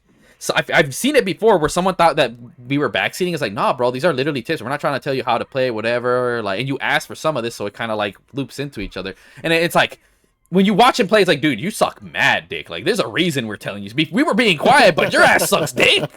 And then, to me, that's the other thing is I feel like my stance is there is always going to be a level of backseating. It's both from the people who are streaming and the people who are being there, that you have to understand where that level is, what they want and what you want as a streamer, right? Because at the end of the day, remember how it used to be called Let's Plays, and it actually like people would interact like, oh, you should go left. Oh yeah. And it's like you don't realize like that's why I love backseating. I'm like, then why am I streaming? Like, you know what I'm saying? Why am I streaming if I don't want chat to tell me shit about this game? Then what the fuck's the point? That's my personal view on it, right? Like, then why the fuck am I even like outside of competitive? It's like, no, you're here for me to teach you. That's different. But with other shit, it's like, oh man, did you know this, and like, oh, dead ass. Like, oh fuck, that's tight as fuck, you know? Like, in my personal experience, it all really depends, right? But I get you. Like, at the end of the day, it's like, it's intermediate. It's, you know, don't sit here and try to, like, ask. The biggest thing is ask. Like, hey, would you like this? Like, that's all it is. And some people just do not have the social skills online to realize, like, oh, I shouldn't spoil the ending for the game, or oh, I shouldn't tell them what the best is, you know? And again, if you're getting mad, you shouldn't be backseating. That's the number one rule I could say. If you're getting mad, you shouldn't be backseating. Like, why are you getting mad that someone else is doing something? Like, what if, oh, that's the worst character in the game. Why would you do that? Like, nah, bro. Like, oh, shit. You know what? You would tell them, oh, you know, that character. Like, I would do it too, but like, oh, just so you know ahead of time, like, that character's not there. You're like, oh, whatever, should I use them? Like, no, you can use them. I'm just letting you know, like, they're a pretty thing, but I can give you some strats so you can do better with them. Like, that's what you should do. Like, if they're choosing the worst thing, but like, just to let you know, you are going to struggle. Are you okay with that? Like, you're just giving them a warning. It's like, I bet, here's what you should do if you are going to use this shit. Like, I tell people, like, oh, man, I want to use Lily. I'm like, damn, that character sucks dick. It's like, oh, what? I shouldn't use them? No. You can use them. If anything, you like them? No, use them. Don't switch. Just know you ain't winning shit. Are you okay with that? Like, no, I just want to use the character. Then, all right, cool. There you go. Have at it, homie. Let me teach you how to suck less with this character. You know what I'm saying? Like, someone should never get mad. I find that that I think some people just got like an anxiety where they experience the game this way, and it allowed them to enjoy it a lot. And so if you don't play it the way that they did, they have an anxiety that you may not like it because you approached it different. And I feel like I think no, I feel that. No, I was just saying I feel that. No, yeah, it still comes from a place of love, though. You know, like they just really like the game. A lot of the times, I find that it's harder, or you're gonna get it more when the game is far more linear, or there's a way to do something. But like, especially like skill-based stuff, it's like it's hard to explain to people that just because you stream, or maybe you have a few viewers, it doesn't mean you're good at a game. Yeah. Like, it doesn't. I think that I get a lot of people who are concerned about like people. Okay, the racing communities are notorious for knowing how to approach turns, and especially with like certain vehicles, they're used to them, they like them. But I struggle, like I'm over here shifting and I'm playing in VR with a wheel, and I think to some people it's mistaken, like just because you have a sort of a racing setup doesn't mean that, like, I just like the immersion. I like playing VR. It's like, dude, it's cool. The rain hits the windshield like in real life. Fuck, and yeah, I love that shit. It's like if you want a car in a realistic like game, this is all you get. There's really no other game. If I could, I like a truck simulator, but I mean, for cars, you don't really have too many options. Like lots of people like playing, GTA or RP or something, or they like to stop at the stoplights. BB Tag role plays better. I think that there's good. That's it. That's my. RP. I'm surprised, man. That's another genre. Is like the RP communities. They're very small, and that is, I think, the biggest problem with them is they've got just really small communities, and you're just seeing that it's like a fucking Simpsons episode where there's a whole city, but you just have the same iconic characters over and over. But it's that, you know, The Simpsons is great though, you know, so it's just kind of the way the community interacts, I guess. But anyway, there's no RP game. Like, we just fucking leave it to Grand Theft Auto. I mean, dude, You know, there's no. I roleplay in the lobby of a fighting game with this chibi. What else can I tell you? Role playing is fun. It's just kind of weird when you're in an official setting. Like, I think it's like I love playing DayZ, but role playing in a game that's already fucking hard. It's like, I knew people who would run around.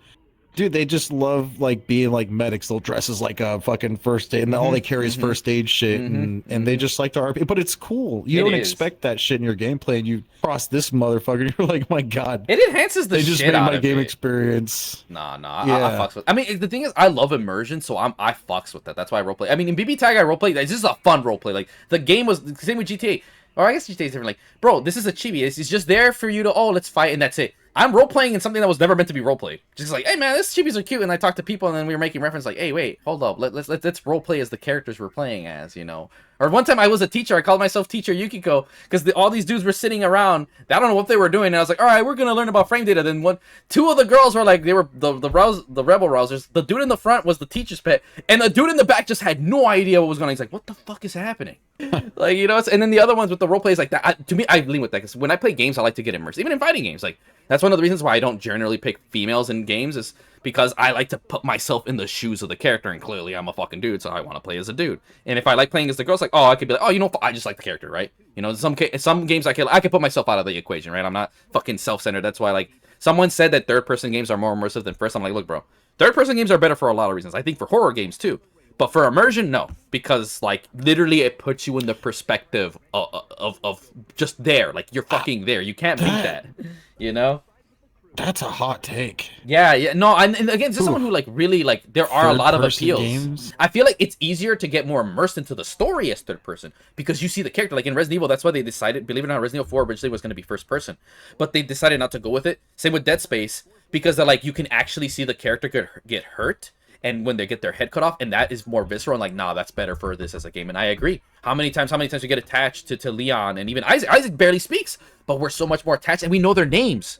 Why? Because of the fact we can see them. Call of Duty got past that.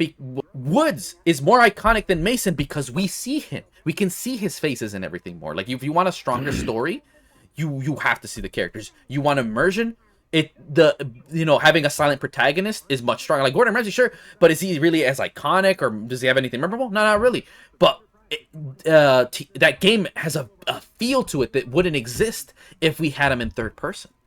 You know, that's the thing you really got to realize as an art about gaming. And you can still manage. There are games that have done that can still succeed even with the alternate angle, but you have to realize what's your weakness. Like if you're trying to make immersion through third person, you have to really think hard about what you're doing with your character and what it's set in. Whereas if you're trying to tell a really good story, what are you doing? Like in Cyberpunk, like how many times do you ever notice, like in Cyberpunk, they initially show you a window? It's little story elements like that. And the thing is, because gaming is so young, you have to take things that we learn from writing and movies, but you also have to realize that like you have to approach it in a different way. Like okay, that scene they tell you like, oh, say less is more, some bullshit. There are rules you have, but you have to apply them differently to video game. And like I said, and you get that. I don't have to explain to you that, like, yeah, you're gonna get more attached to a face you see more. But if you don't see this fucker's face, it might as well be a blank slate. That's why, to me, if you want blank slate, first person is the way to go. You know? And in some cases, good example, Zelda is a silent protagonist, but he's so memorable. You can still make memorability even from that. But because you know you're going in front, like, what are you doing? Like, basically, what makes Link iconic is, okay, the wardrobe, he doesn't say, but it's like the way he approaches it, the way he interacts with people, and even though he doesn't say anything, you could tell there's a way the game's leaning towards it, and what he does. Like, you know, every time you see this grappling thing, oh, that's Link. So, you know what I'm saying? Like, the game itself is speaking on Link's behalf. And same with some other iconic games. Like I said, you could be first person. A good example, like Duke Nukem. We all know him because he talks so much. You don't see his ass, but this man's steady talking shit. You know, you have to compensate for the fact. A good example, that's why voice acting, even a lot of actors, voice acting's hard. You can't emote with your hands. You can't emote with your face. You have to put everything into your voice. You can say you have to compensate for the things that aren't there. If you're first person, you can't have the faces. If you are going to have hand motions, how much is it going to interrupt the gameplay? If not, make them talk. Okay, what is their personality? Why are they talking? You can't have a character, like, good example, there are characters that'll try to, imagine if Master Chief started talking a lot. You're like, that's out of place as fuck, because Master Chief doesn't say much. Another character that's iconic. His actions speak louder than his words. And every time when there's cutscenes, you see him in full motion. You see it backs up and puts him into the third person. And say with Samus, why is she super iconic? One of the first things you see in her visor is her face. And you're like, holy shit, that's such a... You create intrigue. Like, what are you doing with the limitations you're given? Are you using it to enhance the experience? Or are you finding ways around it to get past the limitations? Sorry to go off on that. I'm like, I got really into that. I just like game No, that's good because I think that you can emote with hands and face. Sure, I think that's what. Well, in VR, it's in VR chat. I mean, that's like the biggest thing. Everybody wants trackers for everything. They want, they want their eyes to be tracked, their mouth to be tracked. They want everything to be simulated 100%. And I don't think, as far as enhancing the experience, it's weird. It's really, really, really weird in VR chat.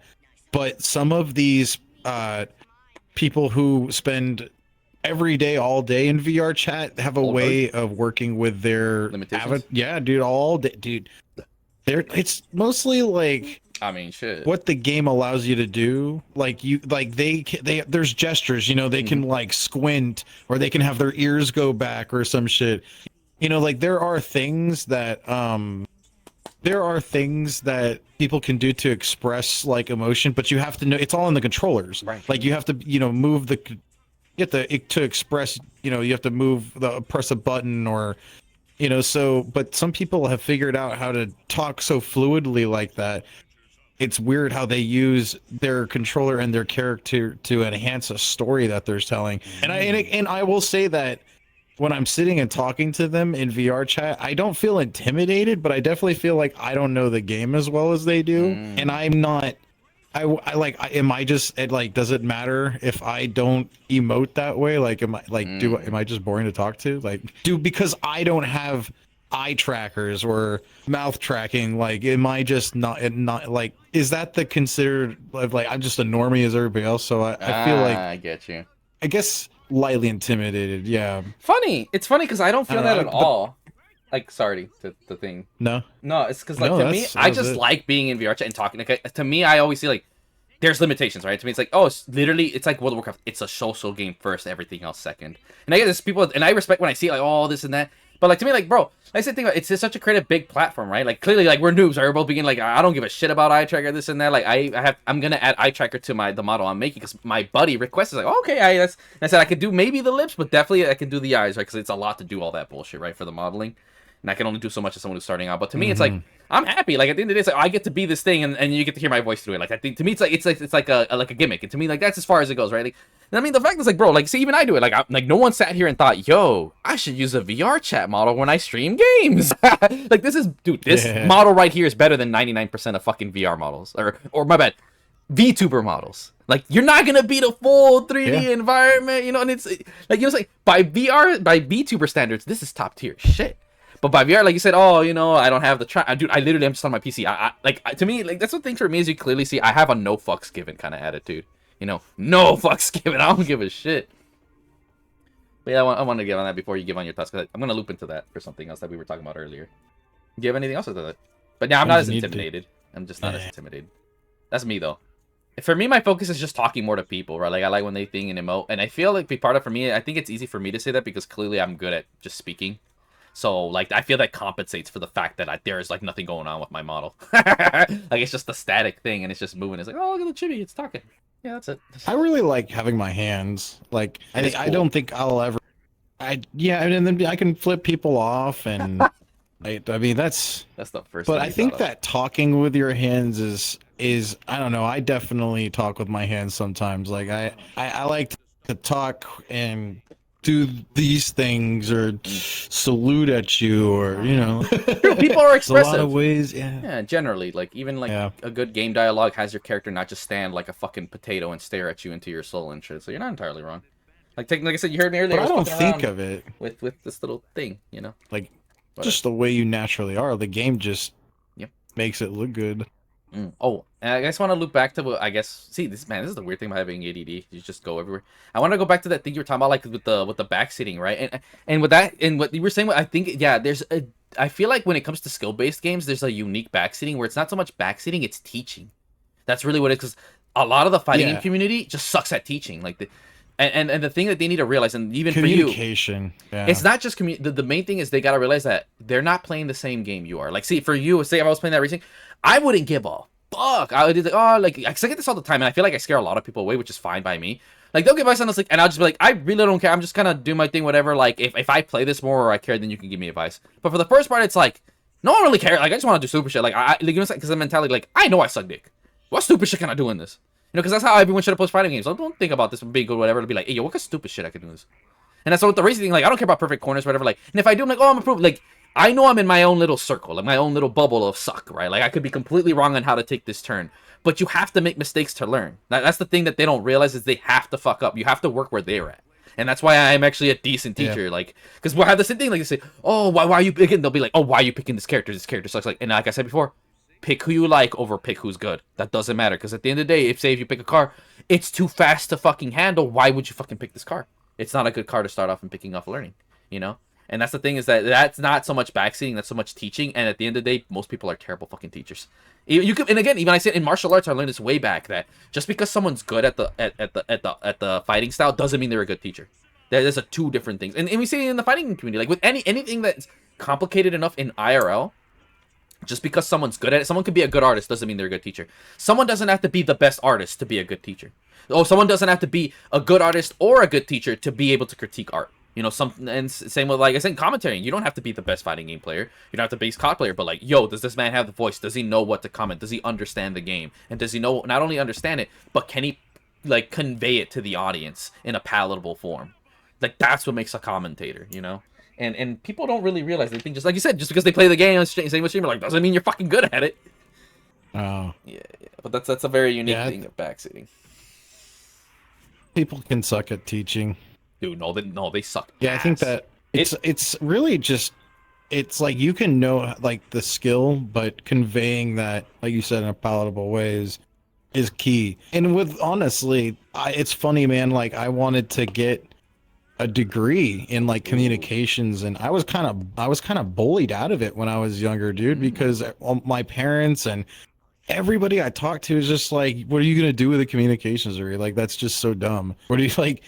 I just, like, you're just gonna waste money on a degree that won't really get you work anywhere. But we're sitting here in 2024 and nobody knows how to fucking spell. Nobody knows how to teach anything. Like, dude, all businesses are sounding less and less professional, particularly because of their overuse of shit like AI. Yep. But they're also, you know, it's way out of touch, dude. And it's like, if you are using AI to write an apology letter to your community, that's just so, there's so many fucking things wrong with that. See, but it's like, man, I could have gotten a communication degree and like do that, fucking profit from that these days. Yeah, no, and you know what? That goes back to the thing. I feel like, I guess, similar topic in a sense, but it's the whole thing that, like, okay, you don't know something. It's like, I would be like, okay, I don't, like, if you maybe understand, okay, no, that's a useless field, right? Like I forgot what it was. There was some field that's oversaturated. Like, if you get it, okay, it makes sense. Oh, don't do this. You're not gonna make money. It's pointless. Or you know genuinely there's nothing. But if you don't get it, like, again, communication, like, do you really even know what that means? I'd be like,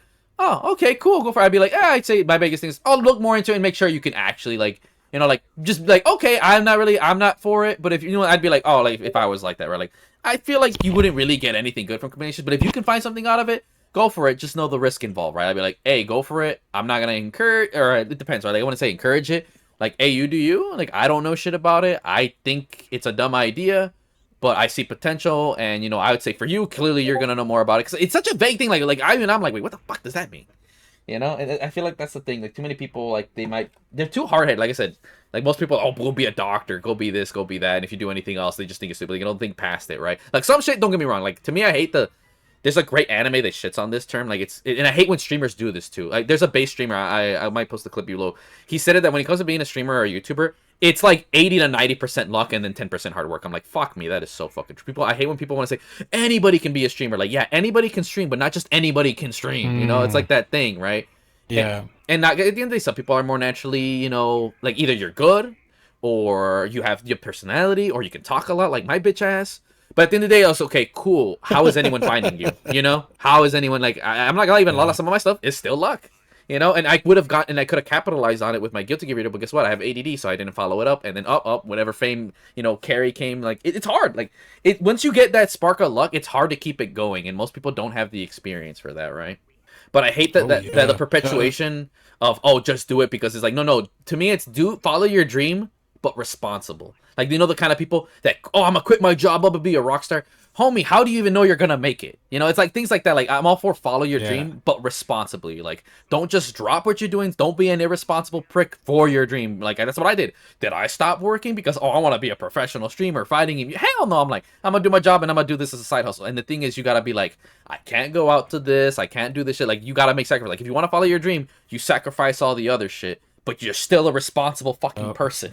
Like, I can't stress that enough. Like, I don't know, man. That's just me. I hate. There's one streamer that I really love her. She's great, but I really did not like that she was perpetuating that. Like, it's just bad. You're giving people false hope. And at the end of this, and again, like, it's a good thing. Yeah. It's just naive, because here's the thing that people don't understand about entertainment. And I stress this hundreds of times, and it happens.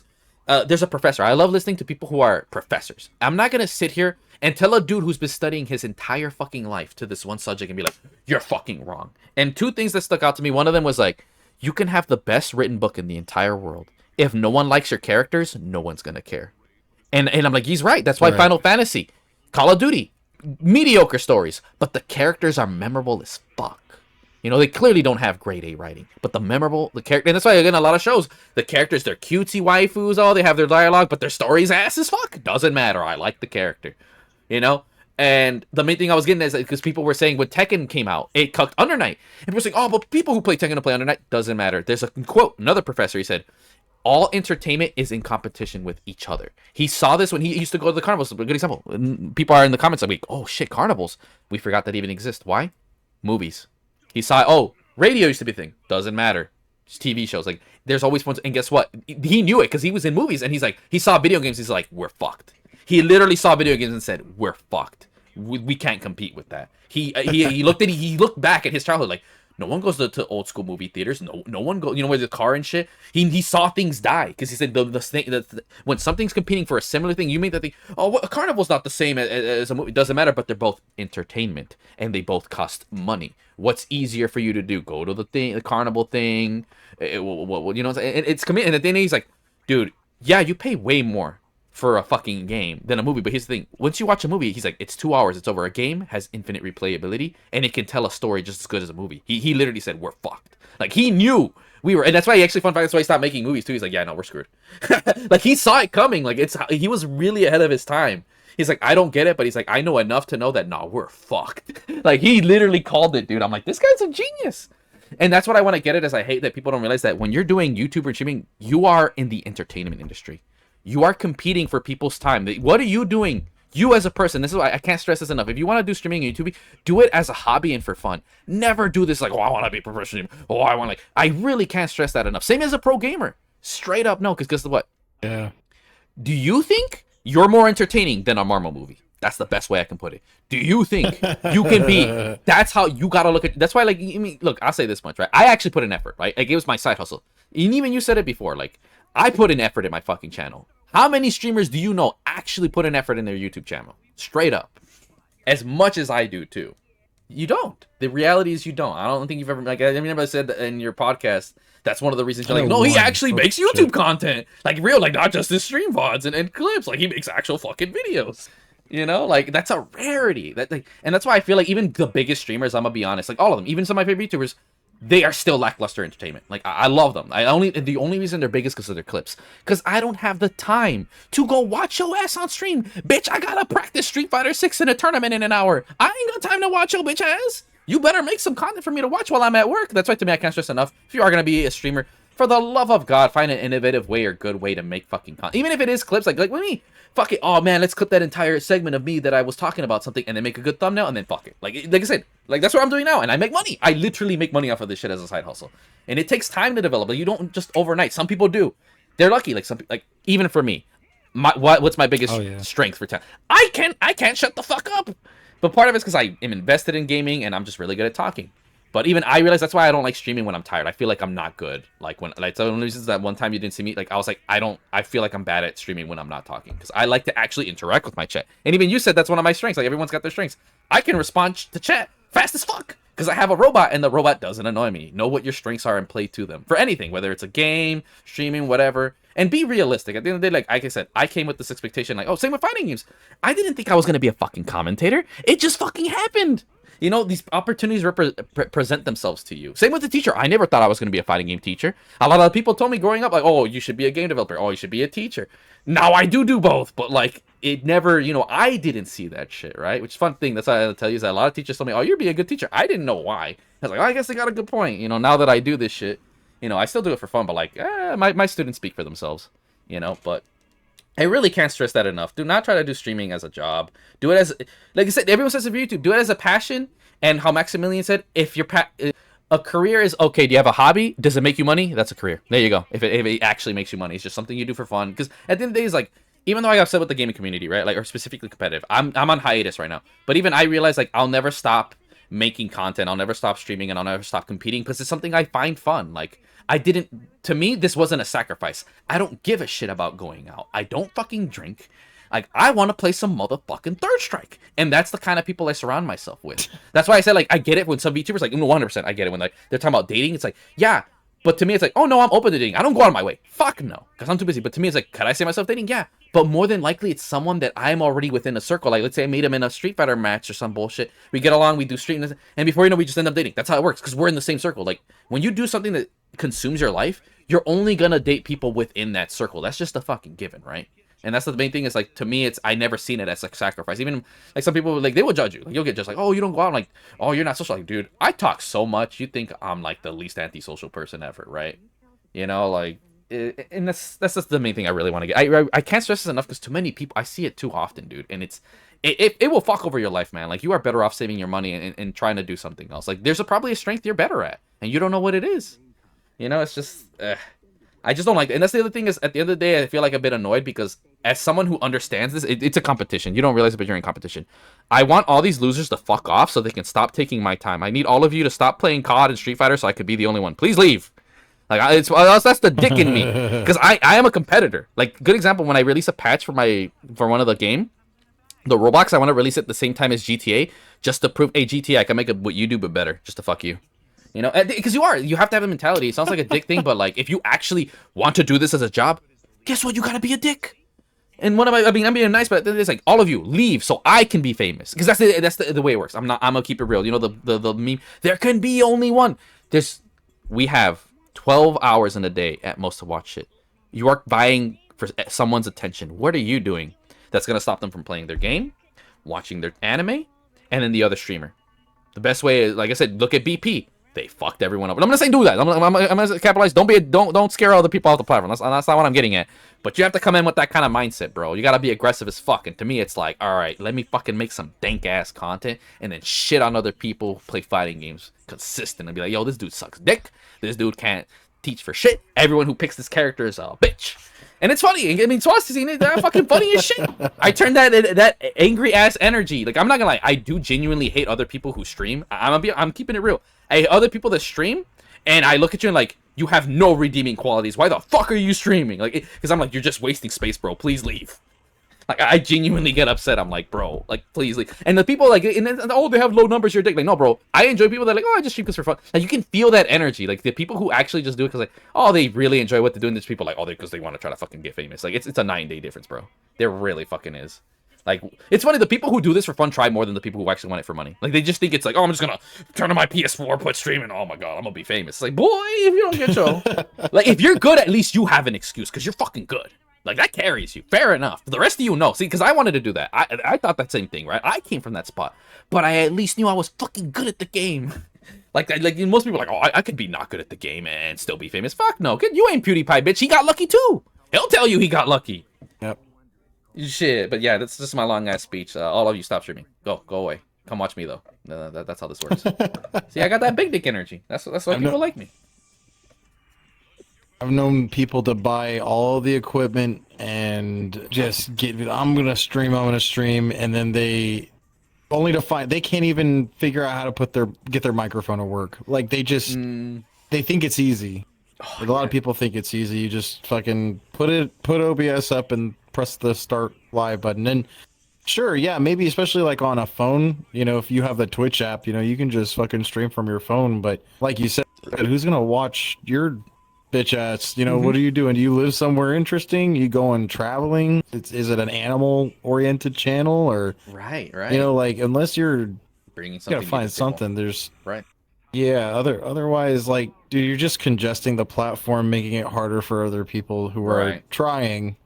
Yeah. You Not know, to be a but dick. not that. But that's the thing, and it's like I don't know. I mean, I don't know. Twitch relies mostly on its big streamers to pull in money, right? Like, they don't really like. I'm surprised that they like there is no encouragement. They don't give a fuck. I mean, I think that one of the hardest things to do for a while is when you're streaming and you had so many I want to say encoding options, but it was just resolution. So like people would not be able to watch the stream in lower resolutions, and you had to have like over so many viewers, and it's just like, dude, that's just crazy, man. They don't like do people on the platform, but yet, you know, there's so many. There's There's the a thing lot. too. Like the thing is, it's top heavy. Like, did you know that me and you are in the top 5% for Twitch? Like, just with the amount of viewers and the fact we even make money, we're in the very low percentage. I was surprised by that when I found it out. Yeah. I was like, what the fuck?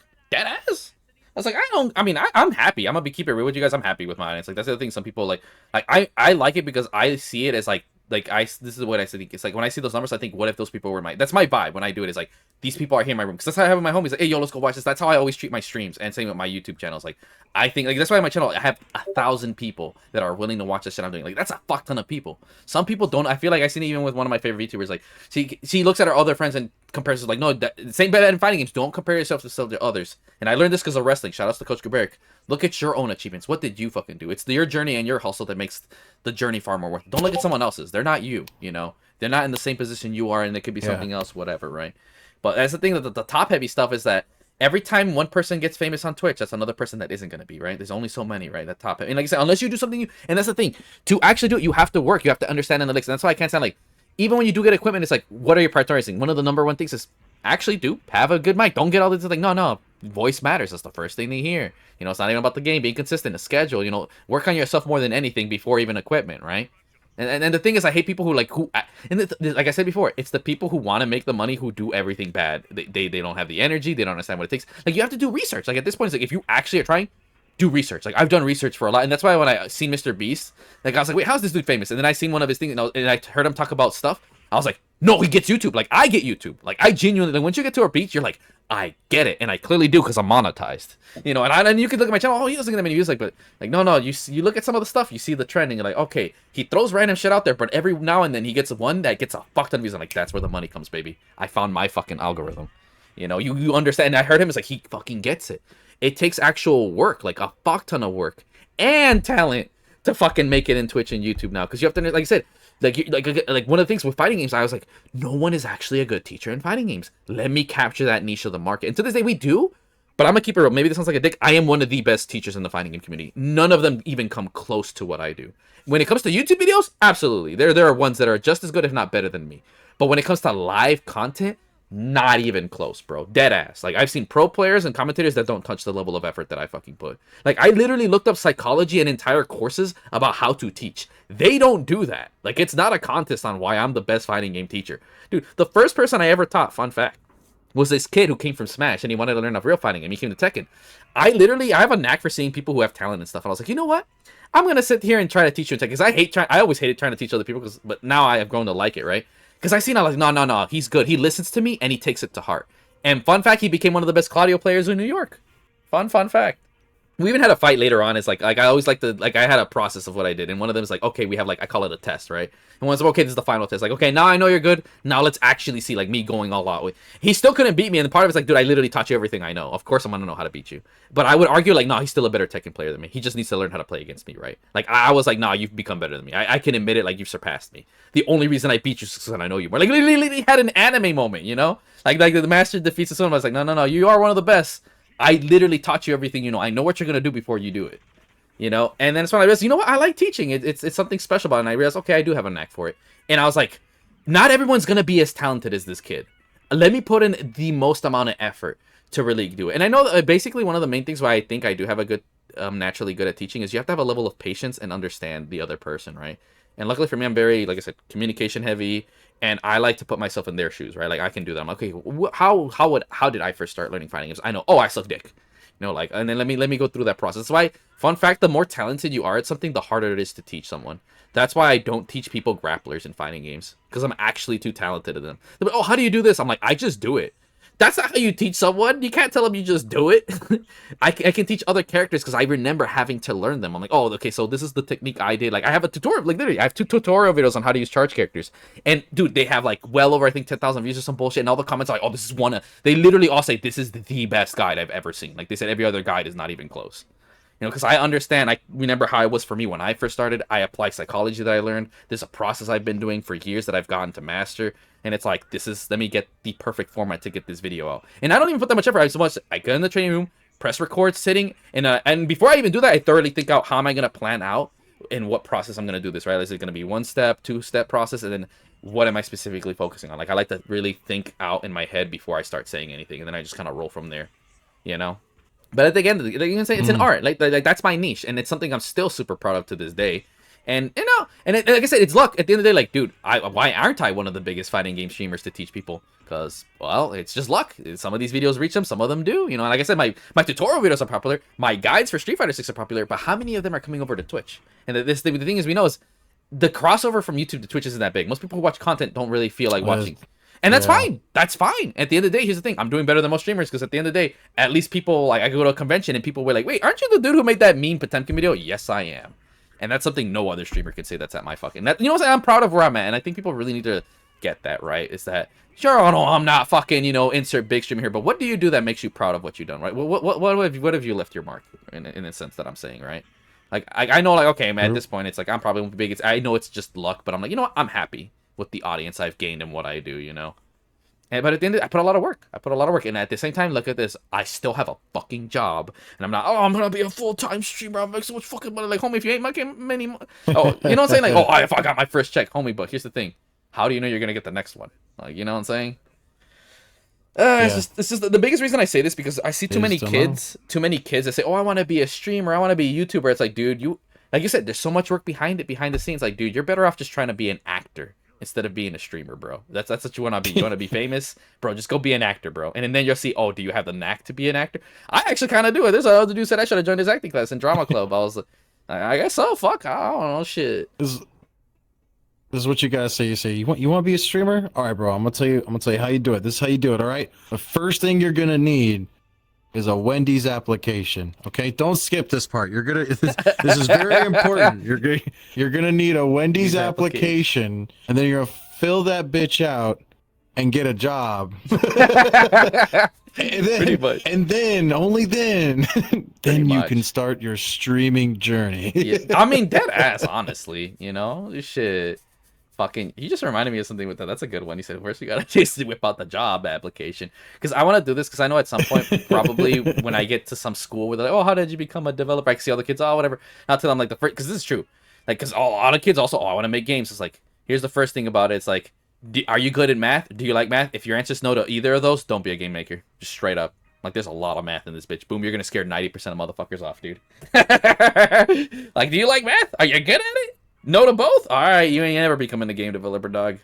If you want to be an artist, sure. Alright, cool, but you ain't a game developer, dog. And that's just it. It's mainly because, like I said, I know surprisingly a good amount of my audience for live when I do fighting game stuff. It's a lot of young people. Like, dude, my thumbnail editor is from the Puerto Rico, and he's like fucking 17, dude, and he's even in the high school team for Street Fighter. And why? Because I taught him how to play Street Fighter. It's like funny, and he became a thumbnail editor. He does good work. Good kid. But yeah, no, it makes sense that a lot of people who want to learn fighting games and would be willing. Unlike, dude, this is one streamer I literally I unfollowed him because he was such a bitch. Like, he literally was saying out of pocket shit. Oh, the fighting game community is not good at the like, dude. We have the most resources to learn how to fucking like. If you're a big game, first of all, there's gonna be resources for days. That's number one. Two, the fighting game community has been around the longest when it comes to competition. Like, the only ones that beat us is the Doom community. That's it. And they don't have tournaments like we do outside of Quake, and Quake's dead. So it's like, yeah, so when he said all that shit, I'm like, nah, you're just a lazy bitch that doesn't actually look up videos. Like, you're literally lazy. You're just one of those people that thinks you could just play and get better. That's not how that works, dude. Whereas a lot of these younger kids, like they're like, yeah, no, I'm gonna go look a video. Oh, let me go to Twitch and find a dude who, like, you know, they'll, and again they see my tag and everything is like, oh, teaching noobs, and they'll go to that. You know, like it's funny. That's why a good amount of my audience actually for the fighting game tutorial stuff is a lot of young people, like a lot of young people. The only people that hop off that are boomer pipes is because people that I follow from other streams, and they're like, oh shit, you play stream? I'm like, oh yeah, no, dude, I can teach some shit. And they're like, oh yeah, I'm down. You know. And that's fine. Like I said, I get it when everyone's in their own little thing or whatever. And like I said, you just become more ignorant when you become older. It's statistically true.